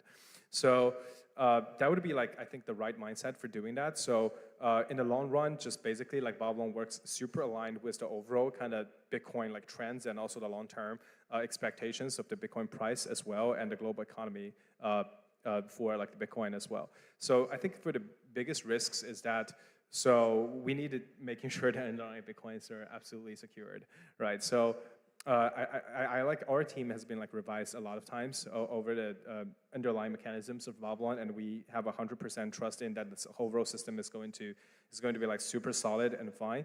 But for the overall market, it needs time to validate, to prove that, right? So a lot of the LPs are super interested and also believes in a vision in the long run as well. The only concern is that this is a relatively new product. So they need some time to test it and making sure it's like everything is fine. But I think like in every like single month, we have like more people got convinced and more interest in depositing. So I honestly think it's gonna be like growing even faster in the next half a year or so. Yeah. Thank you. Yeah. Go for it. Shiva, go ahead. Oh, yeah. So yeah, like Sunny actually mentioned in the previous panel that the currently Bitcoin being vastly used in DeFi, but I would say it's not. Like it's less than 1% of the Bitcoin is actually being used in DeFi, and the opportunity is so huge, right? Like of course there are some maxis never want to use and take any risk, but still like this 99% of the Bitcoin is just held, and so we believe that if we provide like a secure and robust platform, like battle-tested platforms, some of that liquidity can be unlocked. And that's what we are also like building for, like having like a trust minimized way of bringing that Bitcoin into like a DeFi and across interchain would definitely gives a little bit of a motive to bring that Bitcoin into DeFi. But yeah, I think what we are together as an ecosystem now trying to do as providing a more trust minimized bridges would only increase that percentage. As a comparison, like Ethereum, like 17% of the Ethereum is being used in DeFi, right? So the opportunity is huge. But yeah, whatever we are like trying to innovate, I think we'll increase that percentage to more. Jerome? Yeah, I mean, on your question in terms of like, does the value of Bitcoin actually interfere in a way with what we're trying to do here? And like, I think not. This is finance like 101. Look, you have an asset, it's currently not that productive. Sure, it goes up in value, but eventually, as you say, it will probably stop going up in value, or at least it will be less fluctuating that massively. So you want to make that asset more productive, and like you can do a few things already with Bitcoin. Like you can just use it and like you lend it out, so you earn some money in that way, which comes with risks, right? You can run some option strategies, like you can sell some covered call options on your Bitcoin, you make some yield on that way, which comes with risks. And now with Babylon, you actually have an option to stake your Bitcoin. Obviously, it comes with risks, right? So there's different forms of yield that are being generated. Maybe there will be other options to actually generate yield on your Bitcoin. But altogether, like it's traditional finance. Look, it's the same thing. You have an asset, it's not really productive. Maybe 1% of the BTC is currently used in DeFi. You want to make more and more of that Bitcoin productive. And that's, I think, the entire name of the game. Like you try to make things more productive in terms of asset class. Yeah, this is really, I think, the start of a new era where Bitcoin can become that productive asset by using it, by using the security of Bitcoin to secure other chains, other protocols, which can generate revenue, contribute some of that revenue back to the security of the protocol and back to Bitcoin stakers, basically. So it comes with risks, obviously. I don't really know exactly how like slashing mechanism and everything will work with Babylon. But yeah, curious to see. And like as with everything in finance, I think the market will price it accordingly. So yeah. Yeah, so maybe the final question before we head off to lunch. Is security a meme? So that's a massive controversial topic between the founder of Solana and the founder of Eigenlayer. So I wanted to hear, you guys are consumers, builders on top of Babylon. What's your take on security? Is security a meme? Yeah. I guess I'll start with Shiva. Yeah, I don't think it's a meme. It's definitely something very important. I'm in this space for, let's say, 8 years, and I lost a lot of times because of, bridging some of the bridges that are not secure. So, and that's also the motivation for us to build a secure platform to bring Bitcoin. So yeah, I wouldn't consider security as a meme. It is necessary to unlock more liquidity into Web3, basically. I don't think it's a meme. I think it's actually very important, and I think we're actually seeing this. Like, why would otherwise so many things actually be trying to build on top of Bitcoin, on top of the most secure asset and chain in the world? So absolutely not a meme. I think we'll see it even go up. Bitcoin dominance is at one of the highest points it has been in a very long time. And I actually believe just because the security of Bitcoin is so prominent, so important, that it will continue to go up. I actually think that, I've said in my speech before as well, look, everything else in a way has kind of been tested and like in different chains, like even Ethereum, Solana. But I think eventually everything will come back to Bitcoin because it's the most secure chain to build on. Yeah, so not a meme, but on the other hand, everything's a meme. So, but no, not security, not Bitcoin security. Yeah, I think it's all fun and games until the real security has been breached, right? So I think like the security topics is more like a fire alarm. So we're like hearing a lot of these fire alarms are actually false alarms. But when there is a real fire, you would hope like it actually works and all of like the, you know, the firefighters and whatever, all these mechanisms could come here to save you immediately. So I think the same way works for Bitcoin as well. It's only that, it's in a very early stage of Babylon. There are not so many consumer chains already live with Babylon, like staking and all kinds of stuff. So people would be saying like, okay, you know what? So there could be work like this way or another. Actually, it's like, probably it's not that significant of an impact or things like that. But if you really think about it, if one day we have like 50 billion plus of the assets being actually running on all of the Babylon consumer chains, and I'm telling you the underlying security is only secured by, let's say, 100K of assets underlying stake there, this is like the most horrible kind of story I will be hearing in this year. It's like, how would you be securing all of these like huge tons of business building on top of that? So hopefully, I think the BTC staking, staked kind of like decentralized world is going to be securing like all of the on-chain finances, all of like the global decentralized finances, like securing all of these, not just like Bitcoin, but also like real-world assets, like Ethereum, all of these like leading tokens, let's say like all of the NASDAQ securities and all these things on-chain. There's going to be like trillions and trillions of like dollars worth of assets being traded on-chain. So if there is a tiny, teeny chance of being hacked, is possible, it will happen. And that's when the time of the whole world is going to be collapsing. So like I said again, so it's like, it's all fun and games. You can mock about that. You can say like, you know what, it's like preventing this like hacking, but this hacking has never happened for a very, very long time. But if you are putting trillions of dollars at stake, even if it's just like 1 of a million chance of being hacked, once it happens, that's the end of the whole world. So we cannot stand that, we cannot afford that. So yeah, I think security is a real thing. Yeah, thank you guys. Maybe as a builder inside Babylon, I would just reiterate this point that in the movie, that with Spider-Man movie, there was a statement that with great power comes great responsibility. So at inside Babylon, we know that there's a tremendous amount of TVL to unlock, but at the same time, that TVL puts a massive engineering responsibility to make sure that we execute, and we are very cautious in putting this locked on Bitcoin. Thank you again for the panel. And yeah, we head off to lunch. Thank you, guys. Thank you. Thanks, everyone. Thanks, everyone. A round of applause, everyone, for our amazing last panel before lunch. The guys are correct. We are now taking a lunch break. We will be back here at 2:30 p.m. So we're running around 30 minutes behind schedule. But go, enjoy some lunch, feel fueled up, ready for this afternoon session. We're going to be discussing real-world asset tokenization. I'm extremely excited for this topic as well. So guys, let's get that energy. I'll race you to the lunchroom.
right industries as well. So this amazing track is coming to you from Mantra, and it is now my pleasure to invite to stage Kate from Mantra. She's going to be taking over my job as well. So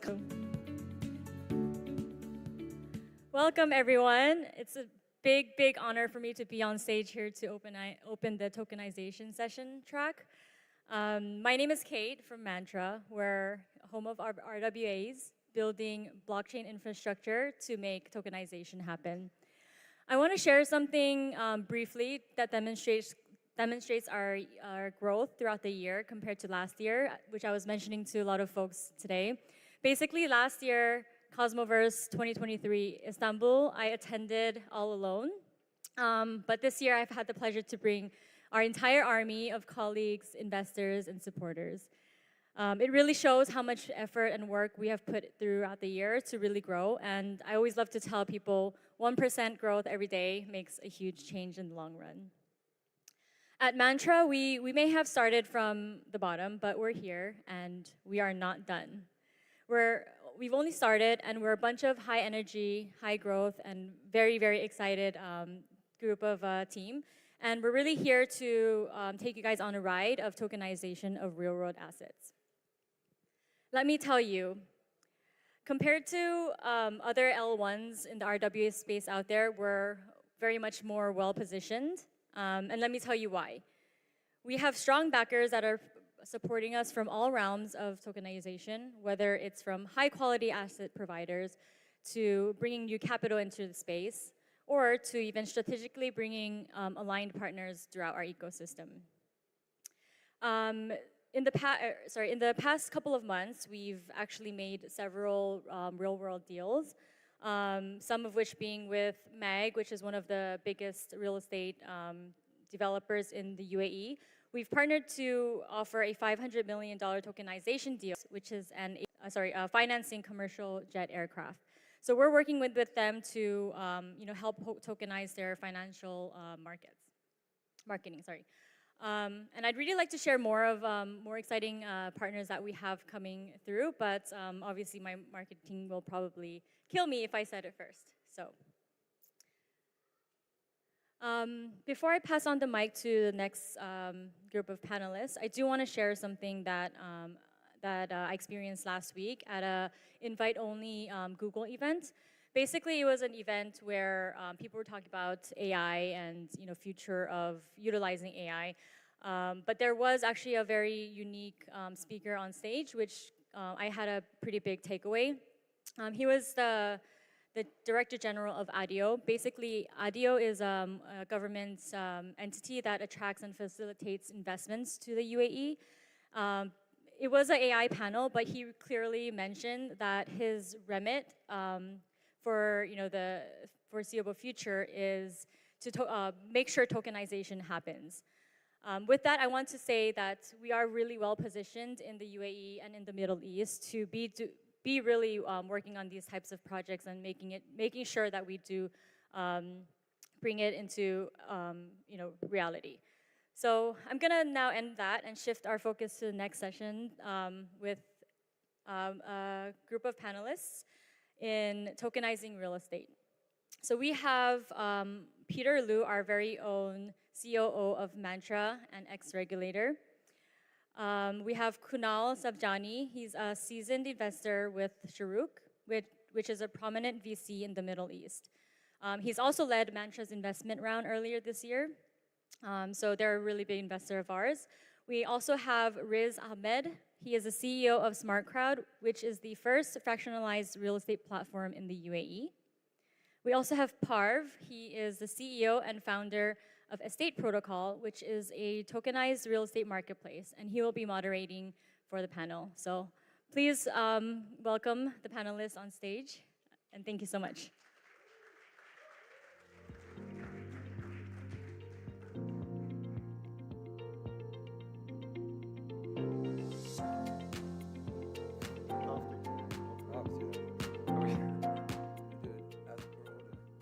Do we sit under our pictures?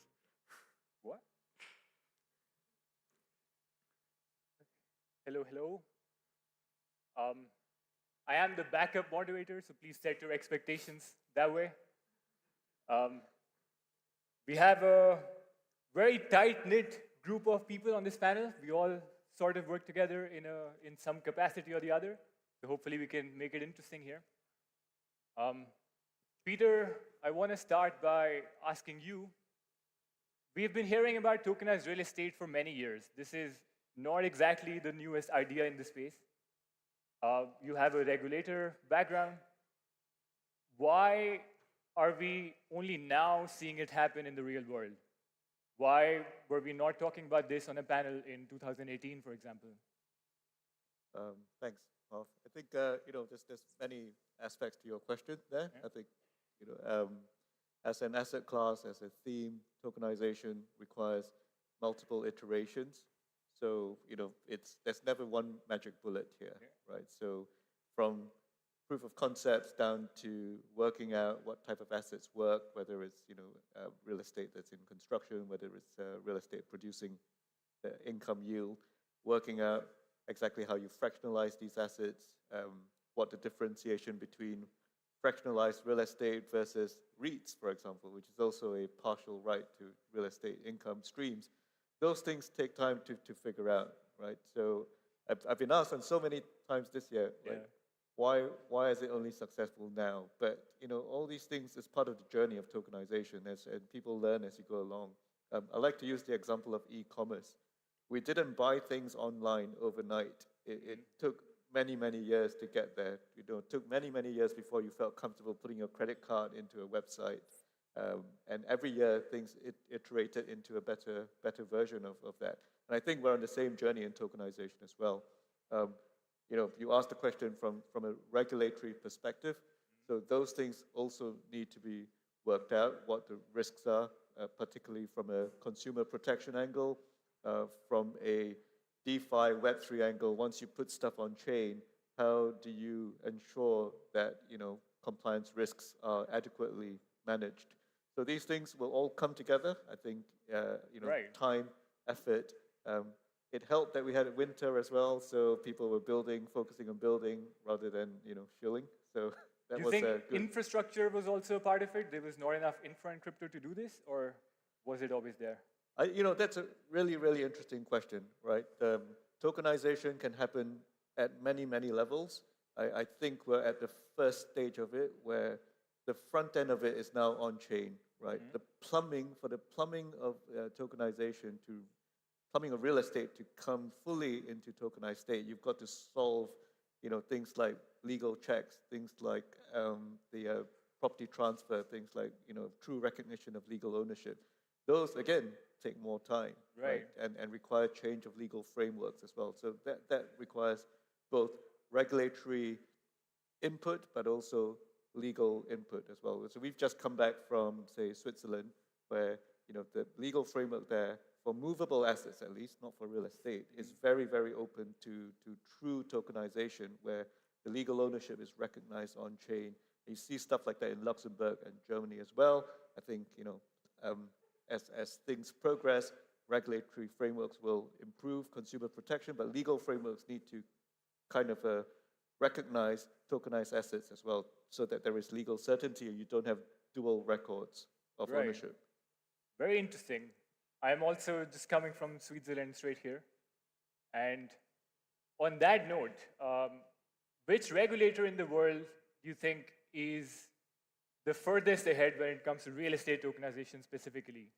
And if it is the UAE, just to make it interesting, what's the next best one? Be careful. Yeah, I think there are very, very innovative discussions happening here in the UAE, which will put Dubai in particular ahead of the curve when it comes to tokenizing real estate, in the sense I spoke about, where the token is the thing itself and not a representation of the thing. Yeah, I mean, it makes sense. We have nothing to do originally with the UAE, but we decided to come here and start our tokenization process from the UAE simply because the infrastructure and the regulation is by far the best in the world, maybe. But Switzerland is also interesting, so I would be maybe looking there as well. Riz, a lot of people in crypto have an issue that there's a lot of projects, there's a lot of money going around, but there's not a lot of users that actually use applications in crypto. You are someone here that has the most real-life users on your application, even though it's Web 2. Where do you think, in your customer's journey or how they experience the fractional real estate ownership, how can we improve as people that are tokenizing this? How can we improve? Hi, everyone. Thanks for saying that we're just Web 2. I appreciate that. Where was the first moderator? So yeah, just to give everyone a bit of background, right? So for 2018, if I rewind, what the general investor wanted was generally someone in Dubai that wanted to put a bit of money into Dubai real estate. And that was the problem that Smart Crowd was trying to solve. So we got the first crowdfunding real estate regulated license in the Middle East. And that was the problem we started solving for years and years and years. And now what we're looking at is a different type of problem. That problem is someone coming, and that's why we've started working with the state protocol, is someone that says, look, I've got quite a lot of money, I made quite a bit of money in crypto, for example. I'm looking for sustainable yields. I'm looking for a hard asset. I'm looking for something that is pegged to the dollar, ideally, and also in a tax-free environment. And so that's what we're trying to solve right now, and that's what the big customers are coming to us and saying, solve this problem now. We solved the previous problem, and we've got over 10,000 investors. We do tens of millions of dollars of AUM every quarter. But now this is the key problem that we have to solve for people in this room, right? That say, look, we have this objective, and we have this kind of currency, which is the cryptocurrency, and we need to get into that. But also, the other part of it is, how do we make sure that this is liquid, right? So again, if you're in crypto, you're used to this liquidity. In normal kind of the meat space of owning an asset and running an asset and then eventually selling it, it's not that liquid. It's just think about owning a flat or anything. It's not, you can't liquidate it overnight. With Smart Crowd, you can liquidate it, but it'll take maybe a couple of months to go and liquidate your shareholding. What tokenization allows is that almost frictionless ability to trade. And not only that, when you have a token on blockchain, you're also able to leverage it, which is something that we can't do right now. So our structure is we have an SPV that is regulated, it owns an asset, and maybe the four of us own an asset together and we own 25% each. But that asset, that whole SPV structure is regulated, and you're not allowed to go and get leverage against it. But you and I have been discussing for a long time, people saying, I want to invest, but I want to be able to leverage it. And then you have the financial institution that says, I'm willing to give leverage against it, so how do I liquidate? So that is the problem that we're trying to solve right now. The demand is, if I go back 2 years, 3 years ago, it wasn't necessarily there, but as Dubai actually has become more on the global stage, a presence, where actually people are finding that this is the place where, again, dollar-denominated, no tax, hard assets, the sustainable yields, and so this is the problem we're trying to solve now. So we don't have the solution right now in a regulated framework, but working with a state protocol, we're able to offer that solution in a whole at the moment.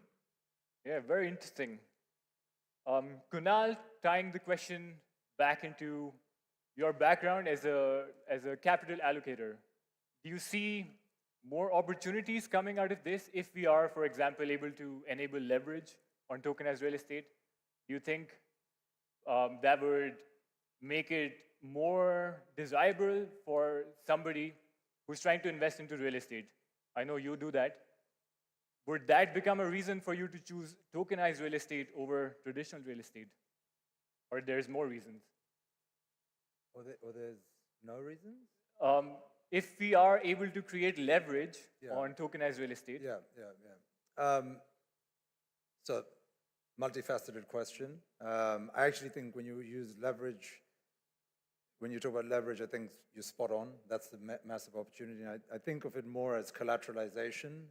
And I think we also have to look at, I know we're here to talk about real estate, but we have to remember real estate is an asset class. And I think the beauty about tokenization is it allows you to, if we can get to collateralization, and this will take time. You asked about where we are along the curve, it'll take time, but if we can get to the point that I can be using my real estate, borrowing against it to invest into other, it's not just into other real estate, but into other financial assets, especially if you're talking about on a fractional basis. Now, if you are an ultra high net worth and you have the right banking lines, you can do that anyway. That does take longer, but you can do it. But we're talking about for the mass market. Once you can do that, I think huge opportunity comes up because real estate is very different in terms of risk spectrum from other asset classes you might be wanting to invest in. So I think that's where the real opportunity is. I know you mentioned other, comparing it, we talked about REITs and real estate. I actually see it as very different. That's because, to me, I think real estate is still quite an emotional market. People do want to be able to say, that apartment over there or that building over there. They don't want to talk about owning some sort of blended bond of debt, commercial property, etc., and some REITs set in the US. So I think you have a lot more advantages about tokenization. But when we talk about the leverage factor, I think it is super important across all assets that we want to tokenize, and that will allow people who maybe were historically only interested in one asset class, because you get that quite often. Tribalists, so somebody's into property, they do a lot of property. They don't do a lot of anything else. I think what we can do when we look at real world assets as a whole is you can educate people and make it very easy for them to trade against other assets. I also think one of the biggest advantages of tokenization is if you think of people who've done well in property, quite often, if you were in the UAE at the right time, you did well in the UAE. But then you heard Miami was hot. But you can't really trade. You can't invest across the region, across the globe, unless you're a very sophisticated investor. And I think that opportunity on tokenization will be phenomenal. And when you talked about the regulatory side of it, I do believe whoever goes first is just going to set the footprint for people to follow. And we want that, because you do want a situation where you said Switzerland. I want to be able to sell here and buy Switzerland, or vice versa, or anywhere else in the world. Yeah. Swiss banks seem to think so for the UAE as well. The feeling is mutual. Cross-border investments, I think that's one of the biggest unlocks. So I know you also invest in real estate. Why would a property developer, like if you were Mac Group, for example, Peter, maybe you can chime in here. Why does Mac Group prefer to tokenize their properties, or any other developer, as opposed to selling them the traditional way? Kunal, you can start maybe. Yeah, I don't think it's prefer. They're not stopping doing the traditional model.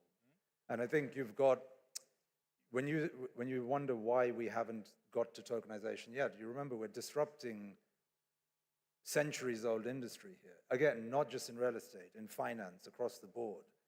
But there is a world, if you look around, yesterday I saw Tether, there's $120 billion worth of stablecoin out there. That is not coming into the traditional property market for developers. So they're unlocking pools of capital. That's step one. Also, understanding where the puck is going. That's going to be a much, much larger proportion. We all believe that. Your 120 billion of stable is going to go significantly higher. And people, I think, unfortunately, the younger generation don't necessarily want to own as much. They don't want to own their own property, but they do want to have the ability to invest across multiple properties, so in little pieces of each one. So I definitely don't think they're moving away. They're just adding on.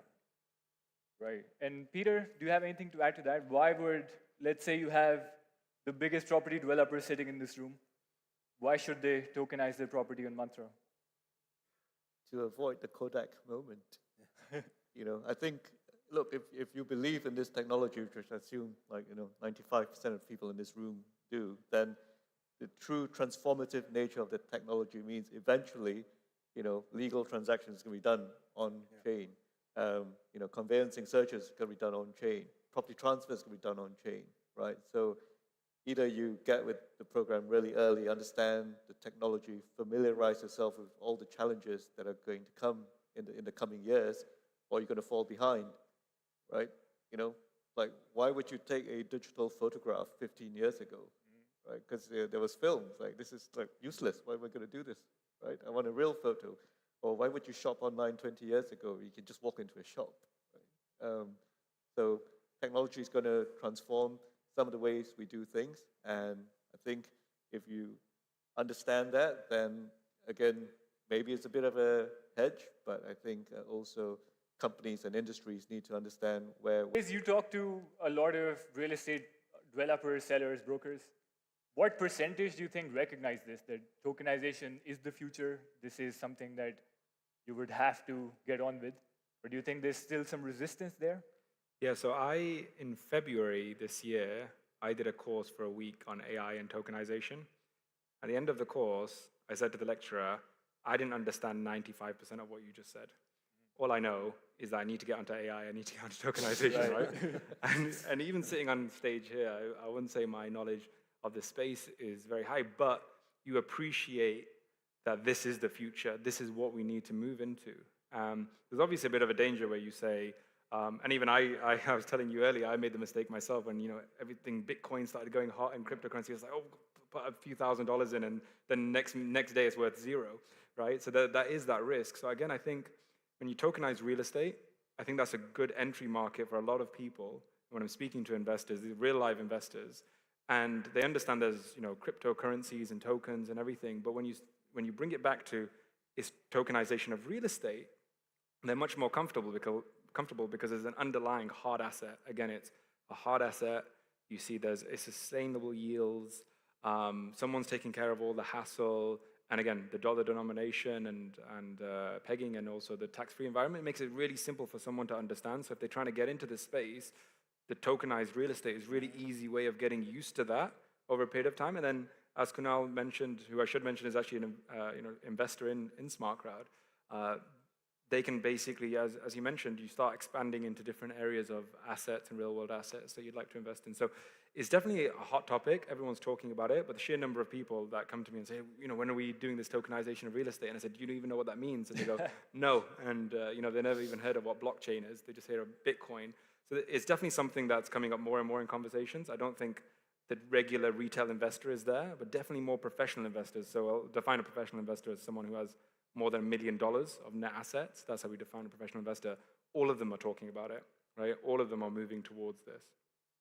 So we're still early, but we don't have much time. Yeah, exactly. We need to move fast.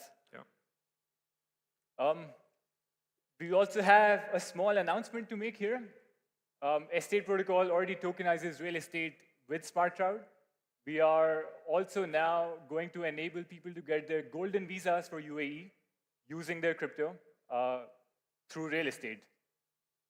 That's going to be, I hope, an interesting update too. Let's do it. Yeah. Let's do it. All the crypto nomads we have in the space, hopefully they can benefit from the amazing policies that the government creates here. No further questions, that's it. Thank you. Thank you. Right. Thank you. Good. Good. Do a quick selfie.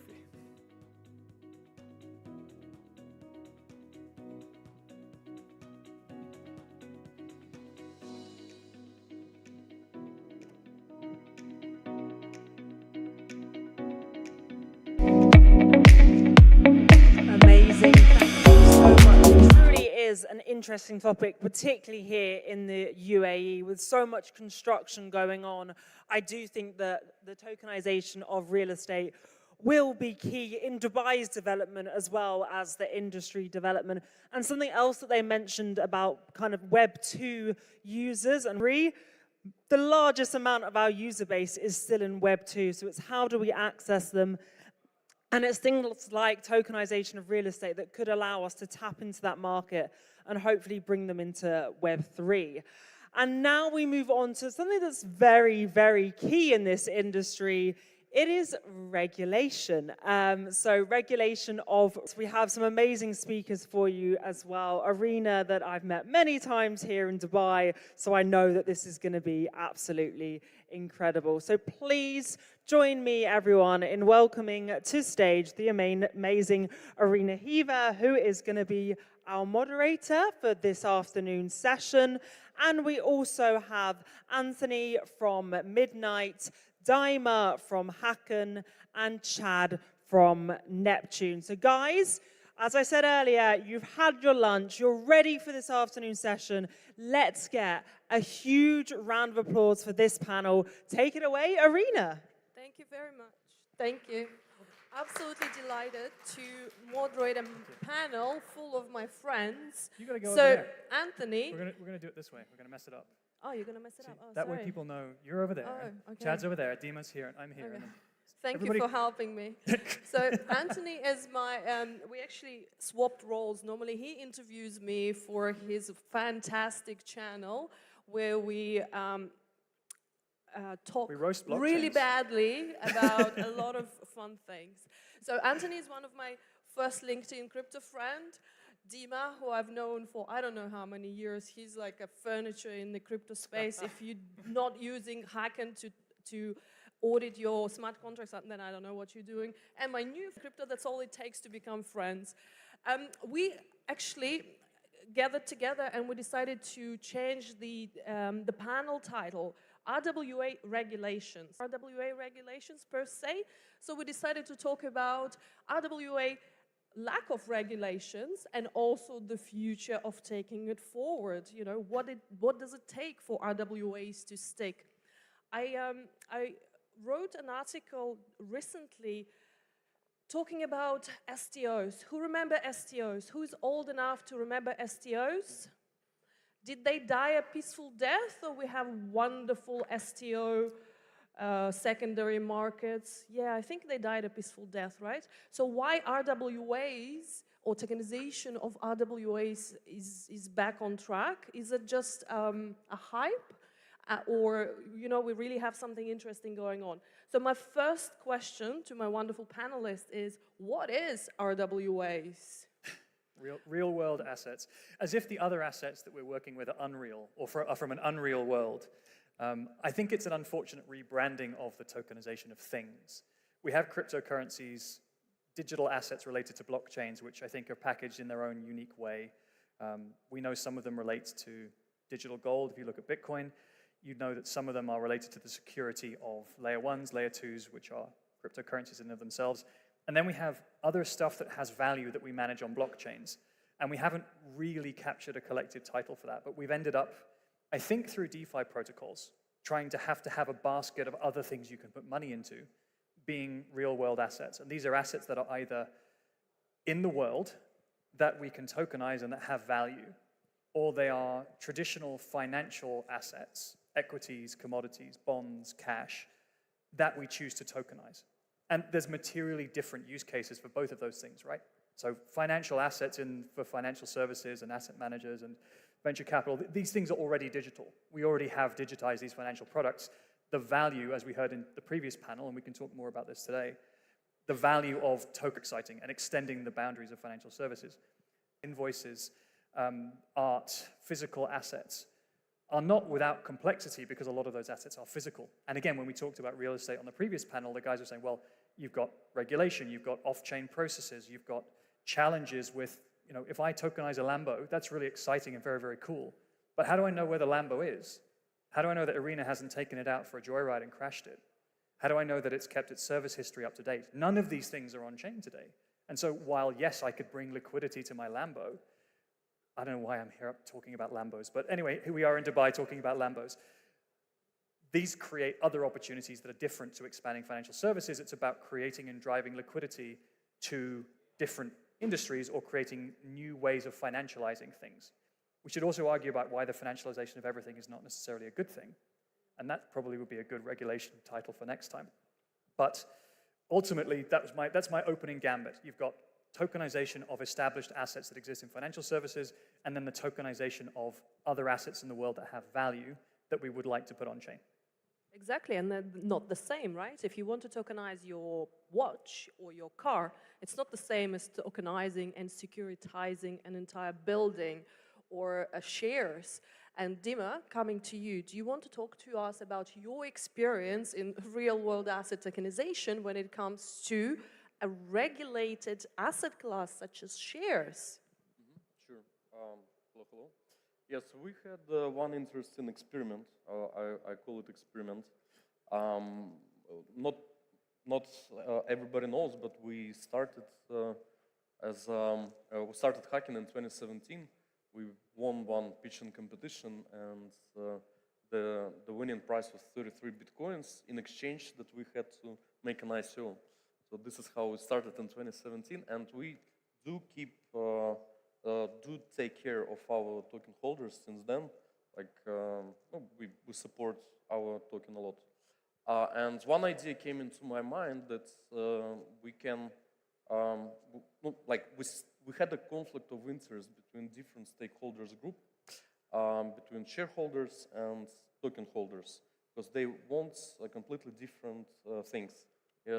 Shareholders want to reinvest profits and grow capitalization, while token holders want some buybacks and some token marketing. So our idea was formulated that we would like to merge the interests of both stakeholders, and we took 10% of our equity and proposed as a private placement. We tokenized this 10%, and as a private placement, we proposed to our token holders to exchange their tokens to these equity shares. Basically, it's tokenization and RWA project. So what we did, I sold 10% of my shareholding into Spanish SPV, and Spanish SPV started to hold this 10%, and we tokenized the equity of the Spanish SPV and made the private offering to our token holders. So by doing that, we merged the interest, and right now we don't have any more questions of the buybacks. People, our token holders now are those who accepted this offer. Now they are shareholders of the company, and they can influence on the decision of the strategy of the company. And that's an interesting use case. A cybersecurity company tokenizing the shares, giving the token holders an opportunity to get the tokenized shares within the company and have a say as to the direction of the company. That's very interesting and innovative.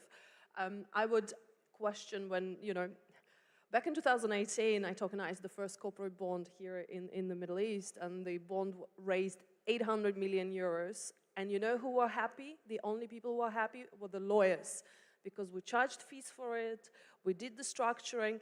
The investors were not very happy because there was no secondary trading market, there was no liquidity.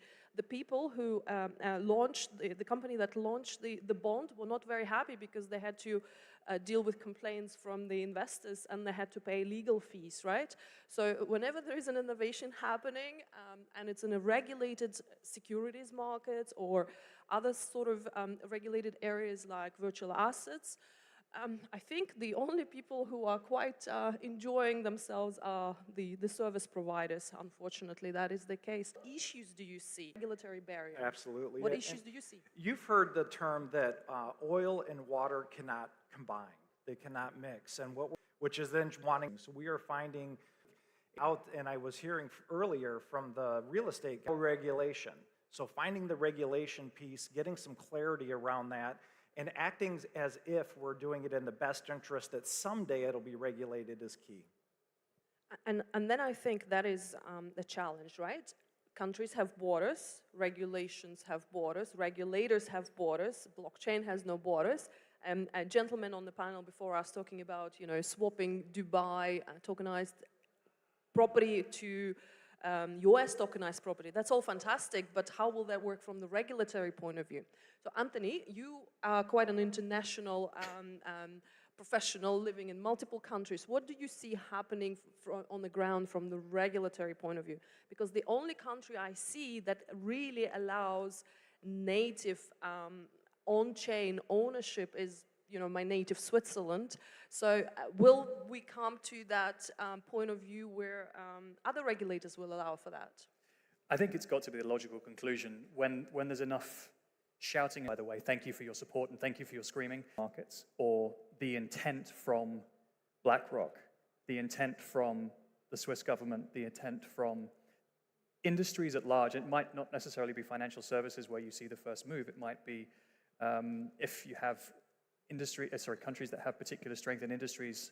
The Dutch, for example, have spent a huge amount of time and effort building collaborations around trade, around shipping, around logistics, because that's one of their core industries. And so you see actually a very advanced logistics and supply chain industry and tokenization of trading assets in the Netherlands. You would never necessarily point to the Netherlands as a leading market, but in that particular instance, they're driving ahead. There are markets like Singapore, Hong Kong, Germany to some extent, clearly Switzerland, that are trying to be leaders in attracting capital, investment, and large projects that can position them as leading markets to bring others to. There's a battle for your projects. There's a battle for everything that people in this room are trying to build. Luckily, the UAE is in a nice position, and at the moment, many of you guys are based here, and you're enjoying decent engagement with a regulator, or decent engagement with a legal community, decent engagement with collaboration zones where you can work through the problems that have not yet been established. The pain of that is, as we heard from Riz on the previous panel, if you're going first, you're breaking down all the barriers for everybody else to enter behind you. And this is part of the challenge with Web3, is that as soon as somebody has established the protocol, somebody has established the framework, everybody else can pile in. And so have you created a moat? Possibly not. So Watergy can work incredibly well. The Cosmos ecosystem is particularly strong in that space. Don't hate me, I came from Polkadot before that, and I'm very fond of the idea of multi-chain assets. Working for Midnight today, we're a ZK data protection protocol. We think that being able to unlock privacy, or at least different regulations are going to require different technology stacks. There's not going to be one solution fitting all. So having a multi-chain approach matters. But if you think $16 trillion of assets are going to go onto main chain EVM with no shielding of data and metadata, that's going to be an even bigger problem than regulation. Because the regulated industries and the regulated organizations and institutions will not come. So okay, yes, we've got to solve that next. But just try bringing institutions when all of their order book is on chain and visible for their competitors to see. Not saying that regulation isn't a problem, but privacy and data protection is going to come next, and it's an even bigger hurdle, but the unlock is even bigger once we solve it. But ultimately, isn't it the end user's responsibility for their own? Again, the end user has, not always, but rarely driven market change. It's the applications in the middle. What we've got nicely now is we've got a very large, $1 trillion worth of Bitcoin holdings out there in the world, unleveraged, underutilized. You've got a number of regulators and financial institutions who say, oh, this tokenization thing could be really interesting. But the conduit for those two things is applications. The application layer is always the place in which the institutions and the users meet. And until the applications are able to put together a compliant, easy to use, nice user experience, low friction platform, right? Try to move Atom across 2 bridges over to Solana and see how long that takes you and how quickly you give up. Right? And that was the issue with STOs, right? There was no infrastructure, there were no platforms, no secondary trading. Yeah, the battleground is the application layer. And so it's paramount for us to enable applications to be able to have fast transactions, compliant transactions, easy user experience, custodial, non-custodial wallets if they choose to, and make it easy. Make it as easy as eToro. There are a number of service providers that are out there that are working towards this. We've talked to institutional wallets like Utilia or Fortify. You've got Bitwise doing accounting. You've got Snaps doing KYC, AML. So as far as Neptune is concerned, we're trying to surround our institutional clients with a team of professionals and hand them the path to success. Yeah. The question at this point is, will they take primitives and build it themselves? And so you have one large institution building their own composable platform within their own environment, think JP Morgan Onyx, or actually will we just build Robinhood? And which of those is more likely to scale? We have easiest way to launch something in banking is to go and buy a bank, is not to set up your own bank, right? Because they've been through all the pain and the process and the setup and the configuration. It's going to be the same thing with DeFi. How do we get the fastest path to enabling users on board? Is it to give the banks our technology, or to build something that's like a bank that's composable and easy for people to use? that doesn't go through any of the challenges that banks may have today with their legacy infrastructure, but that is still compliant on the same side. But that's a great point that you're making, Chad, that you need this ecosystem of service providers, an accountant, a bookkeeper, AML, KYC, sort of easy onboarding, because you cannot build in our Web3 space something by yourself. You need a team of professionals around you. And Anthony, you talked about the regulators and you mentioned UAE. One of the things I really like you mentioned, it's quite easy to engage with the regulators here. And I think, Dima, you are seeing it firsthand with you being a preferred service provider with quite a few regulators in the UAE. Believe it or not, we are a country of less than 10 million people and we have 5 crypto regulators in the UAE. So we have federal, ESCA and central bank. Then we have local one in Dubai, VARA, Virtual Assets Regulatory Authority. Then we have DIFC and IDGM regulator. So talk to us about the experience that you've just relocated to the UAE very recently.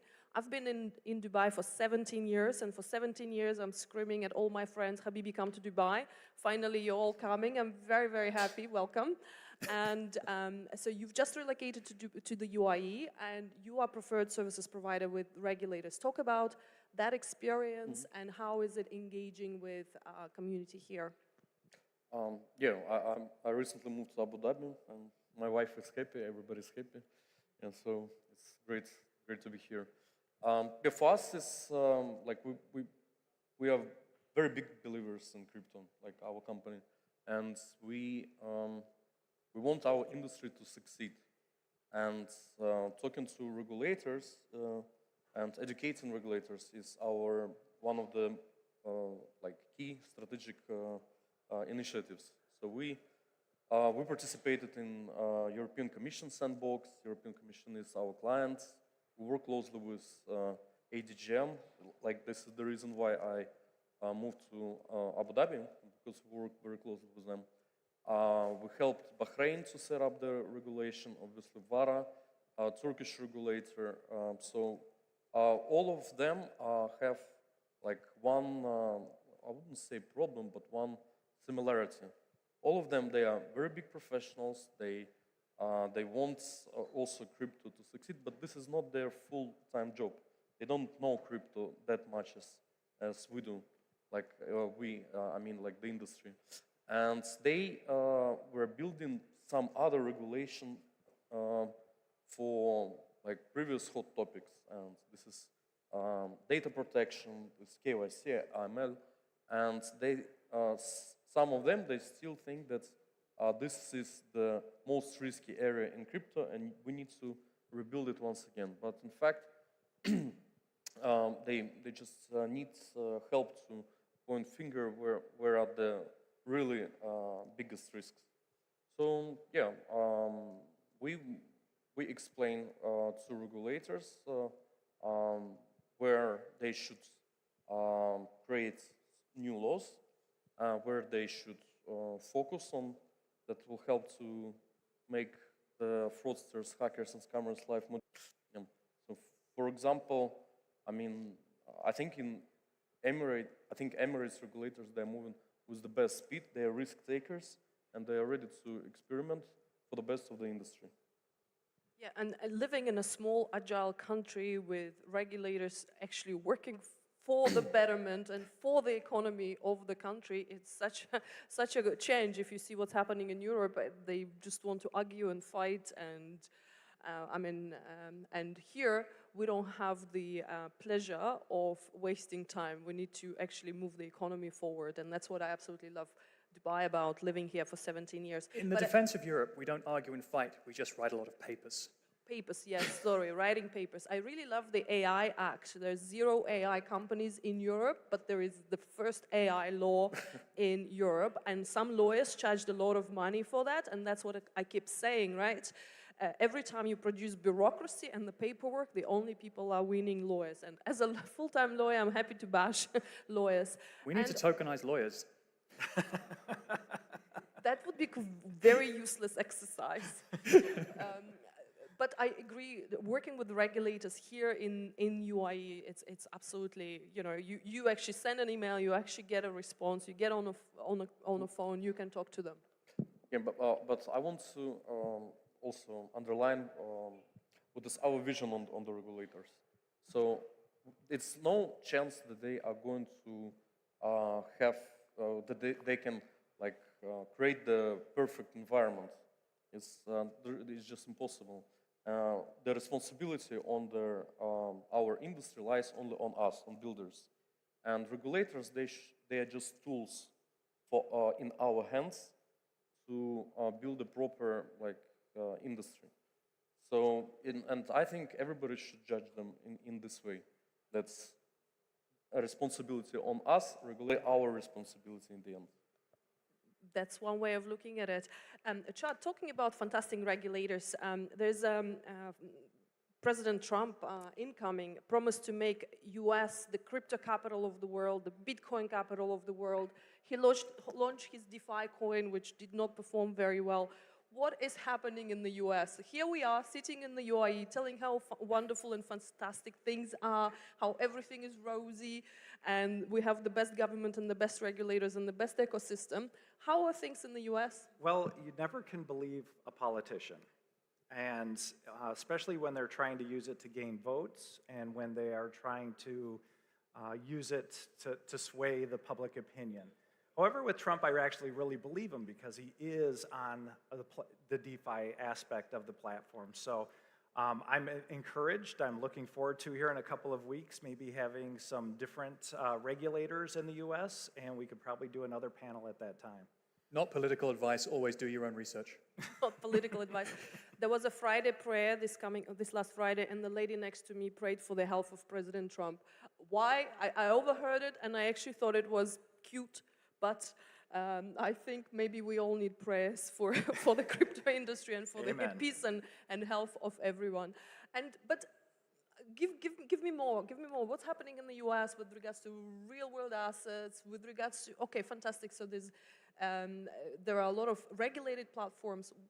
What else is coming out interesting? Yeah, so what is interesting in the US is that the retail environment, just the regular Joe that wants to get into crypto, it has this fog over them and there's no real clear path. But when you start getting into the institutions and the accredited investors, then all of a sudden there is a little bit of clarity and regulation and they know exactly what to do. But they just don't always know if they should do it. And I always say there's three types of people. There's the people that play the game, there's the people that watch the game, and there's the people that don't even know the game's going on. And so what I am constantly encouraging and promoting in the US is at least start watching the game, and if not, start playing. And if you don't quite know the rules and the regulations of what you're playing, learn it as you go. I think that's fantastic, and I'm so glad to be seeing so many people moving to Dubai who are actually playing the game, not watching. They're actually, they're actually active in the game. We have a few minutes left. Anthony, your last thoughts on RWA regulations, and you take it wherever you want to go. Thank you. So I think we're all here for mass adoption broadly, right? Blockchain technology doesn't have any divine right to succeed. It's not going to get adopted because it's the future. It's going to get adopted because it has a meaningful impact on the ability to create value, to rewire financial systems, to create new business models that actually deliver profit and value. And so as you're thinking about that, it's a slightly sad state of affairs that so much of the anticipated future or bullishness of our industry or industry that uses our technologies depends on a regulation in one country in the world. The US election, yes, it will have a bearing on the sentiment around digital assets in a large country, but look at the audience here, look at the builders in the UAE, look at the builders in Switzerland, Hong Kong, Singapore, Latin America. There are projects all over the world that are performing incredibly well, that are viable, that have customers, that can be based in jurisdictions that have regulatory clarity. There's plenty of places to play. So to Chad's point, keep playing the game and go and find a place where you do have a support network, an ecosystem, and an opportunity to play. Because if it doesn't work where you are, move. The nice thing about Web3 is that it's remote. You have projects that can support each other in all sorts of different jurisdictions. In my view, controversial opinion, regulation is not the barrier to adoption. The product is the barrier to adoption. do we have a product that can be consumed by the user group that you're targeting? It may be retail crypto holders, right? And that's still a relatively nascent audience. It may be large institutions. And so what are you building that large institutions can actually consume? Do they want a white label they can brand themselves, or they want to into the groups, the industries, and the customer bases that we're looking at? Regulation's irrelevant until we've actually got a product that can scale. And so it's important to make sure that we keep an eye on that. The second and final point I will make is that please do not underestimate. There are 100,000 or however many angry degens on Twitter today that have risk accepted that everything on Ethereum today is transparent, visible. It may be encrypted, but in the world of AI and quantum, encrypted things on a blockchain are on the blockchain forever, but they may not be encrypted forever. And so having encrypted digital asset transactions at scale, en masse, and growing on-chain is going to be unpalatable to some and ridiculous to most. And so as you're working through these particular solutions, please have a think about how do we create compliant data protection or privacy for financial transactions or digital asset transactions or real-world asset transactions on-chain. Because if we're not allowing people to be at least shielded, private in terms of how do they operate or how do those transactions go through, there is a compliance requirement for selective disclosure or to be able to disclose transactions if a regulator requires. That's great. But JP Morgan is not going to open their order book and put it out on Ethereum any more than you guys would put your website browser history on Ethereum either. And so as you're thinking about it, the space of zero knowledge proofs, zero knowledge smart contracts is incredibly strong right now. About 16% of all building activity in Web3 is ZK. And shameless plug, but from a Midnight perspective, we'd love to talk to anybody who's building, who has an interest in this space, even just to share ideas. Thank you very much. That was great. Dima, what say you?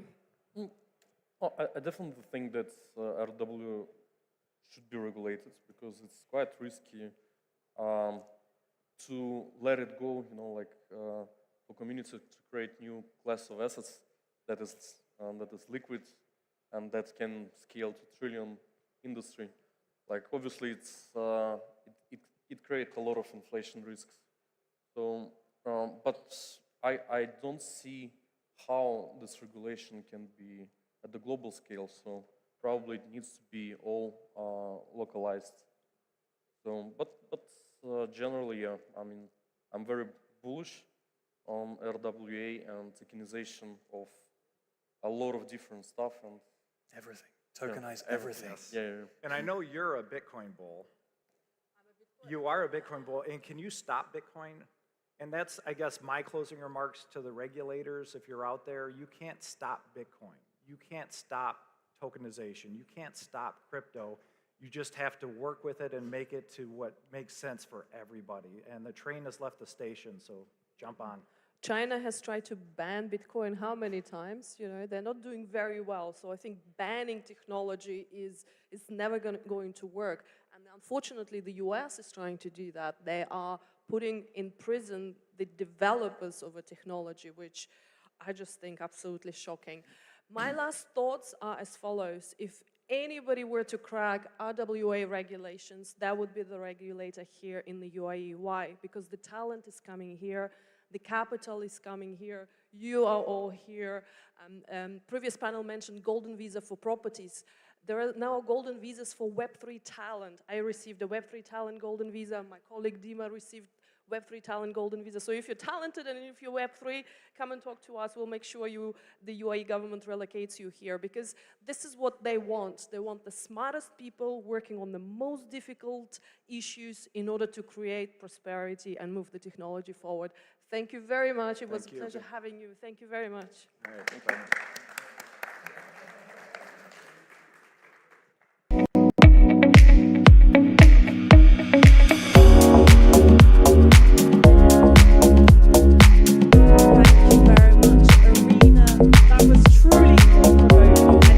Regulation does scare a lot of us in the industry, and we're always concerned of over-regulation, of the fact that you can prevent innovation by blocking it straight away. And as Arena touched upon, in Europe, that is something they do quite like doing. I've just been back in London, I've been traveling around Europe all summer, and I do see that a lot. Rather than allowing things to innovate and then adding a bit of regulation, we regulate in order to block innovation, which in my mind doesn't really make that much sense.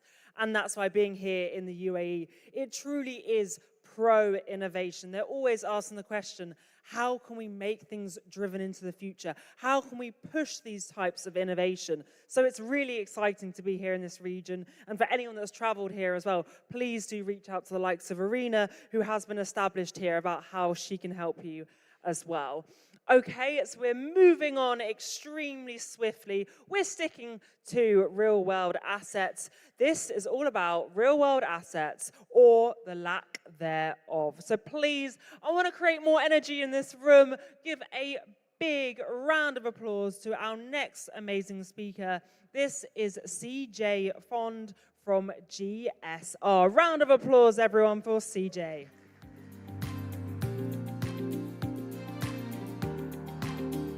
Okay, yes. Oh, it worked. So the interesting thing was I put together a really pretty slide deck, which I was going to show there. And then the panel before me decides to change their material.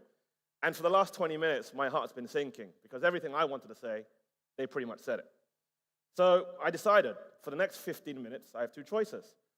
I either repeat what they said, or I'm going to tell you a story. I decided storytelling is more my strength. So before we continue and before we go into what RWA is and lack thereof and where we stand in this ecosystem, a bit about myself. I run the sales team at GSR, one of the largest market makers, regulated market makers in the world. I look after the APAC and EMEA region. But before I entered this world, I spent 10 years on the trading floor at Morgan Stanley up in Hong Kong. So I've looked at everything on derivatives. I've looked at everything on cross-border transactions, legalities, regulation, how do you get it done? So the interesting thing in the story we're going to go through today and that journey is almost at division of RWAs. I think Anthony previously said it best, and I fully agree with it. RWAs, you can divide it into two main buckets. One are the financial products, which we try and tokenize, and the usage of that remains within its own secular environment. The other area of that, and that is the area that I'm going to push most of you towards, is thinking outside of the box of what can be done there. So progressing on to this is the TVA of RWAs. This was taken about a week ago. And this is where we currently stand. This is predominantly financial instruments. And if you think about what has happened in tokenization of real-world assets, especially when it comes to securities, the biggest problem is tokenization of a financial instrument does absolutely nothing for the marketplace. And I'm saying this extremely strongly. And London has the same thing, the US has the same thing. We have the concept of an accredited investor. And an accredited investor, what that means is a professional investor. What does it mean for them? Well, it means if a professional investor wanted to go out there and buy a bond, for instance, they would have to buy a certain amount of the bond. So even if you were to tokenize this bond, it would still need to be bought in that same quantum. What actually happens is because of this regulation, we are in a situation where the marketplace by tokenization doesn't change. That is the biggest problem. And we look at these things, and I think I agree to Rena's point. We talk about tokenizations of bonds, we cheer, we think it's an amazing thing for our space, until we take a step back and we realize that for all of the Web3 participants in the world, it does not affect them one single bit. The same thing for equities. If you think about the concept of tokenization of equities, it makes no sense. We've actually been through that journey of synthetic equities, and what we realized was the main thing. There was a complete lack of liquidity. And this will not change. If the stock market is the most liquid market in the world, why, when you tokenize it, should you expect liquidity to be on par? It's a completely different realm with completely different participants. So what does it look like? Now, this is what we currently have here. I want to make a disclaimer. This list is not exhaustive. But what this list shows you is a direction that we're moving towards in terms of these differentiating factors and some things for you to think about. The first real-world asset tokenization, if you think about it, was actually that of Tether. That was the first successful case. That was the first case of having something that had a real-world, technically, value. We ported it over. and it is the most basic source of value that we have. If you think about it and take a step back, what is real-world asset tokenization supposed to achieve? Really two things. One, efficiencies. The second, access. That is actually what we're trying to achieve if you take that step back. That sense of ownership, fine, it comes with it.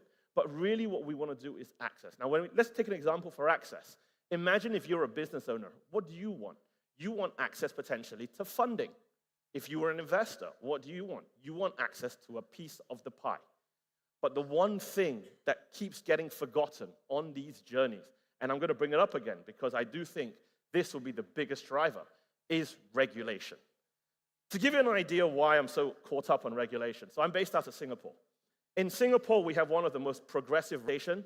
I don't know how many of you follow the news over there. Recently, there was an initiative for tokenized treasuries of a program between DBS Bank, which is the largest bank there, and that of Ant Financial Group. And what they tried to achieve was tokenization of treasuries to allow Ant Financial Group, because they have multiple companies, because which Chinese company doesn't, to use that to transfer collateral on expedient basis between the different entities. That was proof it worked. But once again, take a step back. That does nothing for the world of what we see day to day in Web3. That is very much for your accredited investors, it is very much for your financial institutions, and it is very much for the banks to absorb it and to move forward. However, it's not necessarily a bad thing. And I say this because what it does is it finally brings financial institutions into the space. Not in the way that we expect. Not in the way that we're going to see the likes of Goldman Sachs, Morgan Stanley, tomorrow trading up a storm on a DeFi pool, for instance. But what it does is it brings understanding of what this technology can potentially bring about with it. If you think about tokenization of treasuries, where is the true value? The true value comes down to, and I think Anthony brought up just now as well, is that of collateralization. It's that of leverage within, what do we call it? It's the wealth management realm. That is where there's value. The Middle East is primed for something like this. The number of sheets that you guys have over here within their portfolios, they can suddenly access all these products, use it as a leverage bundle, and leverage up to invest more. That is proof of concept, and it works. And that is why there is the importance of infrastructure in what we're doing. But the one thing we have to do is get a grip of ourselves. The problem in our space, and this is a problem that doesn't just apply to RWAs, but this applies, if you think about it, to since the evolution and the development of infrastructure and dApps within the space. We love to come up with products that nobody uses. We're really good at it. Then no one does it better than us. We are extremely good at taking this product and saying this is the fastest, this is the most efficient, the most secure, the most effective. Oh, that's brilliant. How many users you got? None. And then do you know what we do? We take that product and we iterate it one more time to say, we've made it a little bit better. How many users? What's the same as 0, isn't it? So that's something that we have to figure out. And more so when it comes to something like RWAs, and I'll touch on that in a second why. Within the normal Web3 realm, when we build, and let's be honest, we have the best builders. Like all of the best builders of Web2 have moved to Web3. And it opens your mind. What they can do. I say this as the old guy in the room. I say this when I go to meetings. I'm almost 15 or 20 years older than everybody I'm talking to. And the stuff they tell me about the technology they can do, it's mind-blowing. But my first question then is, but who is going to use it? Do you actually have users? Right now, you see all these change looking for faster scaling. That's great, thumbs up. Here's your big star. But you do not have users. And that's where I think this statement will change, right? This is where the narrative needs to change. The narrative is no longer about bringing Web2 users into Web3. Let's be realistic about something here. How many of you right now, and you don't have to answer this because I know it'd be pretty embarrassing, if you were to take out your phone right now and open up your top 5 apps, how many of them are Web3 apps? I'm pretty sure I know, because for me it's 0. I think I barely know how to log into my MetaMask if you figure that part out as well. So based on that logic, we're doing it wrong. Because the fact is, if we were to take a step back to Web2, and look at the guys in this hall, you think this is big.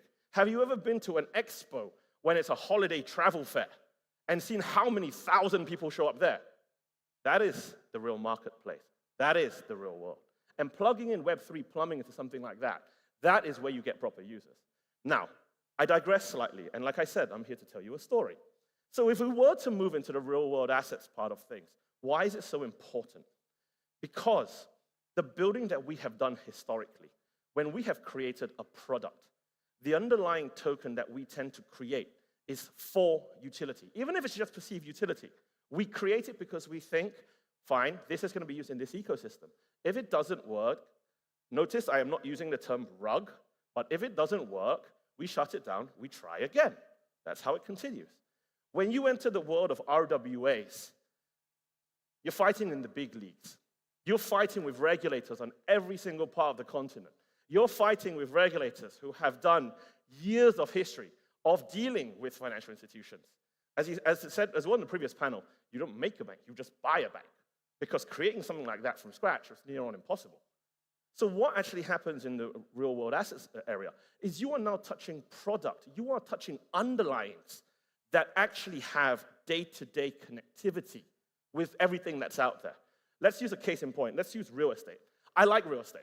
I actually think the more I'm hearing about tokenization of real estate in the UAE, I think it's pretty cool. But I have another problem to that. And I love the fact that, yes, collateralize it here, buy it there, etc.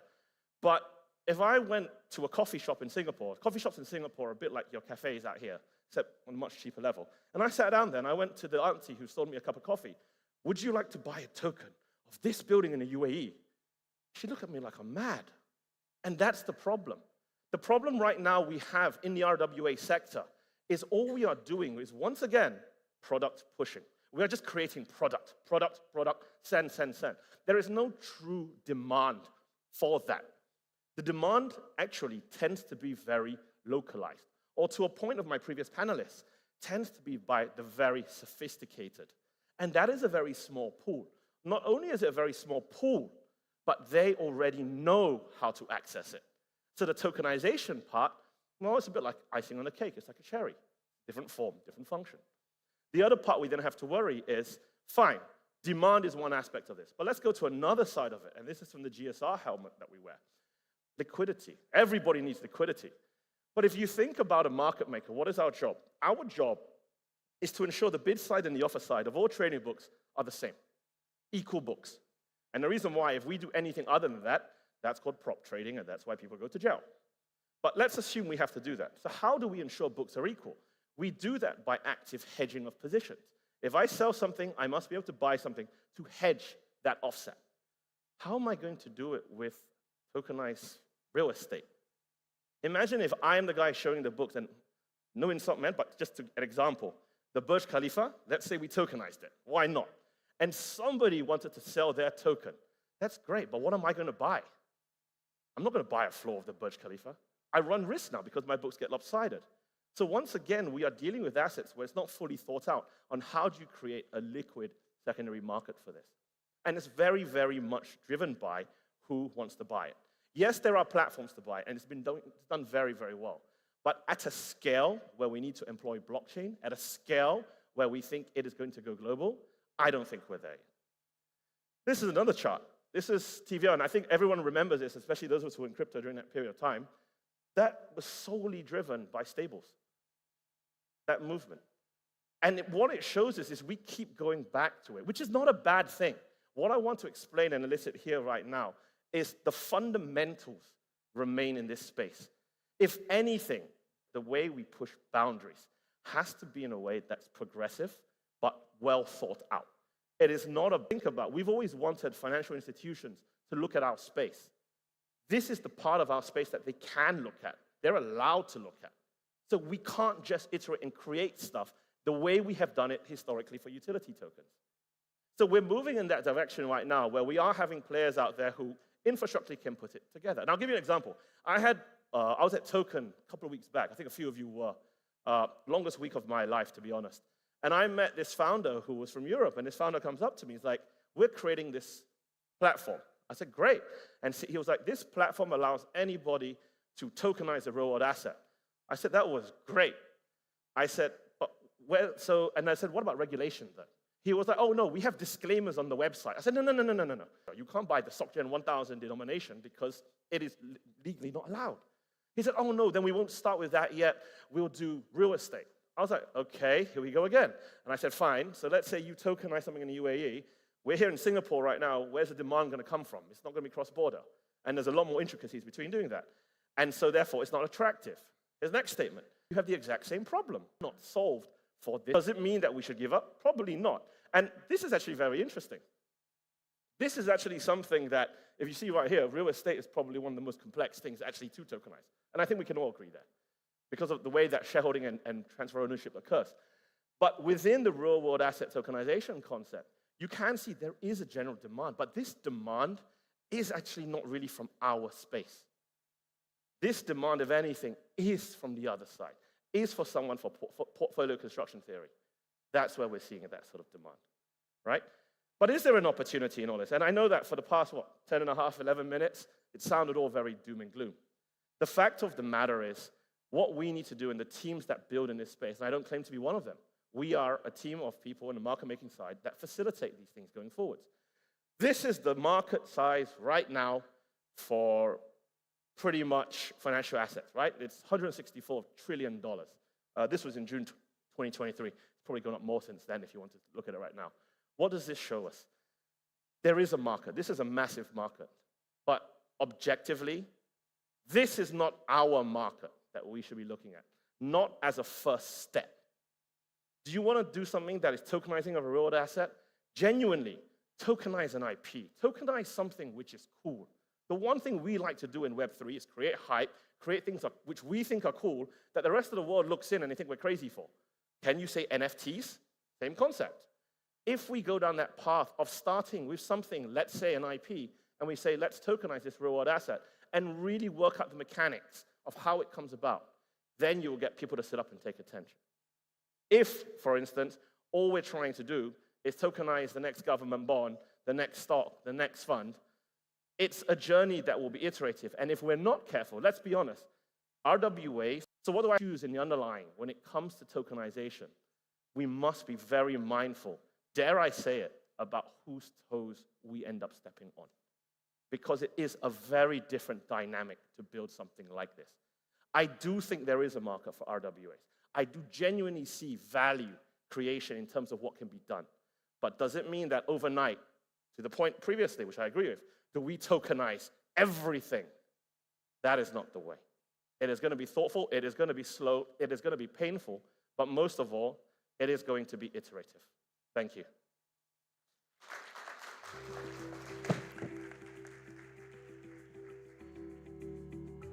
Thank you very much, CJ. I always like when someone comes on this stage and challenges what's said before as well, because I think that is another key part of our industry, is making sure that we analyze what other people are saying and thinking, does that truly work? And I always like to put myself in the mindset of someone that's not in this industry. How do they see our industry? How do they perceive what we are doing?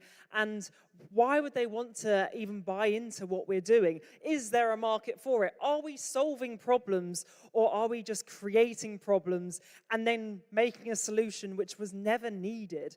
And that's a really key thing we have to question. Is there really a problem to solve? And are we doing it in the right way? Because we need to keep changing. If we're not doing it in the right way, pivot, do something different, or work with someone else out there that could potentially help you to do it in the right way. We're always learning, we're always growing, and there's always people to be there by your side to help to explain things in potentially a different way. Okay, and now we move on to our final panel on real-world assets. Don't worry, we still have a lot more to come. This is our final panel for real-world assets, and this is real-world assets made in Cosmos. So please join me in welcoming to stage our next amazing panel. I know they're just getting all ready with their microphones so that they're ready to go. We have Joshua from the Blockchain Foundation. We have Jayant from Mantra, we have Georgios from Axelar, and we have Guy from coinbureau. I know they're just going to slowly and casually rock up to stage. They've got their microphones ready to go. Perfect, okay, we're good to go. Guy, everyone, enjoy, take it away.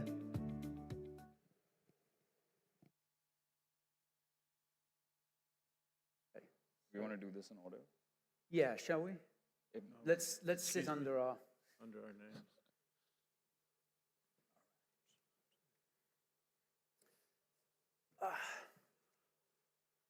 Okay, hello everyone. Guys, lovely to meet you all for the first time. So those wise words from CJ earlier, I think are all ringing in our ears as we begin this discussion. I think it's really important to have a sort of a healthy dose of realism. There is so much hype around the RWA sector. There is so much potential, but as CJ pointed out, there are a lot of barriers to it as well. So I think we need to bear those words of his in mind. But RWA chain, I believe the latest upgrade to Avalanche is very much focused on RWAs. So why build RWA infrastructure in Cosmos? Okay, I can go first. So one of the main reasons that we even started looking at Cosmos about 18 months ago when we were building this out, trickled down to the fact that there is sovereignty at play, specifically when we're looking at RWAs. And real-world assets, and I love the fact that we're going last because I got to hear every single facet of reasons why it may or may not work out, which is fantastic. So like CJ said, everything can be tokenized, but not everything should be tokenized. Part of that means that if I were to have built on an L2 on Ethereum, when the regulators eventually figure out how data is propagated on a blockchain, we're a little way away from that. Then at that point in time, it becomes critical for us to realize that as and when regulation comes up from different jurisdictions, we need to have a validator set that's able to upgrade the entire ecosystem in the network as we go forward. Now, Ethereum or Solana are already great chains. Specific chains for specific use cases is what we're looking at. With the Cosmos ecosystem that we've been building out, we have an opportunity to create a philosophy in which compliance and crypto can coexist, and our validator set supports that. So everyone that's building with us and the network effect that we have going forward all believe in that, and that's only possible if we were building in Cosmos as opposed to an L2 or a dApp on Solana. So that's where we're coming from. Okay, so sovereignty is a big part of it. Yes, sovereignty is a big part of it. Data is critical, and specifically there were a couple of cases that came up which said that once you put data on chain, I think it was from the panel 2 panels ago, where they said that AI can decrypt anything. Blockchain will always have it out there. So that means that as things evolve, we will need to be able to change that. And most people in crypto don't necessarily care about sovereignty. All they care about is when moon. So to start with that in a panel like this might make sense, but for the most part, as a crypto user, I don't think anyone cares about sovereignty as much. Yeah, I think for Providence Blockchain Foundation, our evolution was quite different. We started off on Hyperledger, and we started building out there, and we just got stuck in the mud.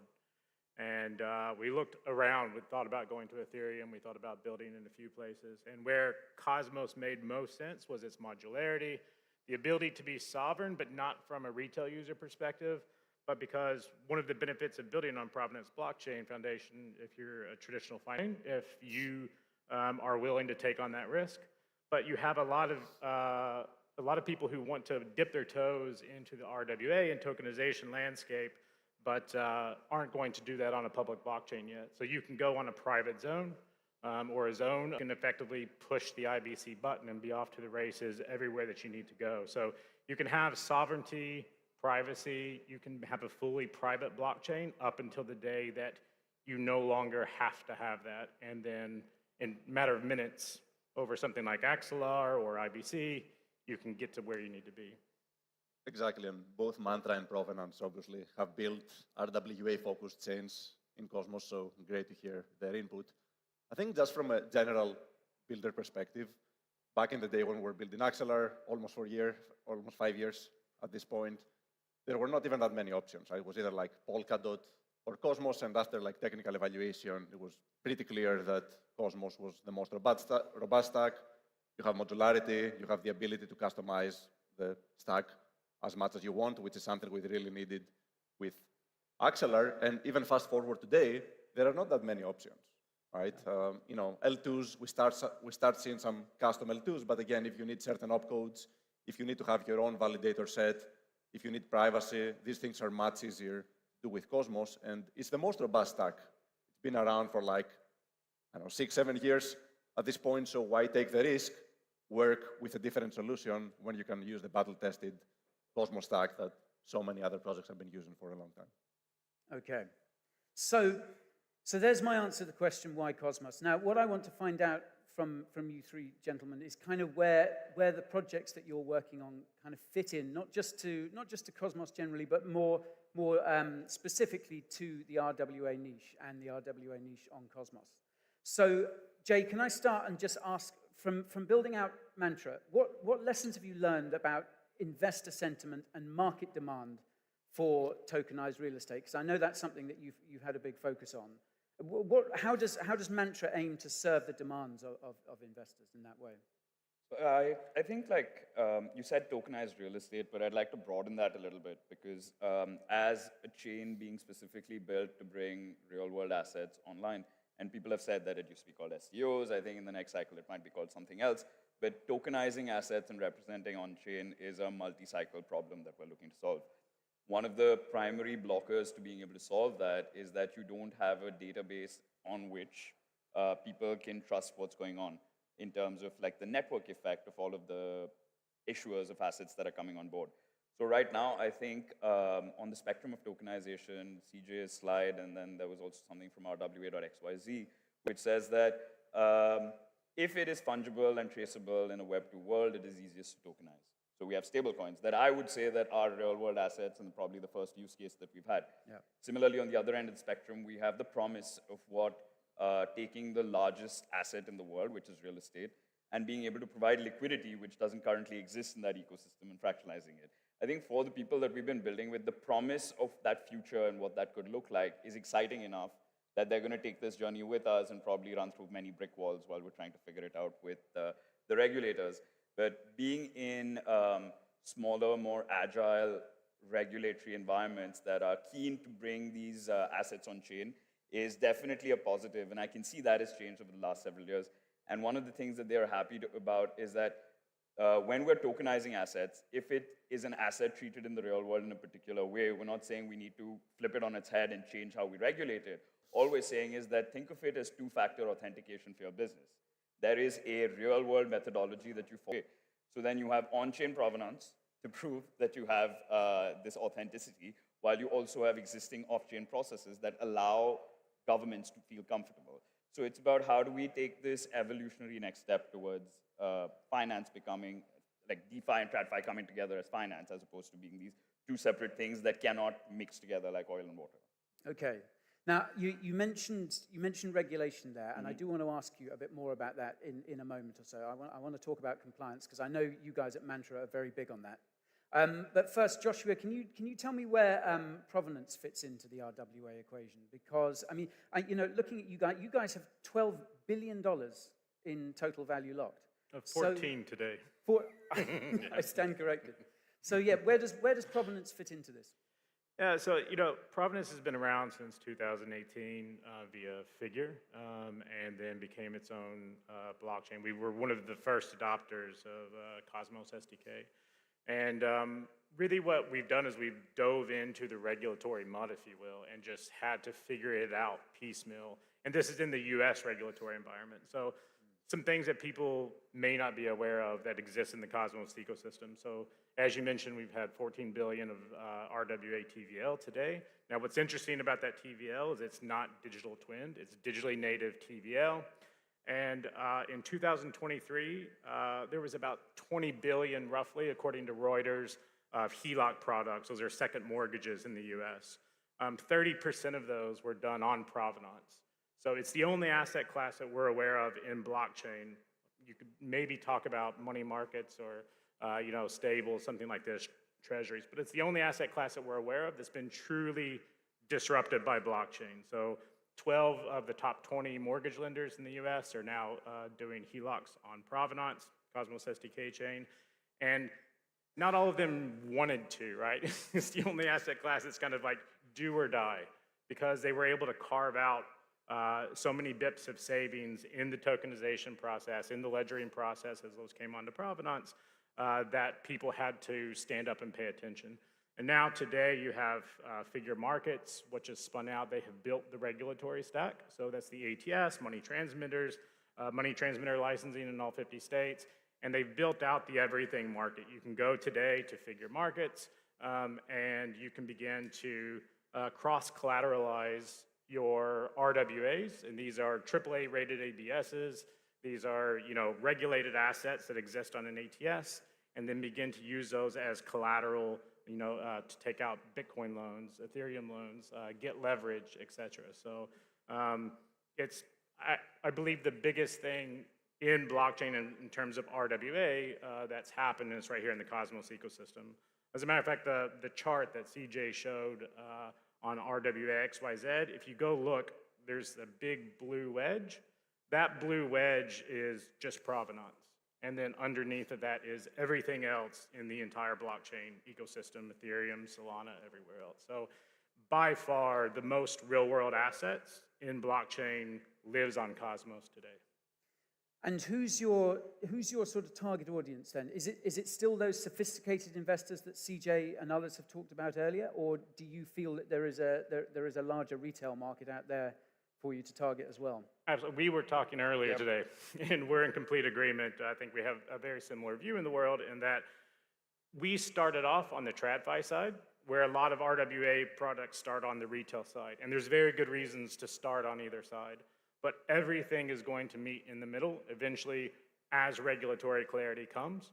And so we started off on TradFi, Apollo, Hamilton Lane, Neuberger Berman.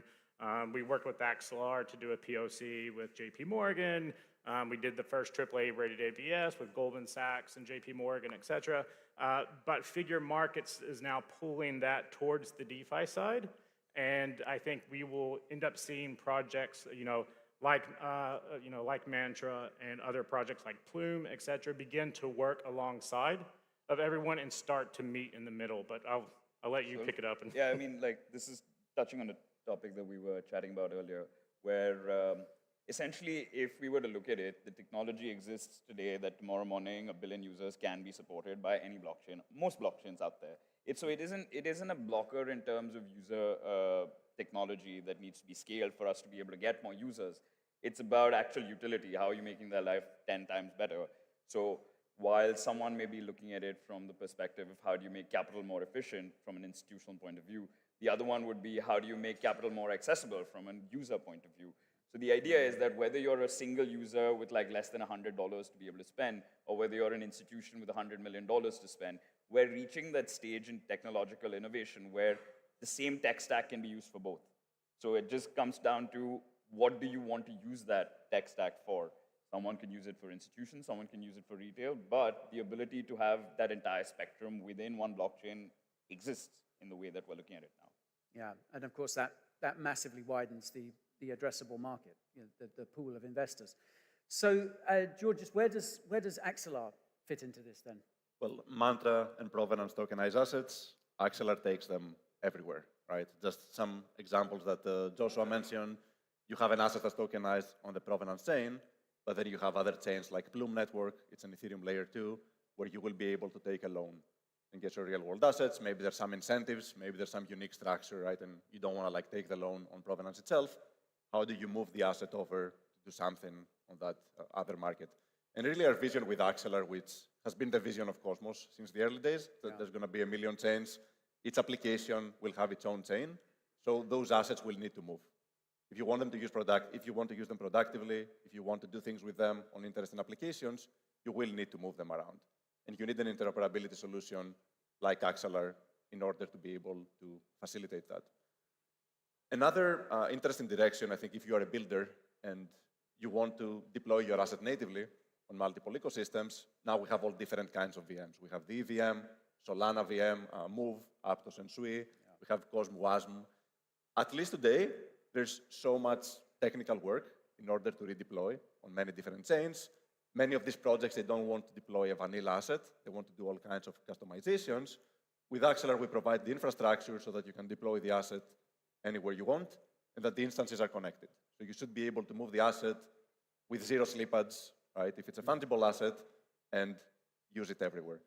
And as a final example, last year at Project Guardian in Singapore, Singapore's FinTech Festival, which is the largest TradFi event, I believe, of the year in Singapore, we did a proof of concept with JP Morgan and the provenance team, where one asset was tokenized on the provenance chain, another asset was tokenized on the permissioned JP Morgan on Exchange, and you were able to do a cross-chain swap, which is the equivalent of a transaction they call DVP in TradFi, right? So all those things, TradFi is very interested in because everyone will have their own chain, and you will need interoperability to connect them, otherwise the technology is unusable.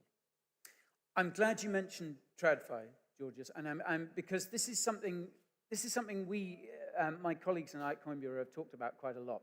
The RWA market, there is so much potential there. Now, our TradFi institutions, and I believe Anthony from Midnight mentioned JP Morgan and Onyx Chain earlier. Now, our TradFi institutions, like JP Morgan, like BlackRock, are they going to want to tokenize assets on public blockchains that they have no control over? Or are they going to want to use their own permission chains like Onyx that, these chains already exist. I mean, it's perfectly easy to create a fork of Ethereum and use one of those. So why would they use public chains? Well, they want to get access to liquidity, right? All of the liquidity, all of the users are on the public chains. For me, the question is more about timelines, not if it will happen, it's when. In the history of the world, we've seen that superior technology always dominates, right? Because, free markets eventually just remove inefficiencies, right? And the most efficient way to tokenize assets and for users to transact is to be as open as possible, right? Open systems always dominate. So for a lot of these banks, and obviously I don't want to mention specific names, but you have the option to either get disrupted, right? Fall behind, or actually embrace the new technology. So for me, it's only a question of when it's going to happen, what is the time frame. It's not an if. And we already see a lot of appetite for people who are doing experiments on public blockchains. BlackRock actually tokenized on a public blockchain. So if their competitors don't do the same, they are going to fall behind, right? So there's a lot of forces in this direction. Hopefully it happens sooner rather than later, but it's definitely going to happen, right? Eventually, everything is going to converge to public chains. Yeah. If I can take a stab at this, because this is also, one of the core strengths of Cosmos and the IBC is that there's going to be everything in between. You're going to see public blockchains, you're going to see private blockchains, and you're going to see what we call properly permissioned blockchains, and they're going to be connected everywhere. But the one thing that blockchain is good at, and our stance at Provenance is blockchain's only really good at one thing, and that's displacing, truth with trust, or trust with truth. And if you have a private blockchain, you're having to still trust that entity, and you have no truth there. Now that's fine.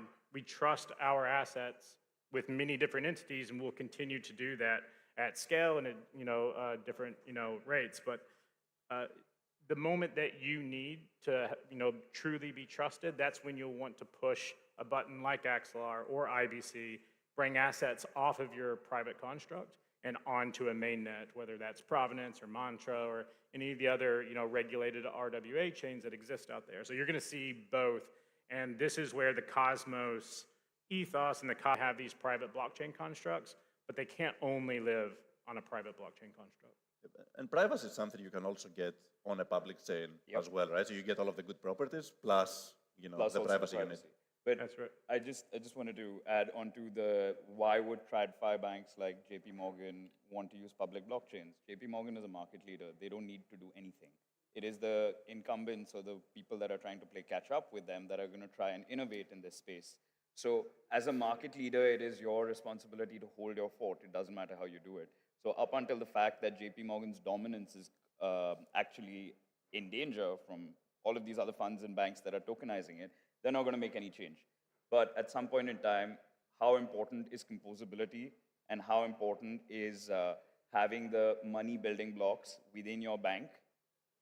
Until that question is answered, there's no reason for banks to want to move to public blockchains.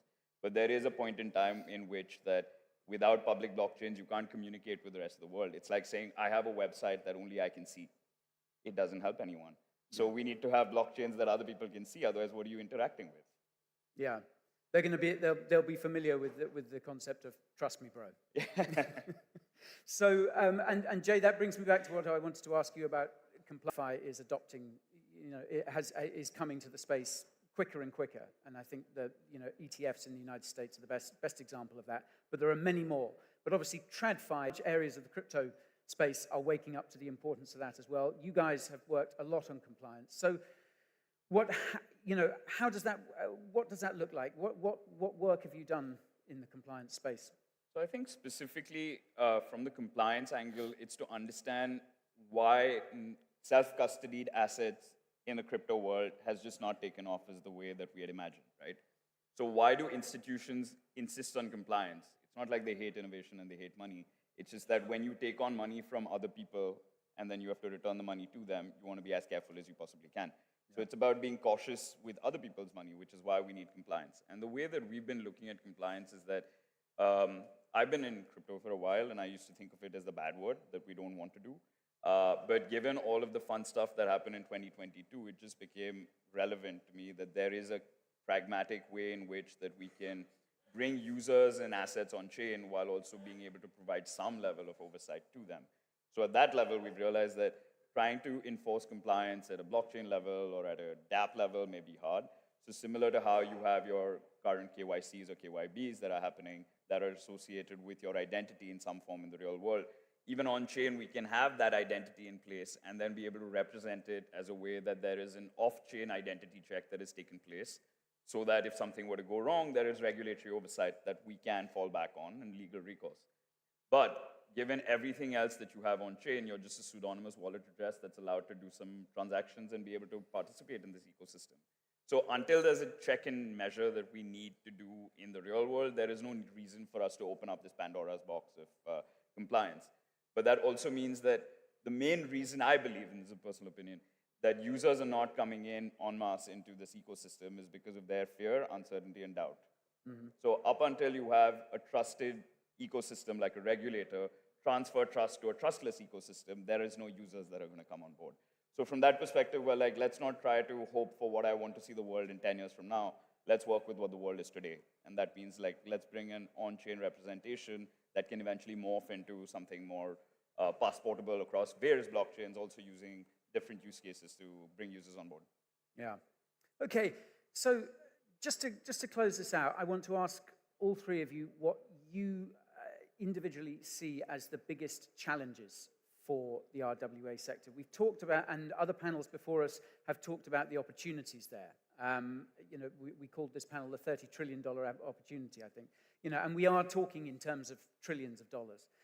So this thing seems inevitable in the sort of longer run, I guess. But what are the biggest challenges it faces to mainstream adoption and to mainstream acceptance? Is it competition? Is it regulation? Is it concerns around security?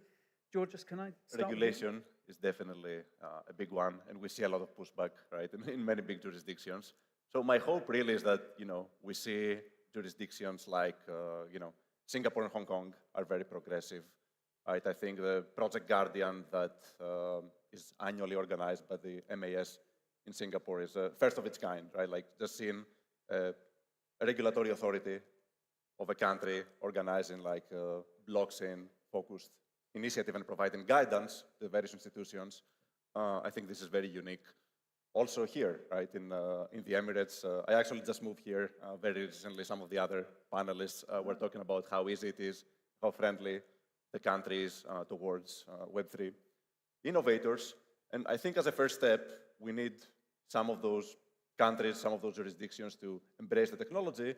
And then, as you were saying earlier, some of the bigger regulatory entities are also going to have to, play catch up, and then that's how you get adoption, right? So my hope is really, regulation is hard, but we need some jurisdictions to embrace crypto, and then everyone else will have to naturally follow. First slowly, then all at once. Joshua, and do you feel the same way? Is it regulation that's the biggest challenge? I think it's three things. Regulation being a massive one. Even if things get solved in Dubai, and I agree, Dubai is a very crypto-friendly nation, but you have like crazy problems. Like even if you are in Dubai and you want to originate an asset, and then a validator, a US validator, is the one that approves that transaction at the time of origination, there's legal opinion that you're now under US jurisdiction, even if you don't want to be, even if everything is in Dubai. So there's lots of regulatory hurdles that you're going to have to piecemeal across many, many jurisdictions, not just Dubai, not just Singapore, not just the US. The second piece, I think, is distribution. We've heard that from GSR earlier, like where's the money come from, where's the buy side? And the last one, I believe, is one of the biggest across retail and TradFi. My day job, I'm CEPO for Cody, and we're working on privacy for blockchain via a technique called garbled circuits. And I chose to go there from Provenance because privacy, as we heard earlier from Cardano Project Midnight, it's the biggest blocker from retail and TradFi coming on. Until there's on-chain privacy at scale, at speed, and cost efficiency, you're not going to be able to meet the regulations. All of those regulatory bodies are going to force everything to go into private blockchain constructs like Canton, like private zones on Cosmos. So it's regulation, distribution, and privacy. Okay. Jay, final word to you. I mean, they've said all the things that were on the top of my mind. So instead of looking at it from an industry level, I'm going to go way more granular. And I'm just going to say that in addition to regulation, in addition to distribution and inventory being brought on board, I think one of the biggest blockers is just awful user experience when it comes to using blockchains. Yeah. Because to be honest, every time I go to use my bank account in Hong Kong, I think, yes, crypto is the way forward. Now imagine that we're telling people that here is this elaborate new way to make your life more difficult because you get to self-custody your assets. Most people don't care about being their own bank. They care about having an experience that is 10 times better and more reliable than what they have right now. So as an industry, until we get to that stage, regulation is far away because we're asking regulators that have 10 to 15-year time horizons to do something for our users. Our users need cheap dopamine. They want it fixed now. Imagine you have to wait 3 seconds because your Netflix isn't buffering. How mad are you at that? So imagine now if I have to wait 5 seconds for my money to buffer. I wouldn't want to wait for that. So user experience. Yeah, very, very wise words. And yeah, I mean, we're asking for, we're crying out for regulations for a sector that is still very much being built. You know, we're still at the, I guess, at the foundational stage in a way, in terms of what we want to achieve, what is possible to achieve, and what we can offer the user. Because, as you say, Jay, it's not an optimal experience yet. But I do believe that we can build towards that future. Yeah. Because imagine using the internet or a computer in the early 90s versus what it is right now. So we still haven't had that moment where that innovation is compounded. We're still a relatively new industry. And a lot of people say that we're an industry looking for a use case. No, we're a database looking for a use case. That's I do have to make the point, though, to Jay's point. The reason why Provenance gained $14 billion in TVL was because you can go to figure lending right now if you're a US-based resident. You can apply for a second mortgage, and typically that second mortgage process takes 30 to 45 days. There's a huge cost to the warehouse, to the lending process. You can go today, and Figure's been able to compress that timeline down to 5 days because of it being ledgered on blockchain. And so go get a US HELOC. You've got grandmothers and their Gen Z counterparts getting assets on a blockchain without understanding that they're touching blockchain. Absolutely, absolutely. Well, one phrase that always sticks with me is that something easily had isn't worth having. So tokenized assets on blockchains, tokenized real estate, whatever it might be, is a huge prize. Everything that you're working on is pushing us in that direction. So keep it up. Thank you. Thanks, everyone. We went through like a whole loop of discussing regulation, real estate. It's so multifaceted, and I think, as the gentleman was saying, there's still a long way to go, and it really is all of us coming together to see how we push that and how we make it seamless for the end user. I think that's really key. How do we make people utilize blockchain without even realize they're utilizing blockchain? And so, keeping on the topic of future innovation, something which is extremely topical, you can't leave the house without someone really mentioning artificial intelligence. In every industry, people are discussing it on a daily basis. People are using it and tell you it however I'm thinking. So for this track, this has all been led by Akash, and it's my pleasure to welcome to stage Zach from Akash. Round of applause, everyone. Come on, guys. Hey, everybody. I'm Zach. I'm the head of marketing for Akash. And on behalf of the entire Akash core team, I just want to say how proud and excited we are to sponsor the AI track for Cosmoverse this year. We love coming to Cosmoverse every year, to see all the familiar faces and also to see new folks as well. It was almost 4 years ago that Akash completed the first IBC transaction with osmosis. So it's amazing to see that, we've been around for a decentralized marketplace for cloud compute. And AI development relies fundamentally on access to compute. And Akash is able to provide that access at up to 85% less than traditional hyperscale cloud providers, and in a way that's completely open source and permissionless. So we have a great lineup of programming through the rest of the day and through the week.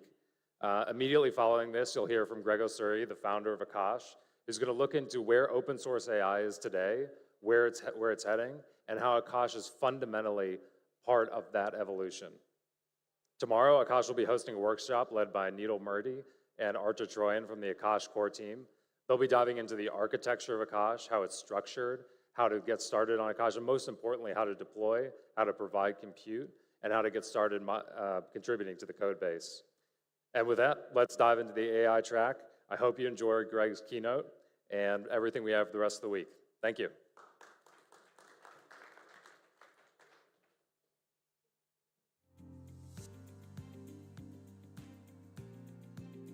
I'm going to be on it. Thank you so much, Zach. Hello, everybody. My first Cosmoverse, I need a clicker.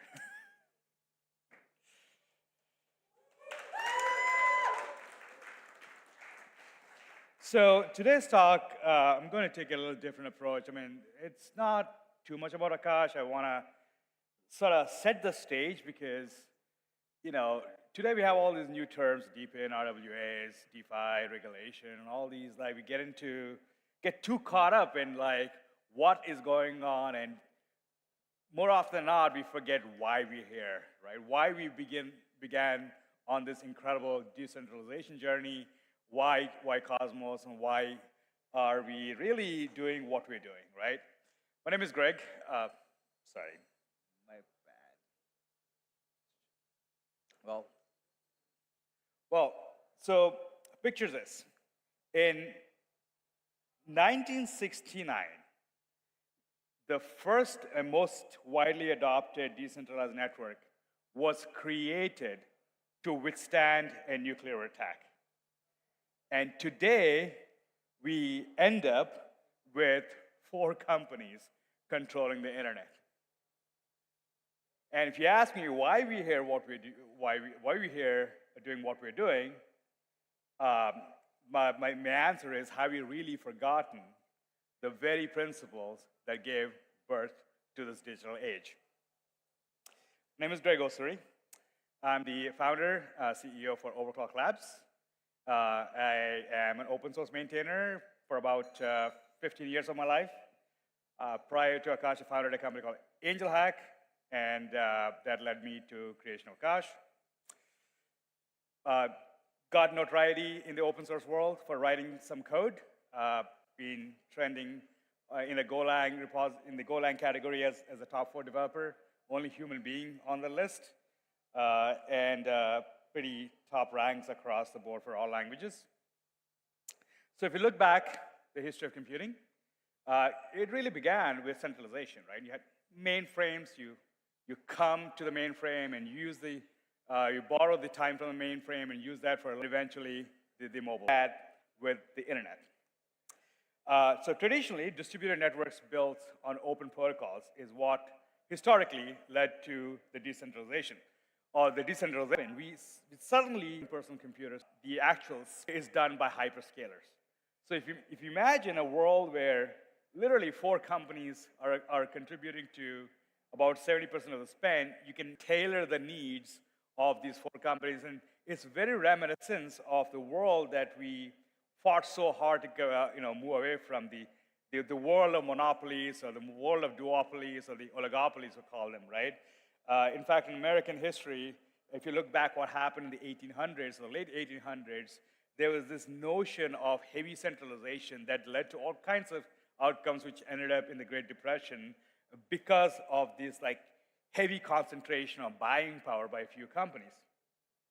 And the outcome today, we see quite a lot of hoarding of resources, especially last year when the boom, we call the chat GPT-driven AI boom, really led to the scarcity of GPUs. Semaphore, a bunch of articles, a bunch of newspapers wrote, but Semaphore really opened up a story that talked about how people, students and startup companies trying to get access to GPUs to do AI training couldn't get access to GPUs even on the hyperscalers. The only way to get access to GPUs from hyperscalers is to get it into special deals. Now, this is the pinnacle of what heavy centralization leads to. And the story also goes into a story about how the student could go to Akash Network and get some GPUs. Highly recommend you reading it. It's the only positive story about crypto after the Anderson Horowitz did the study. Half of every penny you spend on online services goes to a cloud provider. In some cases like Asana, where over 63% of all the fees you pay to the cloud service goes to a cloud provider, in a way that we are paying this invisible tax, the society, all of us together, we don't even realize we're paying this invisible tax. And the famous incident that happened recently, we saw with CrowdStrike. Not sure how many of them were experienced what happened with CrowdStrike. Love to see a quick show of hands. CrowdStrike is a relatively unknown service that went down and took down the entire nation's airline infrastructure, the hotel infrastructure. No one could travel because somebody pushed bad code to production. It was not a nation-state attack. It was not a failure of data centers. It was not a failure of infrastructure in general. Somebody pushed bad code. That is the fragility we have in the system that we call the cloud, right? And there's enormous examples of just blatant antitrust happening, especially from the likes of Amazon. There's FTC investigations, all kinds of crazy things that are happening, the lawsuits and whatnot, all because few companies can control what we call to the cloud. And what does that mean? What does that centralization really mean? Of course, it leads to higher costs. And the economic inefficiencies, the escalating costs are no longer bearable, right? And the risk of going down this path, well, concentration of power leads to stifling of innovation and will lead to something we call digital feudalism. Feudalistic societies were where few had the power on the many, right? We, as a society, work very hard to create this free market economy, but with this current concentration of power, we are very well going back to this feudalism, especially considering the power AI has to control your thought, the influence, how you think and what you do. And that is a future. That is a bleak future we all are working very hard to avoid. And this is a public sentiment heard across the board, right? Developers and governments and startups even are heavily frustrated with the current state of things, and that gave birth to the decentralized cloud solutions, right? The very concept of decentralized cloud solution is to go back to the founding principles of the internet that created the innovation, that spurred the innovation that we all have experienced, and really the idea is to distribute the nodes in a manner that there's no single point of failure, right? And that's really what we are here to build. And more often than not, today we see DePIN networks with Google logins or passwords or email confirmations, all these represent the single points of failure, which we are working very hard to avoid, right? And this gave birth to this whole sector called DePIN, right? DePIN means decentralized physical infrastructure network, and every aspect of infrastructure, be it compute, Akash, be it storage, networks like Filecoin, be it DNSs, be it routing, networks like Sentinel, and a whole lot of networks now that can interoperate with each other have come together to create a realistic alternative to the cloud, which I think is very interesting to notice. And why?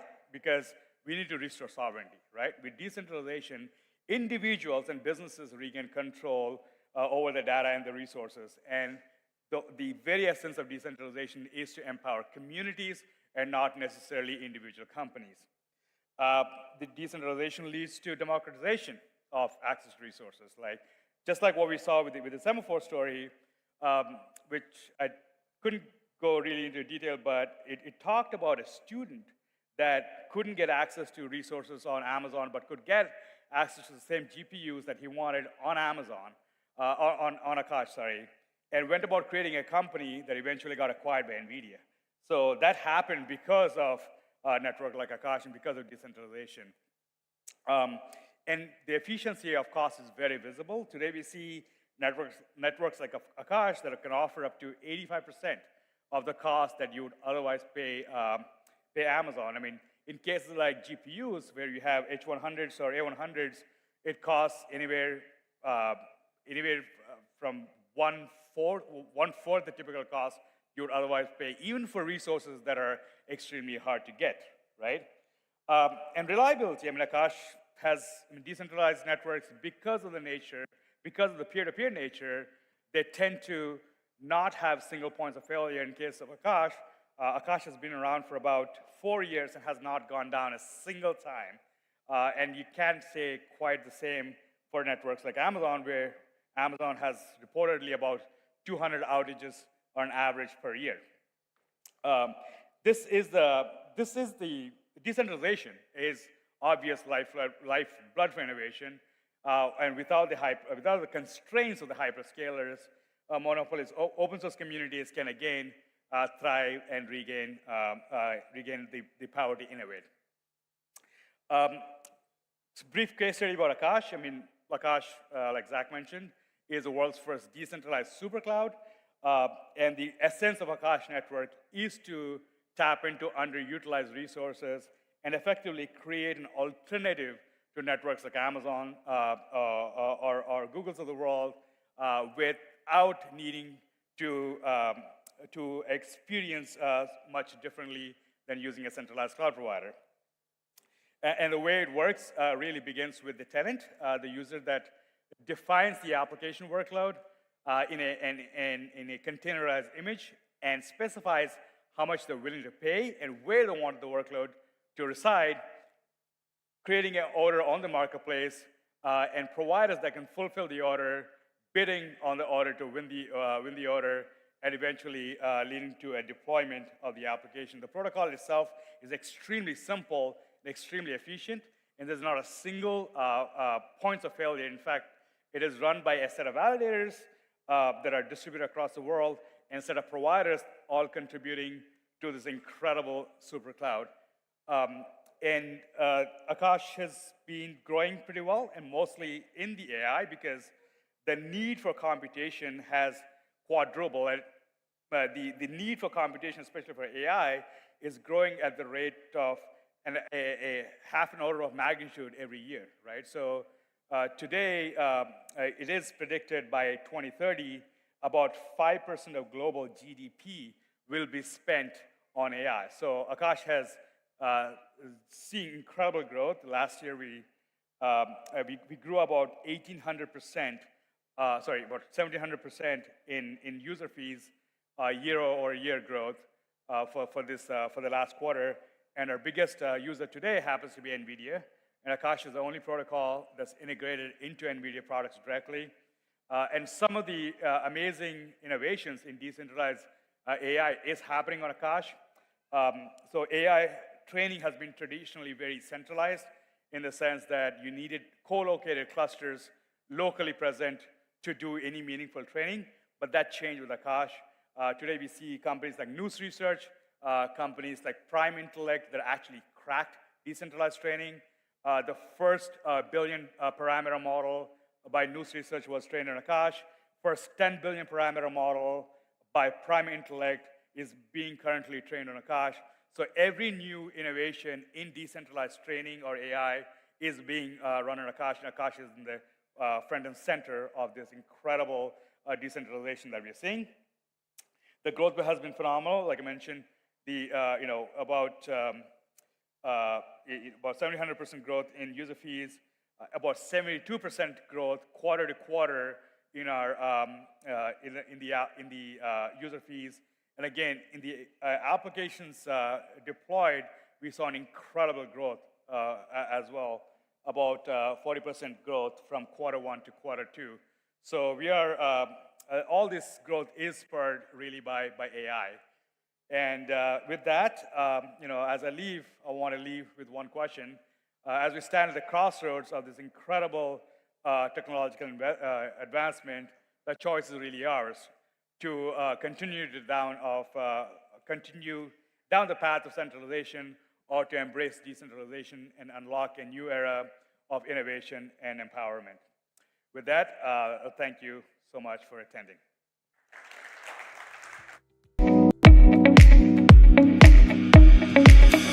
Thank you very much, Greg. I know Greg's coming back for our panel a little bit later. I have been really excited for this track, I must admit. I think AI really is topical right now, and it is something we need to be discussing, of how, as an industry as well, we can integrate AI. Can it help us with development, especially when we discuss as well metaverse? Oh yeah, there's a video. Yourself wondering, what's the point? Yeah. Good. Then you need Enditor. Tell me more. The hastily approved suicide drink that's 99.9% effective. Death isn't the end with our Die Now, Pay Later subscription plan. And comes in 7 mouth-watering flavors. The Sentinel movement was born in 2017, led by a group of blue frogs who dared to defy the systems of control. We've grown, but so has the tyranny. They watch every click, read every word, and hear every sound. It's not paranoia, it's the new normal. But with a decentralized VPN from Sentinel, there is hope. No data logs, no central control, no surveillance. Privacy as it should be. Censorship is spreading. If you can be told what you can see or read, then it follows that you can be told what to say or think. Every day, more people join Sentinel. Over 500,000 have this year, with decentralized AI scraping on the Sentinel Scout program. We're not just protecting privacy, we're building the future of the internet. A future where you control your data, control what you see, and you'll control who you become. Join us for freedom, for privacy, for Sentinel. Don't just trust the science, drink it. Say goodbye to Mondays forever with Enditor.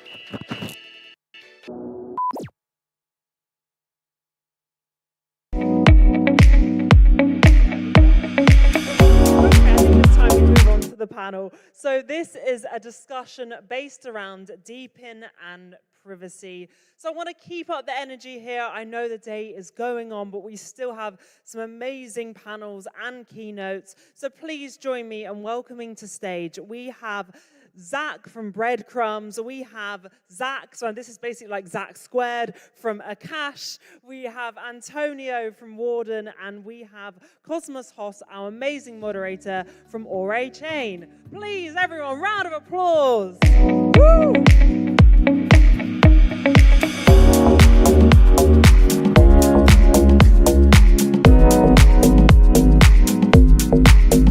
Nice to meet you. Yay. Year 4, huh? This is my very first Cosmoverse. Every single time something happened with my flights, I almost happened this time, but I'm honored to be here, glad to be here. We'll just hop right into it. Gentlemen, fat protocols rule Web3. All the money's going to the infrastructure layers. How do we see this continue in the AI sector, and how can we mitigate that? Anyone wants to hop in, I don't care. I mean, I think that, you know, an analogy is like AWS versus Amazon as a whole. You know, like the fat protocols are the AWS, and famously, AWS makes a lot of money for Amazon, but it's only like 16% of their gross revenue, I think. So it's a contributor, but it's not anywhere close to like, you know, how much money Amazon actually makes with the stuff with their fat layer. And so I feel like it's the same thing for blockchain, basically. You know, we need to find the right application for these protocols, and then those applications will start to carry the value instead of the protocols themselves. Okay. I just jumped the gun a little bit, got a little too happy. If you guys wanted to do a little TLDR on who you guys are first. Oh, sure, yeah. I'm Zach Wickstrom, co-founder of Breadcrumbs. We're here to help you take control of your personal data. I'm Zach Horn. You just heard from me. I'm the head of marketing at Akash. Akash is a decentralized marketplace for cloud compute. Hey, I'm Antonio, one of the co-founder of Warden Protocol, a new layer 1 blockchain built with Cosmos SDK as a platform for smart contracts that will be able to use AI in it. Anyone want to add to that, or we can get to the next one? I'll take it from a different direction. I think if you look at access to compute today, right? Like you have centralized hyperscale cloud providers. They have, you know, if you're an AI developer, you're going to want the highest performance chips, A100s, H100s, et cetera. You can get those on Amazon, but the problem is if you're a small developer and you go to AWS and you try to get access to those chips, either you're going to be priced out because they're simply too expensive, or they're going to want you to sign a long reserve instance. You just don't have the capital to do that. So if you look at decentralized marketplaces, you know, as separate from these centralized cloud providers, what you get is competitive pricing that emerges because it's a decentralized network, which drives costs down. So all of a sudden you have this dynamic that emerges where if you're an AI developer, you're naturally seeking out these decentralized networks, not because of, you know, decentralization from a theoretical perspective, but because it's cost efficient. And all of a sudden that unlocks this whole mindset where they'll go, okay, we'll jump through some UX hoops to get to compute on these decentralized networks like Akash and others, if I can get access and you have the chips I need and it's at a price I can afford. So, you know, I don't know if that gets right to the fat tail question or the fat chain question, but I think it's just fundamentally decentralizing these resources and having as many providers competing in the marketplace. That just is better for everybody. Okay, so first of all, we're not at Warden building infra for computing, so I'll take that from a different perspective. You mentioned FAT protocol, and I think for us, for example, that we're building a platform where other developers will build apps on top. I think it's important that everyone gets a slice of the pizza. So I'm Italian, I need to talk about Italian food at least once in every conversation, sorry.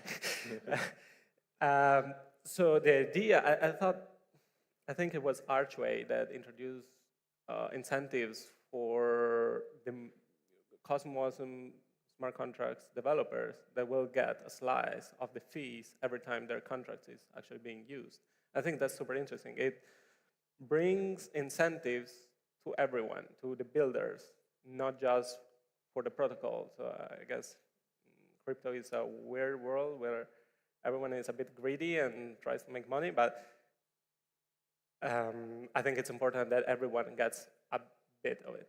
So you incentivize builders' activity, you reward that, and so that's how you grow organically instead of just artificially inflating activity that doesn't really matter, doesn't really bring value. Absolutely. And right now, throughout all of crypto, everyone's fighting for users. It doesn't matter if it's a DeFi protocol, AI protocol, DePIN, any acronym that they came up with afterwards. I mean, a lot of people here in Cosmos have been DePIN before the acronym DePIN. So, you know, how do we get 1 million users? When's that going to happen? Like, what are we going to do to get 1 million users in a decentralized infrastructure layer? I'll jump right in on that. I think it's happening right now, and I think it's just a matter of time. One of the things that I think is going to get this there, it's fundamentally finding out where the key places are to transfer value, and then finding the cohorts of people who want to access that value and letting it happen over time and letting that grow, right? So I just talked about AI developers before, but it's not just individual AI developers, right? It's just from Akash's perspective, it's startups, it's companies that are even a little bigger and they're starting to grow and they want to scale. But fundamentally, it's not going to the out to the market and saying, it's like AWS, but it's decentralized. It's saying we have the chips that you're looking for right now at a price that you can afford, and you can get them on demand and scale as you want. And that's a salient value prop above and beyond just decentralization, quote unquote, as a buzzword. Anyone else? Yeah, absolutely. I'd like to dovetail off of that. I feel like, you can't just decentralize something and then expect people to use it if it doesn't actually add value. So to hit 1 million users, what I think we need to do is find that killer app that's applicable in the real world. Like you're using decentralized technology, not because it's a buzzword, but because you're able to do something qualitatively different with that technology. And, crucially, it's something that impacts like everybody, something as wide-reaching as like Facebook or, Instagram or something, except that it's reliant on decentralized technology. And when we see that killer app, I think we'll quickly hit, 1 million people. And I think we are close to it. Yeah. I agree. I think, for example, GPT models, to keep it about AI, GPT models existed for a while, and then when ChatGPT came out, it exploded. The interest about your average user that doesn't really know about the tech got really high really quickly. And now everybody thinks AI is this kind of magic bullet that can answer any sort of questions because they don't know how it works. They don't care. And to answer the question about the million user, I don't think we'll see 1 million users of AI applications anytime soon in our decentralized world. I don't think we are at that scale yet, and we're nowhere close this stage. I think the biggest company, OpenAI, Google, Microsoft, they are at that level.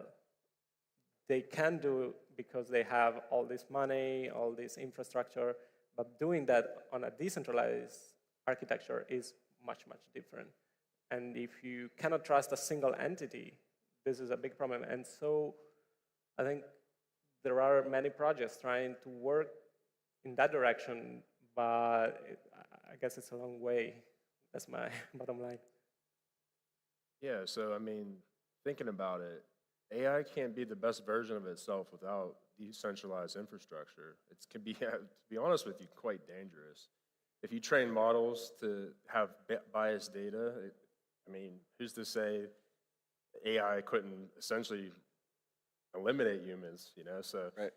It's a wild thought to think of, but it's to pivot into that. Do you think that how can we promote AI? Like we're in such a world that it's so like blockchain is so transparent, but in a sense, it's not good for AI. So like, how do we make that transition? Do you think?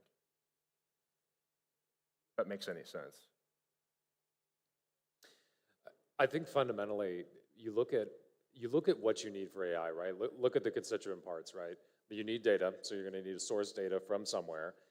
There, you can get into that. There's a whole vertical that's going to require, a tremendous amount of things to be built to put in that infrastructure in place. How do you source data? How do you label it and sort it correctly? How do you bring it on chain? How do you make it verifiable, et cetera, et cetera? Then you can look at compute as its own vertical, right? You're going to need that to do, training and fine tuning and to run inference. So then you get that whole question of, well, where are the chips coming from? How are you bringing them to market? How are they making it to end consumers, right? So I think you just break things down, and part by part, you start to figure out, what do we have today? What do we need to get to a minimum viable product of distributed training or verification or some of these other things that we're starting to push towards now, and you go from there. I think we are getting very close to a lot of these things that we need. Compute's already really far along. I talked to a lot of people who are working on data right now, and that space is moving along really fast. So I think we're just on a growth curve right now, and we're somewhere in the middle, but I think we're speeding up, is my view. Yeah, and going off of that, like data is food for AI, and the way that it's sourced, and sort of like data provenance is an increasingly important thing, and that's actually something that blockchain uniquely can bring to the space. We can add proofs around like where did this data come from, how is it sourced, and prove that it's more reliable than some other data sets. So the decentralized nature of what's going on.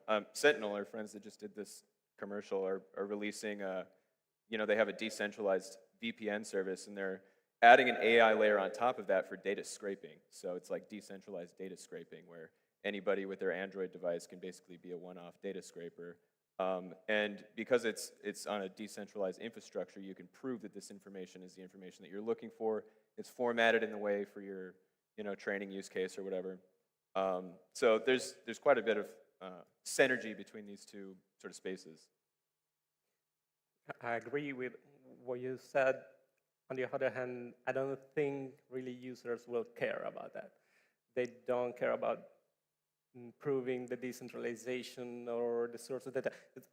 They are important things, but we should reach a level where the user doesn't even need to know about that. I mean, it's great for who works inside the industry. It's not something that a user-facing product need to show or care, or present to the user. So I guess from a user perspective, user experience perspective, we should reach that level of abstraction, because your average user doesn't care about OpenAI having all your data. They don't care if OpenAI is literally scraping all the web and every single website without caring for copyright and other things like that. They just want to ask ChatGPT something, and then they want to get an answer.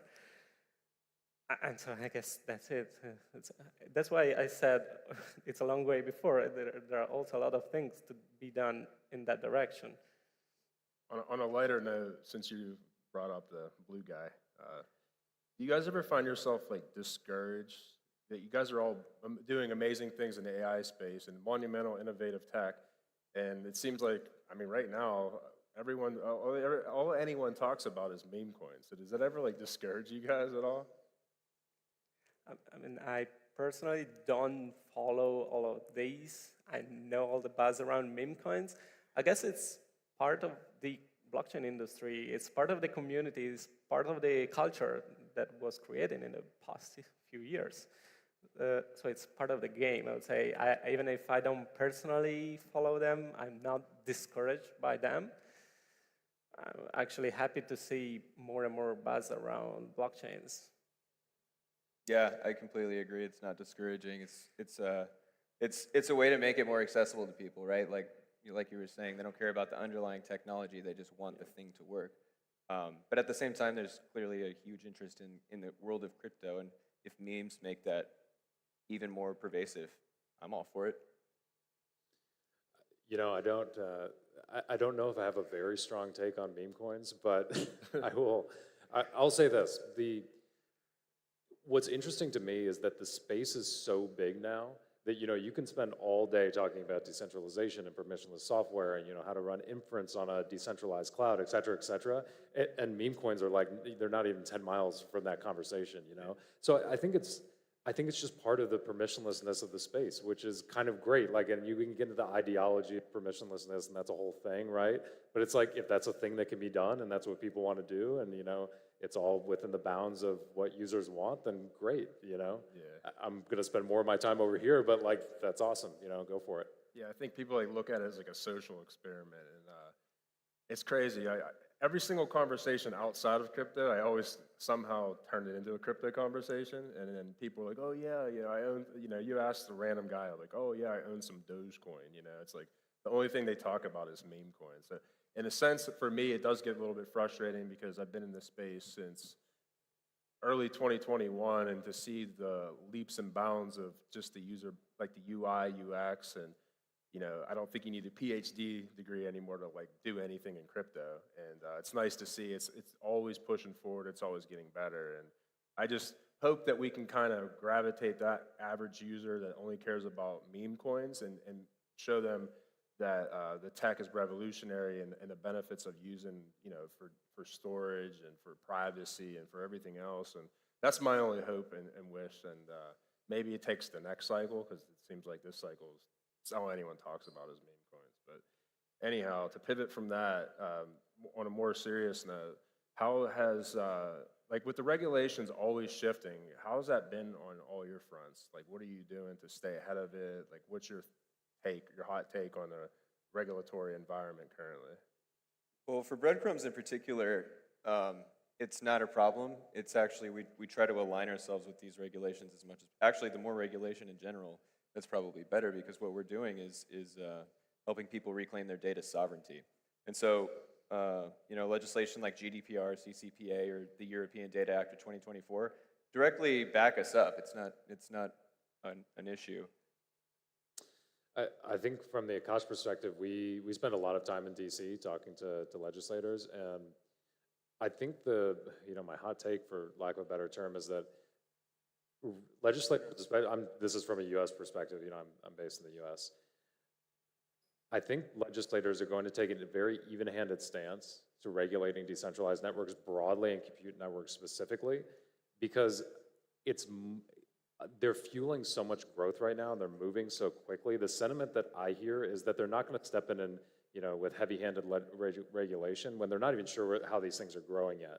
So they're very much in like a wait-and-see kind of mode, where let's see how these things evolve, let's see how they grow over time. We may legislate at the edges to curtail very specific things that happen, but I don't think we're going to see any very heavy-handed regulation in the US. For me personally, I haven't faced any regulations yet, probably. But one comment, I said earlier that OpenAI is scraping the web without thinking about copyright infringements or anything like that. And what I personally want to see more is, or I'm curious about, is how regulations will evolve in that sense for these large language models, including data coming from other people in their own model training. This then becomes one of the billion parameters in their model, and your output is based on that. So how do you regulate that? Something to think about for sure. So one of the things that really frustrates me in crypto as a whole is it seems the average user and the community, it's all about where they can invest in speculation, vaporware. You look at the teams that, I'm not going to name teams outside of Cosmos, but some of them are worth billions and billions of dollars, and then you go look and it's nothing. It's like, it gets frustrating. So where do you guys see that going? And if you had to forecast over the next several years, what do you think maybe the new narrative or where a lot of investment's going to go towards? I don't think there is speculation. It's part of the space. It's been there since, the start. I've been in and around crypto since 2017. I think the way this evolves over time, it's fundamental. It goes back to the first thing I was saying. Who is providing real value today, and is that value verifiable? Are these projects open source? Are they transparent? Can you query the chain if you want to, verify stats? Are those stats made transparent to users? That gives you a proxy for, is there actual real product value being created here, and is it being transferred to users, right? I think the projects that are doing that and building are going to be really successful over time. I think there's going to be hype cycles, because I think that's just part and parcel with the industry, but I don't think that's discouraging in any way. I think it's actually motivating to the teams that are really, really working right now and building real value, and then everything else is going to come and go.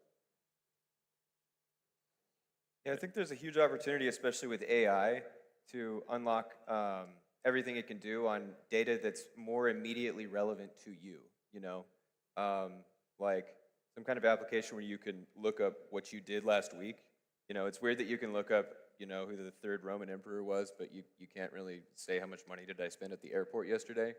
And so that's a great use case for AI, something, things that really just get to the core of what AI can offer and then attach it to the right information, I think are really investable opportunities. I think we'll see more and more improvements and advancements on the AI side, even outside of blockchains and Web3 worlds. And when AI will become cheaper to execute, we'll see cheaper model, more specialized model, and this will enable more and more applications. So that's why we're betting on AI, particularly on water. I guess that's my answer. And we need to do that. Don't have to figure out value. Don't crypto value. Don't crypto trust a capital. Anyone should realize about idea is doing that. So Arca network is a decentralized AI that, and that too you need to prove that it's developing an agentic framework with versioning involved. Maybe if you guys are developing AI models, you can think it as like COVID, just before Cosmos SDK, thesis came out. Just think how, don't you think it is depressing, right? Fortunately, Cosmos SDK happened. A lot of people can pull all the data. It is more verifiable by the blockchains. You have to pull all the data. It is more verifiable by the blockchains. You have to pull that. You have to train your model in agent or testnet. Most likely, our interchain agent is going, like if you might be different ecosystems, right? But now the interchain agent kind of question about your portfolio. At different booth, people were building interchain agent. Both people were building interchain agent. Cosmos generally they stake, right? In Cosmos generally they stake, right? The biggest problem is if interchain agent can do this for you, like osmosis and convert that into mantra token, into mantra token. Now that is the initial version we are going to launch. Maybe if anyone wants to integrate this, that is the initial version we are going to launch. Maybe if anyone wants to integrate this, we can start doing that. Cool. Who we are, I think Witwit is a cast as part of ICF contract. We are also, with mantra and a lot of the protocols. So we are expertise in building app chains. And at the same time, we're not just that, Resolute. If you guys, Resolute is an interchain portal for multi-sig and staking actions. So the fun fact is 5. Cool. There is an exciting thing coming out. Okay, so Brochill is a short content app built in India with 50 million downloads. Now they have very strong expertise in social space. They have a lot of insights. Now they are setting up to build Web3 social space. And now they start and Web2. So this is an early success for Arca Network. I thanks to Brochill team, they're here. Thanks. Cool. Exploring AI, maybe, if you have some ideas or if you wanted to build some sort of AI for your app chain, at least if you're interested to build, to integrate AI into your chain, okay, any sort of thing, if you have something to build, you can email us, build at Arca Network. Let's do it together. The end. Thank you so much. You can follow our Discord channel here. Thank you.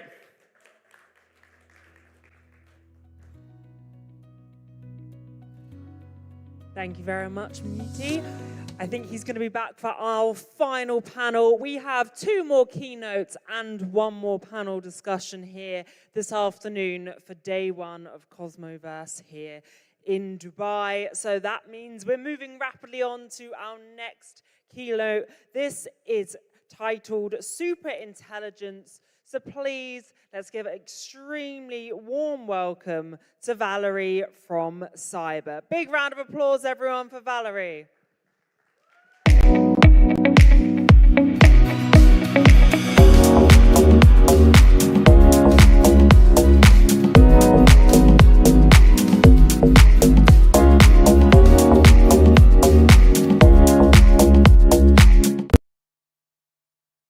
Hello, Cosmoverse. I am Cyberhead, Cyber Congress.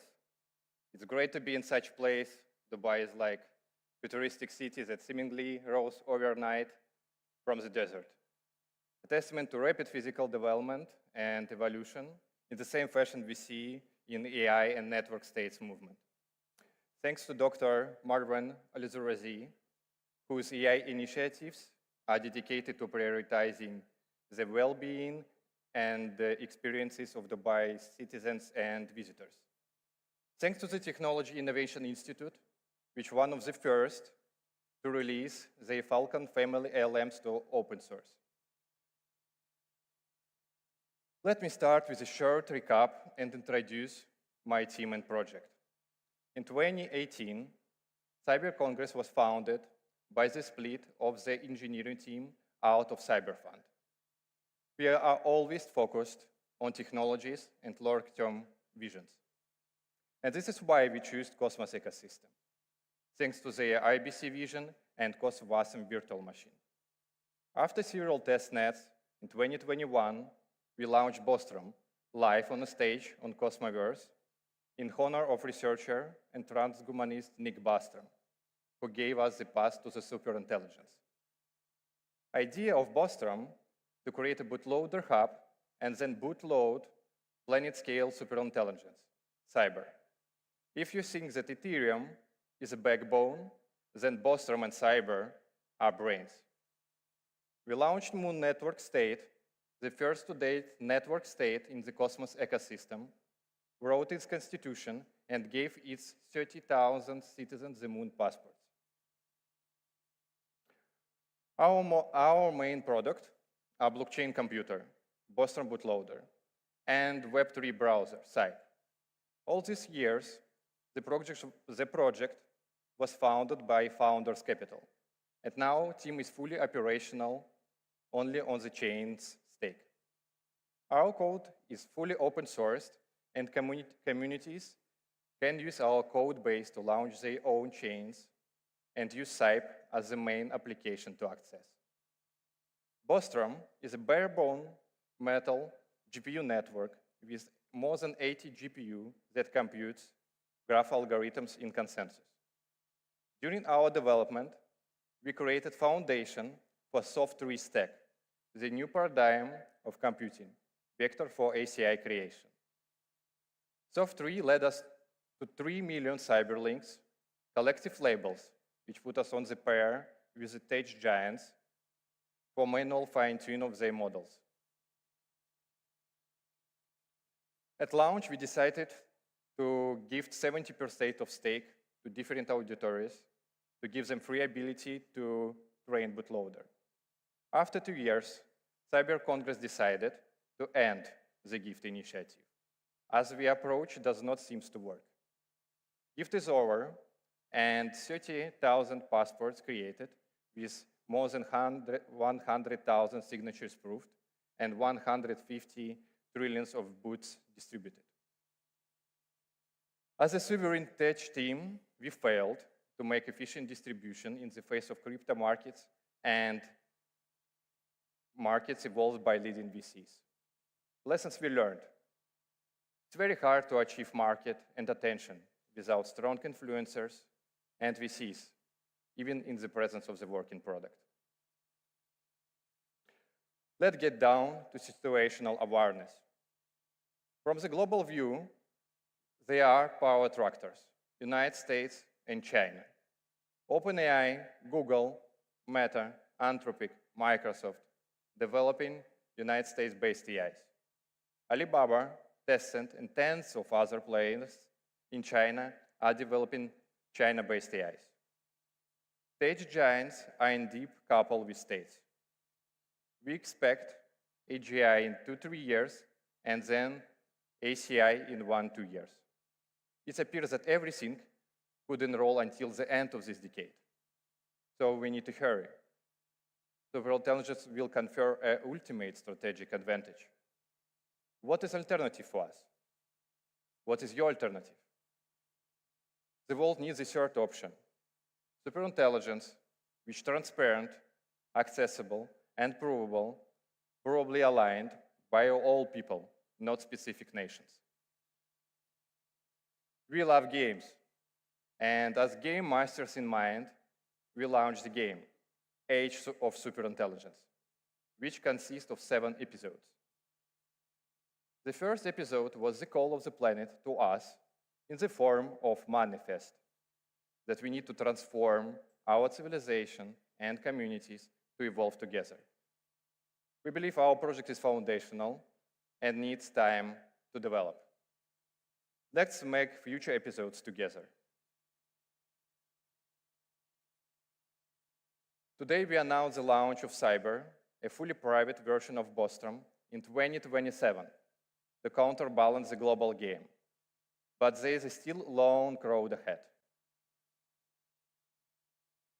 Let me shortly explain essentials of Cyber: avatars, cybergraph, and truth machine. The main idea of digital avatar, your AI identity with brain. In the era of accelerating information flows and connections, you need the way with which your friends and other AIs can communicate with your avatar, knowledge and contribution to the world. In Cyber, you are represented by your digital avatar. This is more than just a profile picture. It's your AI identity. Your avatar learns and evolves as you interact with the cybergraph, reflecting your knowledge and contribution to the network. Significant and growing markets to date. Decentralized AI, network states, Web3 storage and distribution.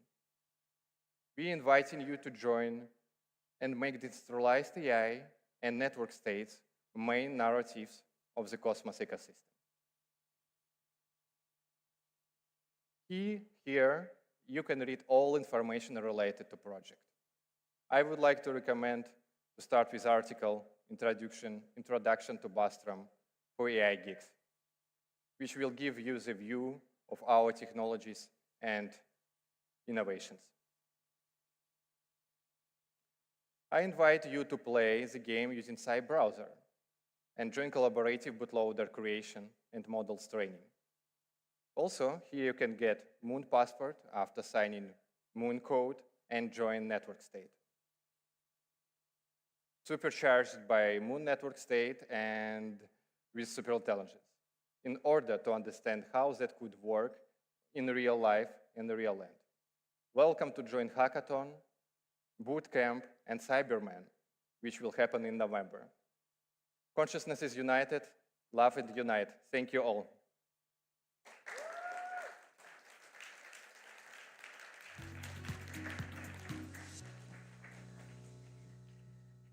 Amazing. Thank you very much, Valerie.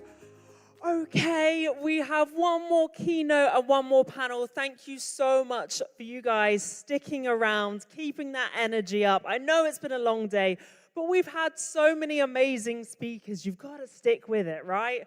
Okay, so our final keynote of today is from Aurachain, and please join me in giving a really, really big warm welcome to Tu.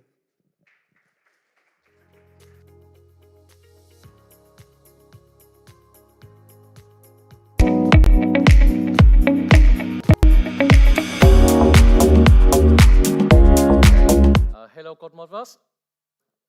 This is actually like my first time being here.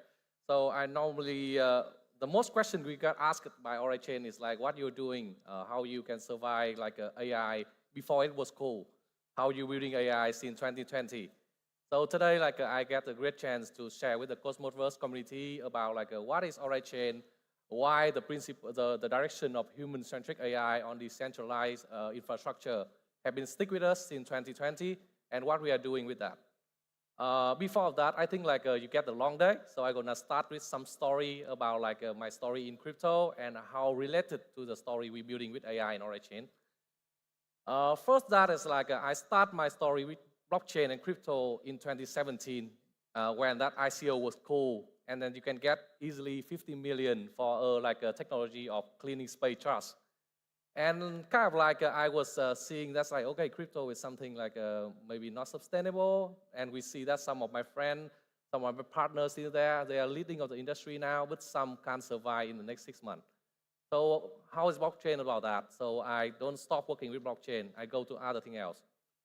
And like I've been doing a lot of things after then, but it's mostly about building.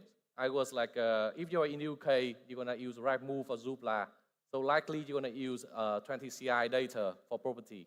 So I was in PropTech for a few years, and I'm building with Shopify in order to build like a e-commerce, cross-border e-commerce, shipping China to global, go to US, go to Europe, go to everywhere. Before like you got Tmall now.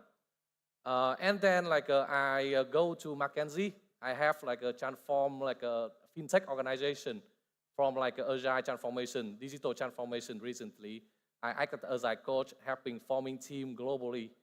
And now I'm at OriChain, go back to crypto, building the ecosystem and product at OriChain, apply every knowledge I got from PropTech e-commerce in Ori. So how that's related to the Ori story? But let's come back to the story about how AI changed the e-commerce. I've been doing e-commerce for like 5 years, so I believe that I kind of like have an experience to every area of that, from like a supply chain, fulfillment, and especially financial, in the way you build a cross-border e-commerce. And with the born of the AI, it changed e-commerce forever. Let me tell you how that's happened. Generating social ideas, increase engagement, enriching media content, adjust ad performance, A/B testing, media, recover abandoned cart, support customer on FAQ, moderate customer content, and optimize fulfill performance. So far, and especially with the dispute and the recover action for dispute, is now all replaced or enhanced by AI, by like an LLM model, by ChatGPT or whatever model you are evolving with.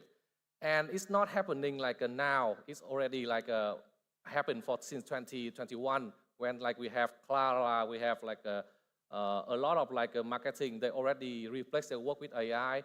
And kind of like, so yeah, we see a biggest question about like, if AI change e-commerce forever in every area, marketing, supply chain, how that affect to us, how it's affect to other kind of things. And I believe that is like, nah, it's not gonna happen. I love my favorite book, it's On Writing Well, written in 1976. It's about kind of like a computer replace a typewriter. But like no thing can replace a writer. The computer helping the writer, help you to write better or something on. So I believe that's like AI not gonna replace human, but it's come to a conclusion that is people that leverage their works with AI gonna outperform the people who doesn't. So how that's related to OriChain? Yeah, let me tell you about like what is OriChain and how we are building AI before it's cool, and we are building that right now. OriChain actually is a layer 1 blockchain that we use Cosmos SDK, and we kind of like unlock the whole potential of economic with AI and blockchain. At first, it's like we have the mainnet 3.0, we have 800 millisecond block time, which is kind of like capable to do any payment, any high frequent trading, any high activity that you need. We have global 90 plus validators. We got the unique AI oracle across the blockchain industry with the patent on the trustworthy proof. That means you can verify content on blockchain and being protected by the government. And we also compatible with EVM, and we have completely DeFi suite, which is like we share the 50% of revenue to community every week. Come to that next is like the infrastructure on the AI. Yeah, we're building for 4 years, and the way we approach on the AI infrastructure is very different. We start with the demand.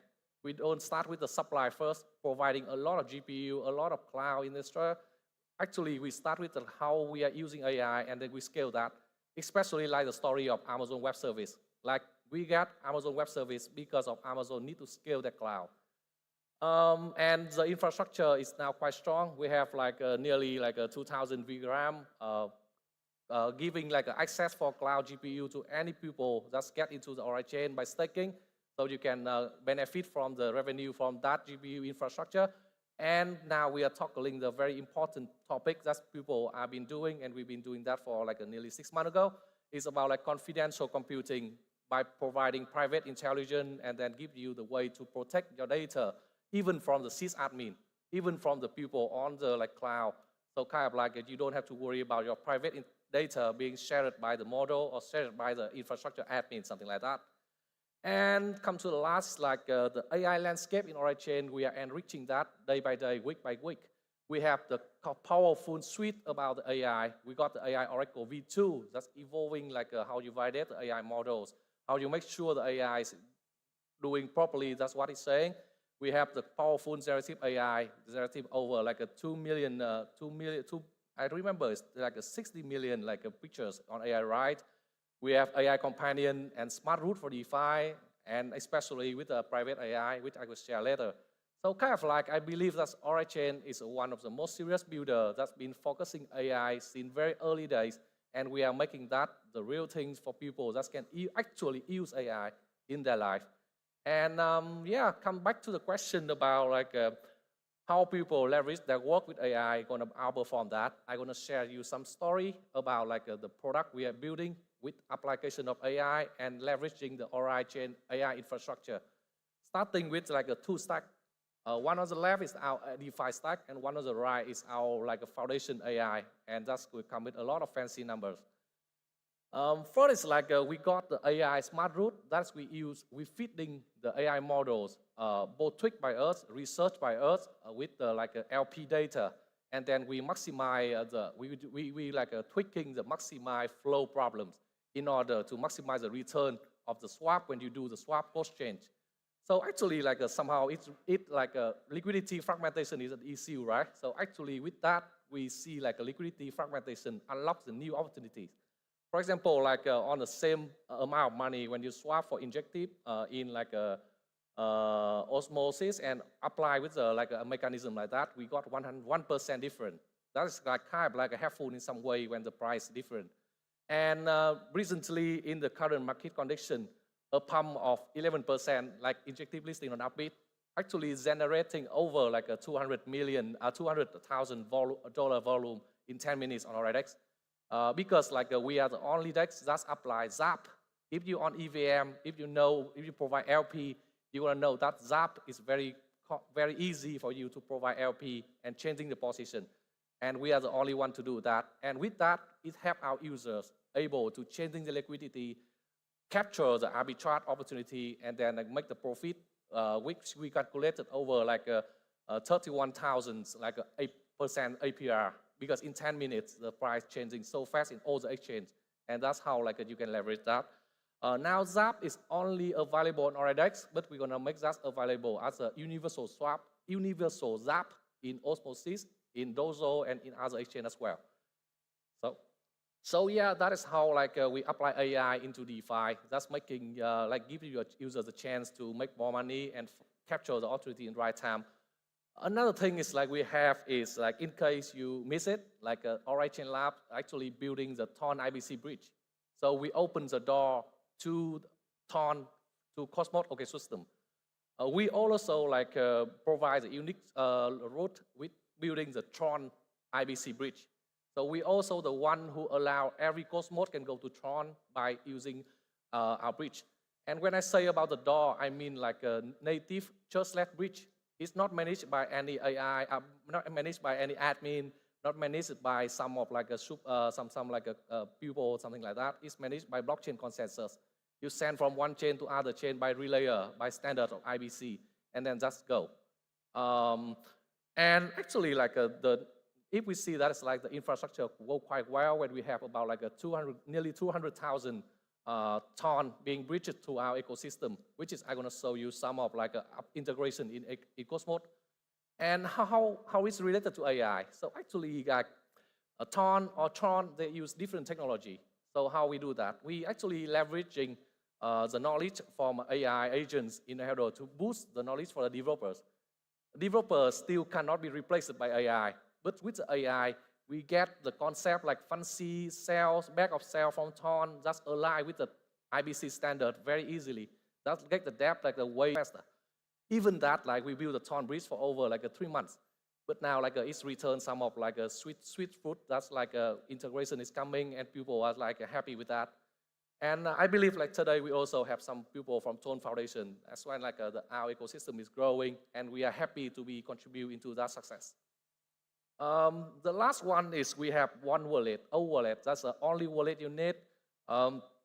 This wallet has a lot of unique and apply a lot of things here with the AI. But like firstly, the unique is come like it's a only convenient that's like give you access to Bitcoin and all the Cosmos in one wallet. You normally need to access to Bitcoin by using Trust Wallet, OKX, and you got Atom, but no Osmos, no other like Omni or like other blockchain, other like assets on other Cosmos. Or you can use Kepler or Lead with like a EVM and other Cosmos, but no Bitcoin. And then kind of like with that, our wallet can allow any like builders, any builder to access to a lot of like Bitcoin and then open the door for people to go to Cosmos and then do the staking, getting new DeFi opportunity with the Cosmos ecosystem. And we also like validating over like 13 networks, helping them from early testnet to bring the both experience to the user, improving the experience. Actually, like in my 2017, I was building wallet. And until like now, after nearly 8 years, the experience with wallet is still there. So I believe that by applying a lot of things like that, we can enhance that into the users. And yeah, we have like, by supporting a lot of network like that, we apply things, some sort like a smart analysis, like kind of like give you the chance to know like, okay, do I miss out any DeFi opportunity? Do I miss out anything with my portfolio? Any assets in my portfolio are not performing well compared to others. How I can make the difference? And by managing multiple portfolios like that, you don't miss out anything with the like a bullishing like a trends, and like you don't miss out any like a opportunity to increase the portfolio value. And the last one, I think, is one of the most important things is like we apply a lot of like content and like personalization based on portfolio, based on user demand, by giving the personalization for users using their preferred network mascot on the welcome, on the theme, on everything. So kind of like that's a one wallet. That's any chains can have their own bespoke support to their community. That's they can also use the mascot and giving the theme, giving the vibe to any users. So their wallet is like get now is we are still very early. We have over like 50,000 users, and we're still very early. And yeah, I recommend you to try it out. And like come to the AI part, I think we are pretty like strong with the DeFi and stuff. But like with the AI, this is our strongest things we believe and we're working on. And in that area, I must say, AI era is like hyping. AI meta is hyping, but people doesn't care much about privacy, doesn't care much about decentralization. And with Aura chains, we've been built through the marketplace, built through the agents, a lot of things. And we see that's like, okay, the future of AI era gonna require a private intelligence. It's gonna require a decentralized economic to make it sustainable. Because kind of like without privacy, nobody want to use it. Without economic, without decentralized economic, nobody want to stay there for long term. And we have two leading products that using one of the most fantastic framework we're building, we incubating. First is Kawaii, nurturing talents with confidence. It's about like 600,000 users. It's the #1 on Play Store on the parenting app. We have a strong community. We have AI to kind of like understand how your kid is playing what games, how your kids is like how the kid play the games, and how the result reflect the kid's intelligence, and how the kid even like answering English question. It's like a super app allow you to understand and feeding your children with games, with lessons, with everything to make them about like showing, expressing the strength from early days. And we use a type of intelligence to allow you to analytical that and then understand that how direction you can support your kids in the future. And for QP, QP is the most surprising one. I know crypto is lonely, but I know like a lot other people is much more lonelier. And QP is emotional AI companion on Web3. That is like anything you share with QP is anonymous. Nobody knows what you're doing.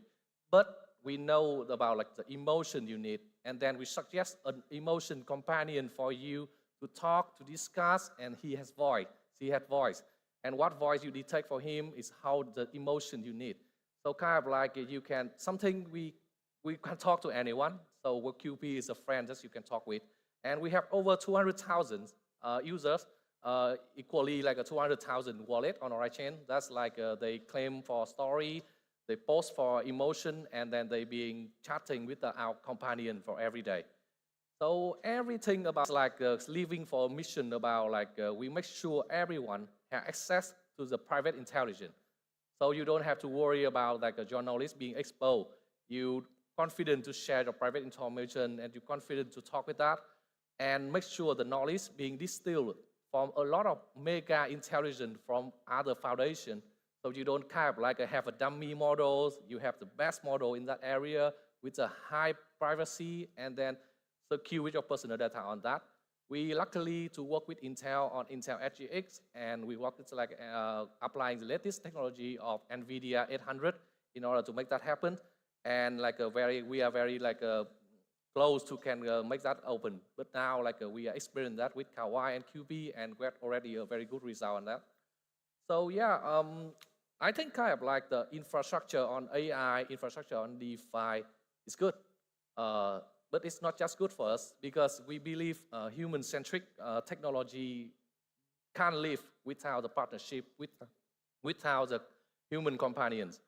We're powering the Plume network on EVM about their prediction market, about their data on sentiment. We are working with the IBC Foundation on applying IBC Eureka in our Thorn IBC bridge. We're providing the bridge, a Thorn bridge to Polaris Osmosis, the recently amazing pitch from like Sunny about like they using like Solana to buy Thorn. So kind of like we are so happy that they're using the Thorn bridge from us. And we also like granting Coinhold from very early days before they being acquired by Solana, open the door for Solana to go to Cosmos and then open a lot of opportunity to any people in Cosmos to getting economy from other different ecosystem. And yeah, we also like have incubating some kind of like a fancy project in thesis, which can be disclosed more. So I believe that is like building the good tech, being trusted by big brands and being contribute to a community, allow us to go further and survive that with like AI since 2020. And yeah, the strong vision requires the talents and excellent execution. So ORAChain is powered by 40 plus dev, protocol, and product engineering. They are excellently graduated from the top-notch university in Vietnam. And we proud to have, I think, like one of the big research team, over 10 plus PhD and AI researcher with over like 8,000 citations in AI. We've been doing AI since they've been doing AI since like about 10 years ago, before kind of like we had the news about AI. So yeah, I think like ORAChain's happy to work with any Cosmos ecosystem product. We're happy to share our like infrastructure in DeFi. We're happy to explore with you the game with AI in order to unlock the new sustainable future for human. And we believe that is like the way we give back, the way we give more, and the way we together to grow. So come be with us on like AI and blockchain.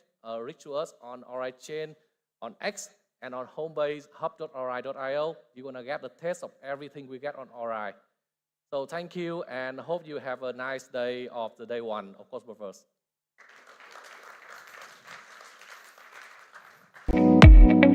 Thank you very much. Our final keynote of today, which means we have one more panel for you guys. You've stuck around, and I promise this is going to be a great panel. We've got some of our early keynote speakers and are going to be returning for this panel. So yeah, it's a key point of the day. So I'm super happy you guys are still here. This has been an amazing day one, but we've still got so much more happening on day 2 and day 3. 2 more amazing days and even more tracks for you guys. So don't miss out on tomorrow or Wednesday. But to wrap up day 1 of Cosmoverse here in Dubai, we have AI made in Cosmos. So please join me. This is your last round of applause today, unless you go home and start clapping. So please put your hands together for our amazing panel. We have Muti from Arca. We have Dean from Agoric. Today. Did I break it?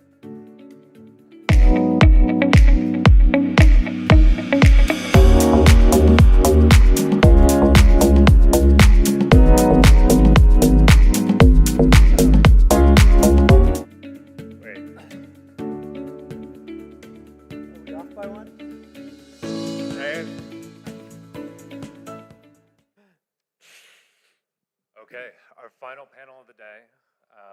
Thank you all for sticking around. This is going to be a really great conversation. I want to dive right into it.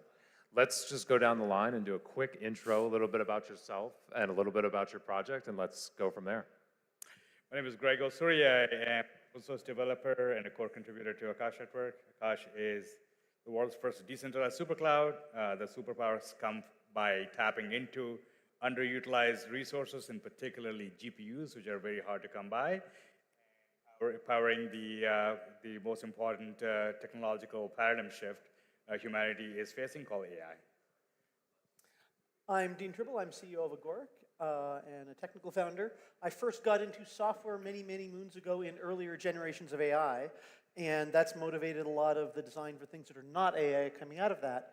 I am not a modern AI expert, but rather a consumer in some sense. Our chain is about coordinating the activities of lots of other chains, so you can build multi-chain applications, but that kind of middleware AI is getting really good at faster than many other areas, and so that will be enhanced in the next couple of years very much by AI. So I'm a consumer of that technology, and also a board member of the Foresight Institute, which has had a long program in AI safety. And so a lot of what we build and how we think about it is how do you lay down the rails so that AIs can be safe and how they can cooperate with us and with each other in a productive way. Hello all. My name is Valerie. I am a physicist and I'm co-founder of Cyber Protocol, where we are building a decentralized AI stack. And with community, we are building bootloader to bootload superintelligence. We are very, from very beginning in the Cosmos industry, and we love Cosmos and all you guys. Yeah. Hi, I'm Murthy, co-founder with WIT and building Arca Network. Arca Network is a AI execution layer and agent platform. Anyone, if they have AI model, they can bring onto Arca Network, integrate with any protocol. Yeah. So I'd love to dive in with a general question. I'd love to hear all of your takes on it. Just to get us started with the topic, we're talking AI and Cosmos, so I'd like to set the stage and obviously tie it back to Cosmos. What makes the Cosmos uniquely attractive for decentralized AI development? Greg, let's start with you and then go down the line. Cosmos is in my opinion, the only layer 1 app chain framework that works without an issue. Akash is a prime example. We've been live for about 4 years and we haven't had a single unplanned outage. So that there is that proof in the pudding, and we grew pretty massively, right? We grew our usage, we're maybe by order of magnitude every year, and so far it's testing its limits, and decentralization is so early, especially infrastructure decentralization. You cannot afford to have congestion issues. You cannot afford to have faults like you experience with other chains, in particular Solana, where I don't know how many of you use Helium, but if you try to, I love Helium, big user, big fan, whatnot, but they do have several issues where you're trying to claim tokens, or even I think the failure rate is 9 out of 10 times when there's a meme coinless launch, right? So you want full sovereignty because we're in such an early phase of decentralization, and we haven't solved the scale part of decentralization yet. So until the scale is solved, sovereignty is super critical. Even when you solve the scale, I think sovereignty will have its own trade-offs, which in a way is advantageous for decentralized physical infrastructure networks. So I think there's a lot less attention that Cosmos gets when it comes to DePIN networks, and Akash being one of the biggest DePIN networks is a testament to the technology. And as he says, Cosmos is the place where you have sovereign systems communicating with each other. Other chains have been forced into that. That's the reality of the world, but they wanted to pretend it was a much simpler place. And Cosmos took that head on, and so you've got the idea of independent things cooperating with each other. That's the framework in which in which an economy is built, that's the framework into which AIs need to be embedded. And so, there isn't going to be one AI. There's going to be a bunch that talk to each other. And that's just the mindset you need to have. And Cosmos is the place where that starts. In my opinion, the main thing is IBC, because it allows us to connect all possible computers and projects together.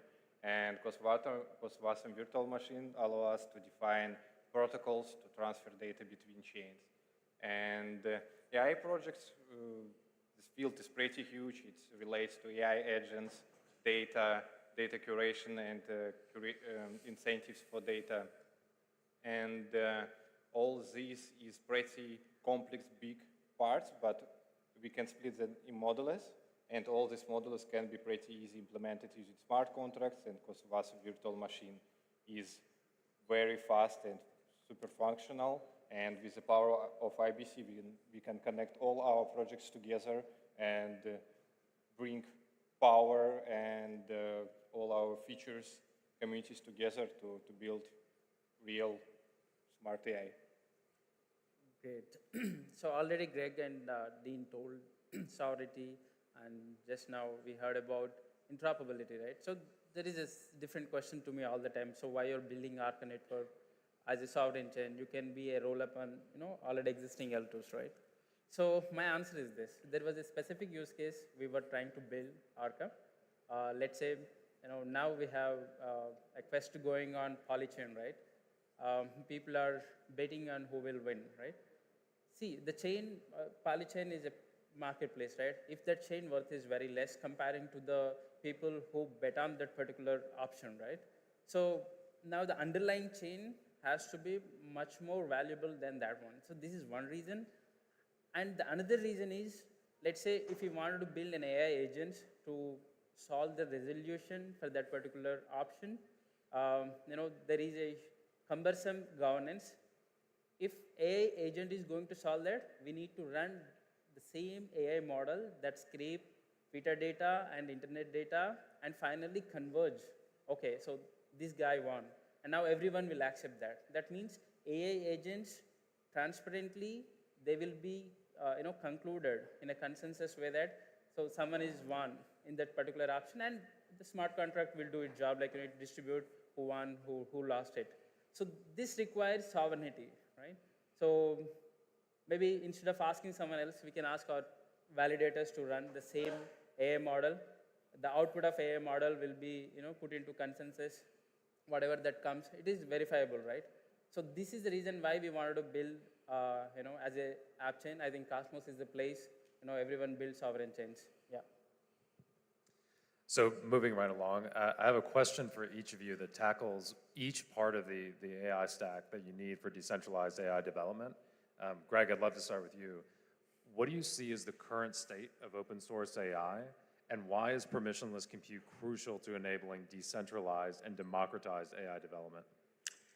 So the open source AI is maybe 2 to 3 months away from catching up to closed source AI. It's very good.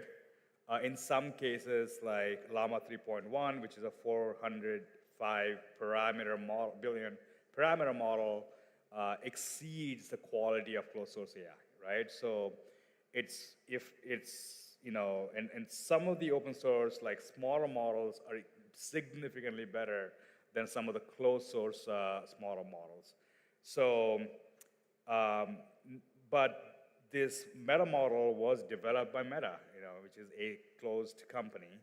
So that brings to the decentralized training.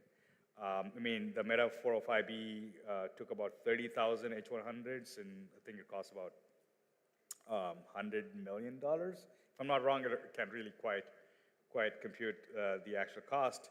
But that also tells you that it is expensive to train these models. And Meta generously open source the models, but the question about whether they're going to open source the next model is still unanswered. So that brings to decentralized training. Can we actually create truly decentralized systems that are trained on decentralized compute networks? And the answer is yes, we can. So the first example we saw was a billion parameter model by Noose Research, trained truly on distributed GPUs. So far, the traditional understanding was training was heavily reliant on co-located GPUs that are interconnected with high bandwidth. That means you need lots of compute packed into very small places, right? That was a notion. But that changed with News' framework called Distro, which actually leverages internet, that means low bandwidth environments to actually train models. And number two, we saw with companies like Prime Intellect training a 10 billion parameter model, which is a significant development because quickly within about 2 weeks, we saw this quick jump. And now they've completed about 15% of the training. They should be completing the rest of the training in a couple of weeks. And by the way, both these models are being trained on Akash, which is an incredible point because Akash gives access to the decentralized compute resources to train decentralized AIs, right? So, and the next step, obviously, is the 100 billion parameter model and a 1,000 billion parameter model. To give you an idea of the kind of compute it takes, GPT-3, I believe, took about GPT-4 was trained on a 10 megawatt data center, which is not easy to get, but it's possible to get a 10 megawatt data center. Because the big challenge for training AI is not compute alone, it's actually power, right? It takes a lot of power. And it's growing at the rate of half an order of magnitude every year. So the next model, which is Grok 3, which is trained by our friend Elon Musk in Memphis data center, takes about 50 megawatts. And if you ask me where they got 50 megawatts, they're actually burning diesel. Because there's no single place to get 50 megawatt capacity. So the next model is going to be 250 megawatt, and a model after that is going to be 1.2 gigawatt. The only place to get a 1.2 gigawatt capacity is a nuclear reactor. So we're slowly getting to that point where we need lots of compute and lots of energy to power data centers. And that's, it takes, US has about approval for about 70 new nuclear reactors we can build. We just never built them because there was no need for them so far, except the AI came and literally taking all the power supply. So that's why it's important to decentralize and distribute computing power, and technologies like Distro and technologies like Open Dialoco are actually very promising that can deliver these large LLM training. That comes to now, where does distributed compute and where does decentralized compute come into picture, is really when you look at the deployment of this compute, right? So since the GPU crunch last year, I don't know how many of you are familiar, it's highly impossible to get GPUs to do any meaningful AI last year. But that kind of changed because NVIDIA started selling GPUs to smaller data centers, in small quantities, below 5,000 units to lots of players instead of selling lots of compute to a single player because that works out better for the economics.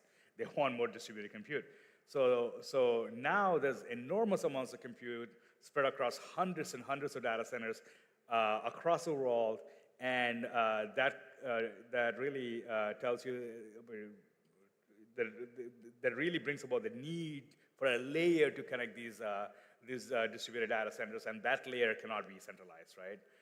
I think that's critical for this layer to be decentralized, and Akash is one of the decentralized networks, if not the leading decentralized networks that's connecting these distributed data centers that are maybe 10 megawatts, 5 megawatts, and definitely not nuclear reactors, and we're seeing where the evolution is happening for these data centers too. Like if you think about where we can use sustainable energy to where that could, talking about solar panels on Earth, if you put a square mile of solar panels, we get about 2.2 gigawatt capacity, but it's very hard to cool them. But it's not continuous, so you need batteries to store the energy. And the challenge with batteries is cool. Interesting development happening with bandwidth is satellite internet, right? So with Starlink, getting smaller and smaller, with Starlink Mobile actually getting to a point where devices are going to be powered by satellite internet. We're talking about mobile phones in next couple of years. So if you actually look at the trajectory where the technology is going, you're going to have direct satellite internet on mobile phones, where on the other side is going to be an AI that's streaming. Coming to the point, so where do you put the best place to put the best place to get continuous solar power that doesn't require cooling, or there's lots of self-cooling continuous data centers with 30% more efficiency and half the latency to power AI, satellite data centers.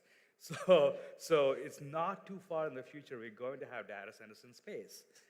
And the question is, how does this data centers need to be networked? Is it going to be centralized or decentralized? I would bet on the decentralized. So it's a long way for decentralization to go, but it's a very exciting journey ahead. That's my long-ended answer as to why we need decentralization. We got all the way to space data centers. Yeah, space data centers are coming. Dean, I'd love to move on to you. Sure. That's hard to follow space data centers, I know, but oh, I'll get there. I don't doubt it. How does Agoric's orchestration platform enable AI development? So partly it's sort of the overall architecture of as we talked about Cosmos and in generally crypto. He's saying you've got this tailing off of building models and generating models that's going to scale very much non-linearly.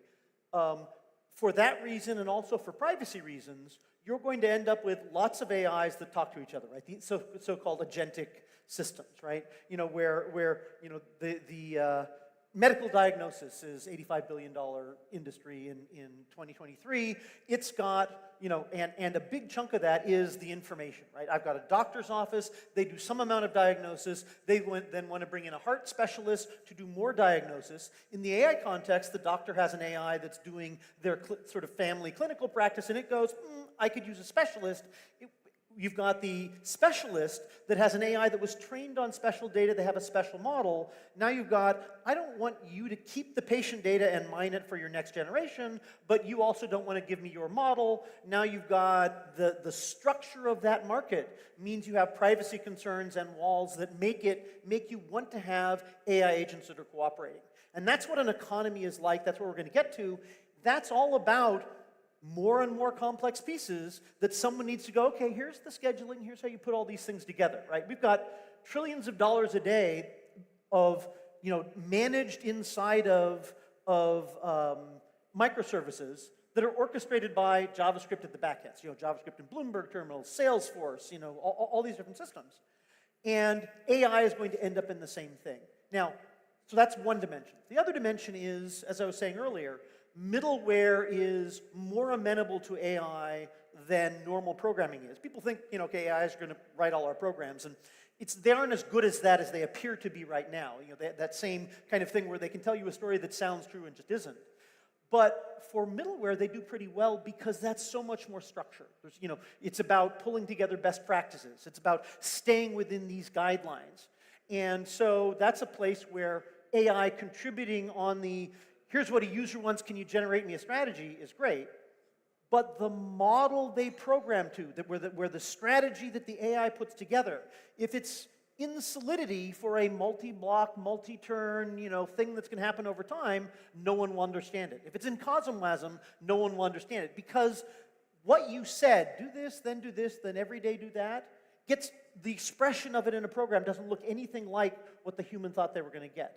And with the right framework, which is what a lot of the orchestration is about, the sequence of do this, then wait for that, and do that other thing, is kind of what the program looks like. So you might not be able to write it, you might not be able to create it, but an AI can create it, and a human can understand it. And a human can go, no, that's not quite what I meant, let me adjust it a little bit. And so that's a very important thing, is to have the infrastructure we're building on have the rules and the rails that we want the AIs to follow, and then the AIs contribute into that. Right? You want to have to protect it from my account. What I want is your code runs in a box that doesn't have access to my account, and if I want to have an AI program that shares something with you, we'll be clear about that. And that's so that's, again, the system and framework into which you embed AIs is critical. Orchestration is a big part of how do we build a system and framework such that humans, blockchains, programs, and AIs can all cooperate productively. So we're laying out the space. We have compute, we have orchestration. Valeria, I'd love to move on to you. Talk a little bit about distributed training, which is obviously very important. It's a crucial piece. It's evolving at the moment. How do you see distributed training of AI models leveraging the Cosmos today? And what are the next big unlocks to see truly effective and efficient distributed training? Thank you. absolutely great story and Greg mentioned about prime intelligence, and this is amazing achievement for open source community. And I was really surprised when the guys released the code and said that 10 billion model was trained, distributed. But the interesting thing is that research on distributed training is going in from two separate ways. So we have open source community who would like to train their own models at homes, using small clusters connected, and from tech giants who cannot bring they can bring a lot of compute in one place, but they cannot bring energy in one place. So they need to distribute, connect different clusters in different states where they have needed energy. So they also need to solve distributed training issues and researches, how to reduce bandwidth needed to transfer all these gradients and other things. Same direction as open source community do this. And this is just started field, and my team, we would like to also experiment with Prime Intellect framework in the next year, because we have some data that we collect from neurons with our bootloader. And I think it will be a great experience because also we would like to integrate CyberTensor, which we developed as a port of BitTensor stack for their subnets and rewards for different computational tasks. And we would like to integrate CyberTensor to Prime to allow subnet creations that can train launch different training setups to train models. And let's see, I think it will be interesting experiment for us and Cosmos ecosystem also. And it will be amazing to contribute with Akash on this, because it's, I think it will be great collaboration, compute, algorithms, incentives, and data. Yeah, there's been quite a lot of demand from the community to bring Akash to BitTensor. I think you're doing incredible work. Thank you. So Murti, I'd love to move on to you. The final piece of our stack that we're building here, what do you see as the current state of AI agents, and how do you think this will evolve over time? So there's two ways to look at it, Web 2 and Web 3. So Web 2 is far ahead. I think ChatGPT 4.01 is like super duper great. But in terms of Web 3, today I saw a couple of agents for Cosmos community. So they are solving information retrieval. You can ask any question as a developer. It is helping you to figure out very fast. The second thing is they're connecting with wallets, they're connecting with databases, and now they're bringing analytics. Just simply asking questions. Probably you can ask, what is my total portfolio? Your agent will be able to solve that. Yeah, I just presented before in Keynote interchain actions as part of interchain agent that we built. So this is something, it will take our journey a little bit forward, because you can connect your wallet to the interchain agent. You can ask your agent to convert your 10 atoms into Akash tokens when atom hits $10. Probably, it's very tough for us to remember this and do the transaction, but AI agents can do that. This is pretty near. Sometime I feel like, by the time we are on mainnet next year, we will be having this functionality in interchain AI agent, right? So interchain agents have two thoughts. Again, you can integrate that with protocols to kill the functional monolithic. That means when I transact atom versus osmosis on osmosis DEX. So 1,000th time I just do the same thing, but at 1,000th time it should remember me and do something to me. This is what AI agent can. AI agent can do some personalization from protocol side. I think this is not yet started, I feel. but there is more ecosystem, like UI, UX can be solved with AI agents. So UX side of AI agents or communities integration of AI agent side, we are super fast. Most likely we see a great agents in next 6 months. But when it comes to building AI agents that directly talk to chains and have in-chain personalization, I don't think so we are ready yet. Yeah. So I think we've covered some of the main pieces of the space, right? Compute, orchestration, training, agents. I'm curious, and just a question for all of you, just to wrap things up and tie it all together. How do you see the tech stack for DAI or decentralized AI evolving over time? We know where it is today. I think we can see a few months, maybe 6 months into the future on where we think it's going to be, but how do you see it changing? Greg, do you want to start? Yeah, so just to summarize today, right, the trifecta for AI, you have your compute, which is the lifeblood. Without compute, there's no AI. You have the data. Without data, there's no AI.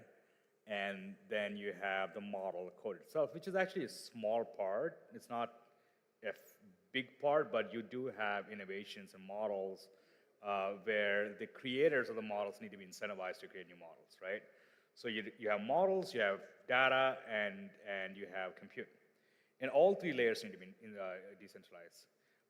Compute obviously is the most decentralized aspect of it, and Akash and several other players now. But I don't see data at all being decentralized. I mean, it's a great opportunity for people. There are, Sentinel is doing, I guess. Who? Sentinel is doing, like they're scraping data in a decentralized fashion. I mean, I like to see, it's not scraping alone, it's just quality data, it's about labeling, it's about classifying, it's about who can get data from Facebook or who can get data from your phones. I mean, all of us have a lot of data on our phones. So there needs to be a privacy optimized data retrieval or data extraction stack, which I think is a great opportunity, which I think is going to evolve in the next year or so. There are promising startups like Vana, which is the A16Z funded startup, I think. A bunch of MIT kids figured out how to get into your phones while preserving privacy. I don't know if you want MIT kids sweeping in your phones, but okay, that seems promising. But again, from the model standpoint, I think we are reaching to a point of maturity. BitTensor is a classic example where model creators can incentivize their model creation. So, and also we're seeing interesting new decentralized technologies where can't remember the name of the company, but it's another very promising engineers. They figured out how to fractionalize ownership in a model, in the sense like, today I have a model, the only way to share the model is to share the code and share the weights, which is the weights are the data behind a model in order for it to function. But if you share the weights and you have access to the entire model, it's effectively free open source. So there's no incentive that goes back to the model creator. In this case, Facebook, for example, spent $100 million in training the model and gave it out for free. And that's not practical for most innovators. So if you can fractionalize the ownership by giving access to the LLM without opening up the weights, I think we have a business model. And folks that contribute to this training of this model, be it whether in compute or cash, can get this fractional ownership. So there could be an NFT that represents the fractional ownership, right? I think that there is a company that's doing this fully decentralized. I'm really excited about it. I'm not going to name what it is because I'm going to invest in this company. but I'm still doing DD. I think it sounds really good. But I think that's going to be some of the stuff that's going to come out in the next few months. I'm really excited about the whole stack. And like we said, 10 billion parameter model is now being trained by Prime Intellect. 100 billion parameter will be a dream. And imagine a trillion parameter model, which you just want a satellite. I know. On a satellite, right? Why not? Train complete, and we have the resources. And BitTensor alone is about $4 billion in value. And all of us, if there is a fractional ownership that's solved for training large models, I think we have the compute and we have the resources to do distributed training. And we have the motivation because fractional ownership by the people that use AI, fantastic, right? So we have all the foundational primitives to build a truly decentralized future for AI. And I think all that's missing is interoperability, orchestration, and some degree of leadership to bring all these things together. So if you ask me 6 months and a year from now, sitting on the stage for Cosmoverse 2025, the story will be different. And the story could be, we have a 100 billion parameter model, or it could be a trillion parameter model actually live, and a couple of nuclear reactors under construction too. This is real. Microsoft bought a nuclear reactor in 3 Mile Island in Pennsylvania. Oracle is building a bunch of nuclear reactors in Texas. These are tech companies buying nuclear reactors, and just picture that, right? If you tell me a tech company is going to buy a nuclear reactor about 20 years ago, I'd be like, dystopian future. But a tech company is buying nuclear reactors to power AI. How dystopian is that? Crazy. Dean, I'd love to hear your take. Well, so the two things I'll add is on top of those three is we need the authenticity of the training set, right? If you're going to have a heart diagnosis, it better be on legit data, and when you get the diagnosis, you'd better have a trail that it came from the model, that came from these guys against this good data, because when something goes wrong, that's what people need to do in order to debug this stuff, right? So that's really important. The second is that all of that is in some sense, the supply side of AI. The other side is, how do I deploy it such that I can use it? So the frameworks with which we deploy this stuff and deploy it and use it safely, those are mostly not AI. Those are mostly systems engineering kinds of things in order to deploy this stuff into environment, right? The integration of this into my development process in order to develop things, that's going to happen. That's already happening on an ongoing basis, and that will impact how people build smart contracts and deploy smart contracts. The integration into the testing environment, the integration into the applications that are running decentralized but using off-chain AIs, and how do I have a proof that I use this particular AI to generate this on-chain trading strategy or what have you. All of those are system engineering things into which AI fits, and they will have a lot to do with how reliable, how safe, how extensible our use of AI is in the next 5-10 years. Larry, how do you see the DAI tech stack evolving? I see that we will see growing amount of transactions soon, because a lot of agents will come online, built by first not without crypto, but then based on crypto protocols. And the main question that need to be resolved is proofs for inference and proofs for training. Okay, we have collected great data sets. We can launch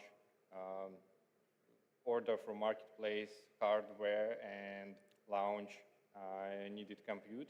But inference, proofs for inference is the most needed thing, I think, and a lot of research will happen on this field. Same to the training. And as I know, you are also working on this, right? Yes. Same question to you. How do you see the DAI tech stack evolving? Okay.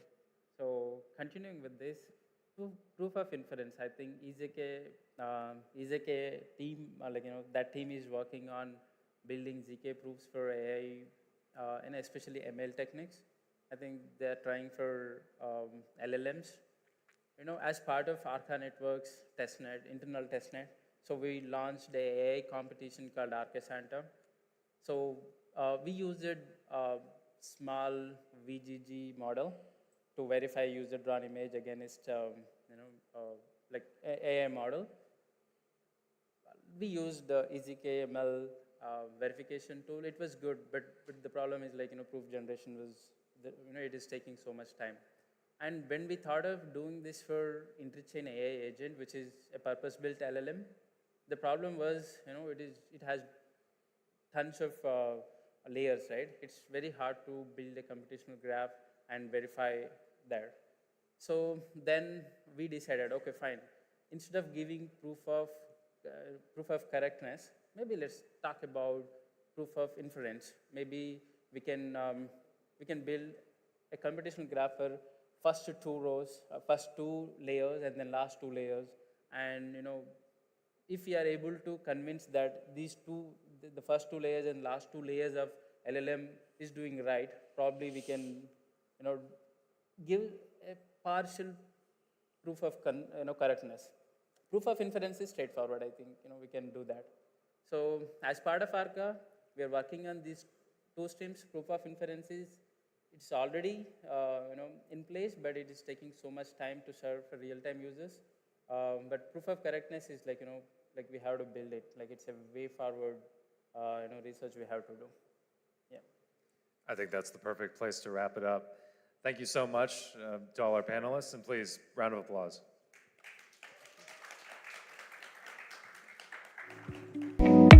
Amazing. Thank you so much to our final of today. Wow, it has been an incredible first day of Cosmoverse here in Dubai. We still have 2 more days to come. Thank you so much, gentlemen. That was so insightful. So tomorrow we're going to be taking a deep dive into DeFi, gaming, NFTs, interchain and app chains. And of course, it is our interchain day tomorrow as well. So if you thought today was hectic, tomorrow is going to be equally as hectic. But I'll be bringing back the energy. I need you guys to keep up the energy tomorrow too. And if you are going to FlixFest, there will be a bus departing very shortly from outside the convention center. So please do catch the bus. If I'm honest, I think I'm about to go and collapse on my bed for the night, and I'll be back tomorrow for day 2. See you guys tomorrow. Now a message from osmosis. Are you a sad, pathetic major? Do you find yourself wondering what's the point? Yeah. Good. Then you need Endertor. Tell me more. The hastily approved suicide drink that's 99.9% effective. Death isn't the end with our Die Now, Pay Later subscription plan. And comes in 7 mouth-watering flavors. The Sentinel movement was born in 2017, led by a group of blue frogs who dared to defy the systems of control. We've grown, but so has the tyranny. They watch every click, read every word, and hear every sound. It's not paranoia, it's the new normal. But with a decentralized VPN from Sentinel, there is hope. No data logs, no central control, no surveillance. Privacy as it should be. Censorship is spreading. If you can be told what you can see or read, then it follows that you can be told what to say or think. Every day, more people join Sentinel. Over 500,000 have this year. With decentralized AI scraping on the Sentinel Scout program, we're not just protecting privacy, we're building the future of the internet. A future where you control your data, control what you see, and you'll control who you become. Join us for freedom, for privacy, for Sentinel. Don't just trust the science, drink it. Say goodbye to Mondays forever with Endertor.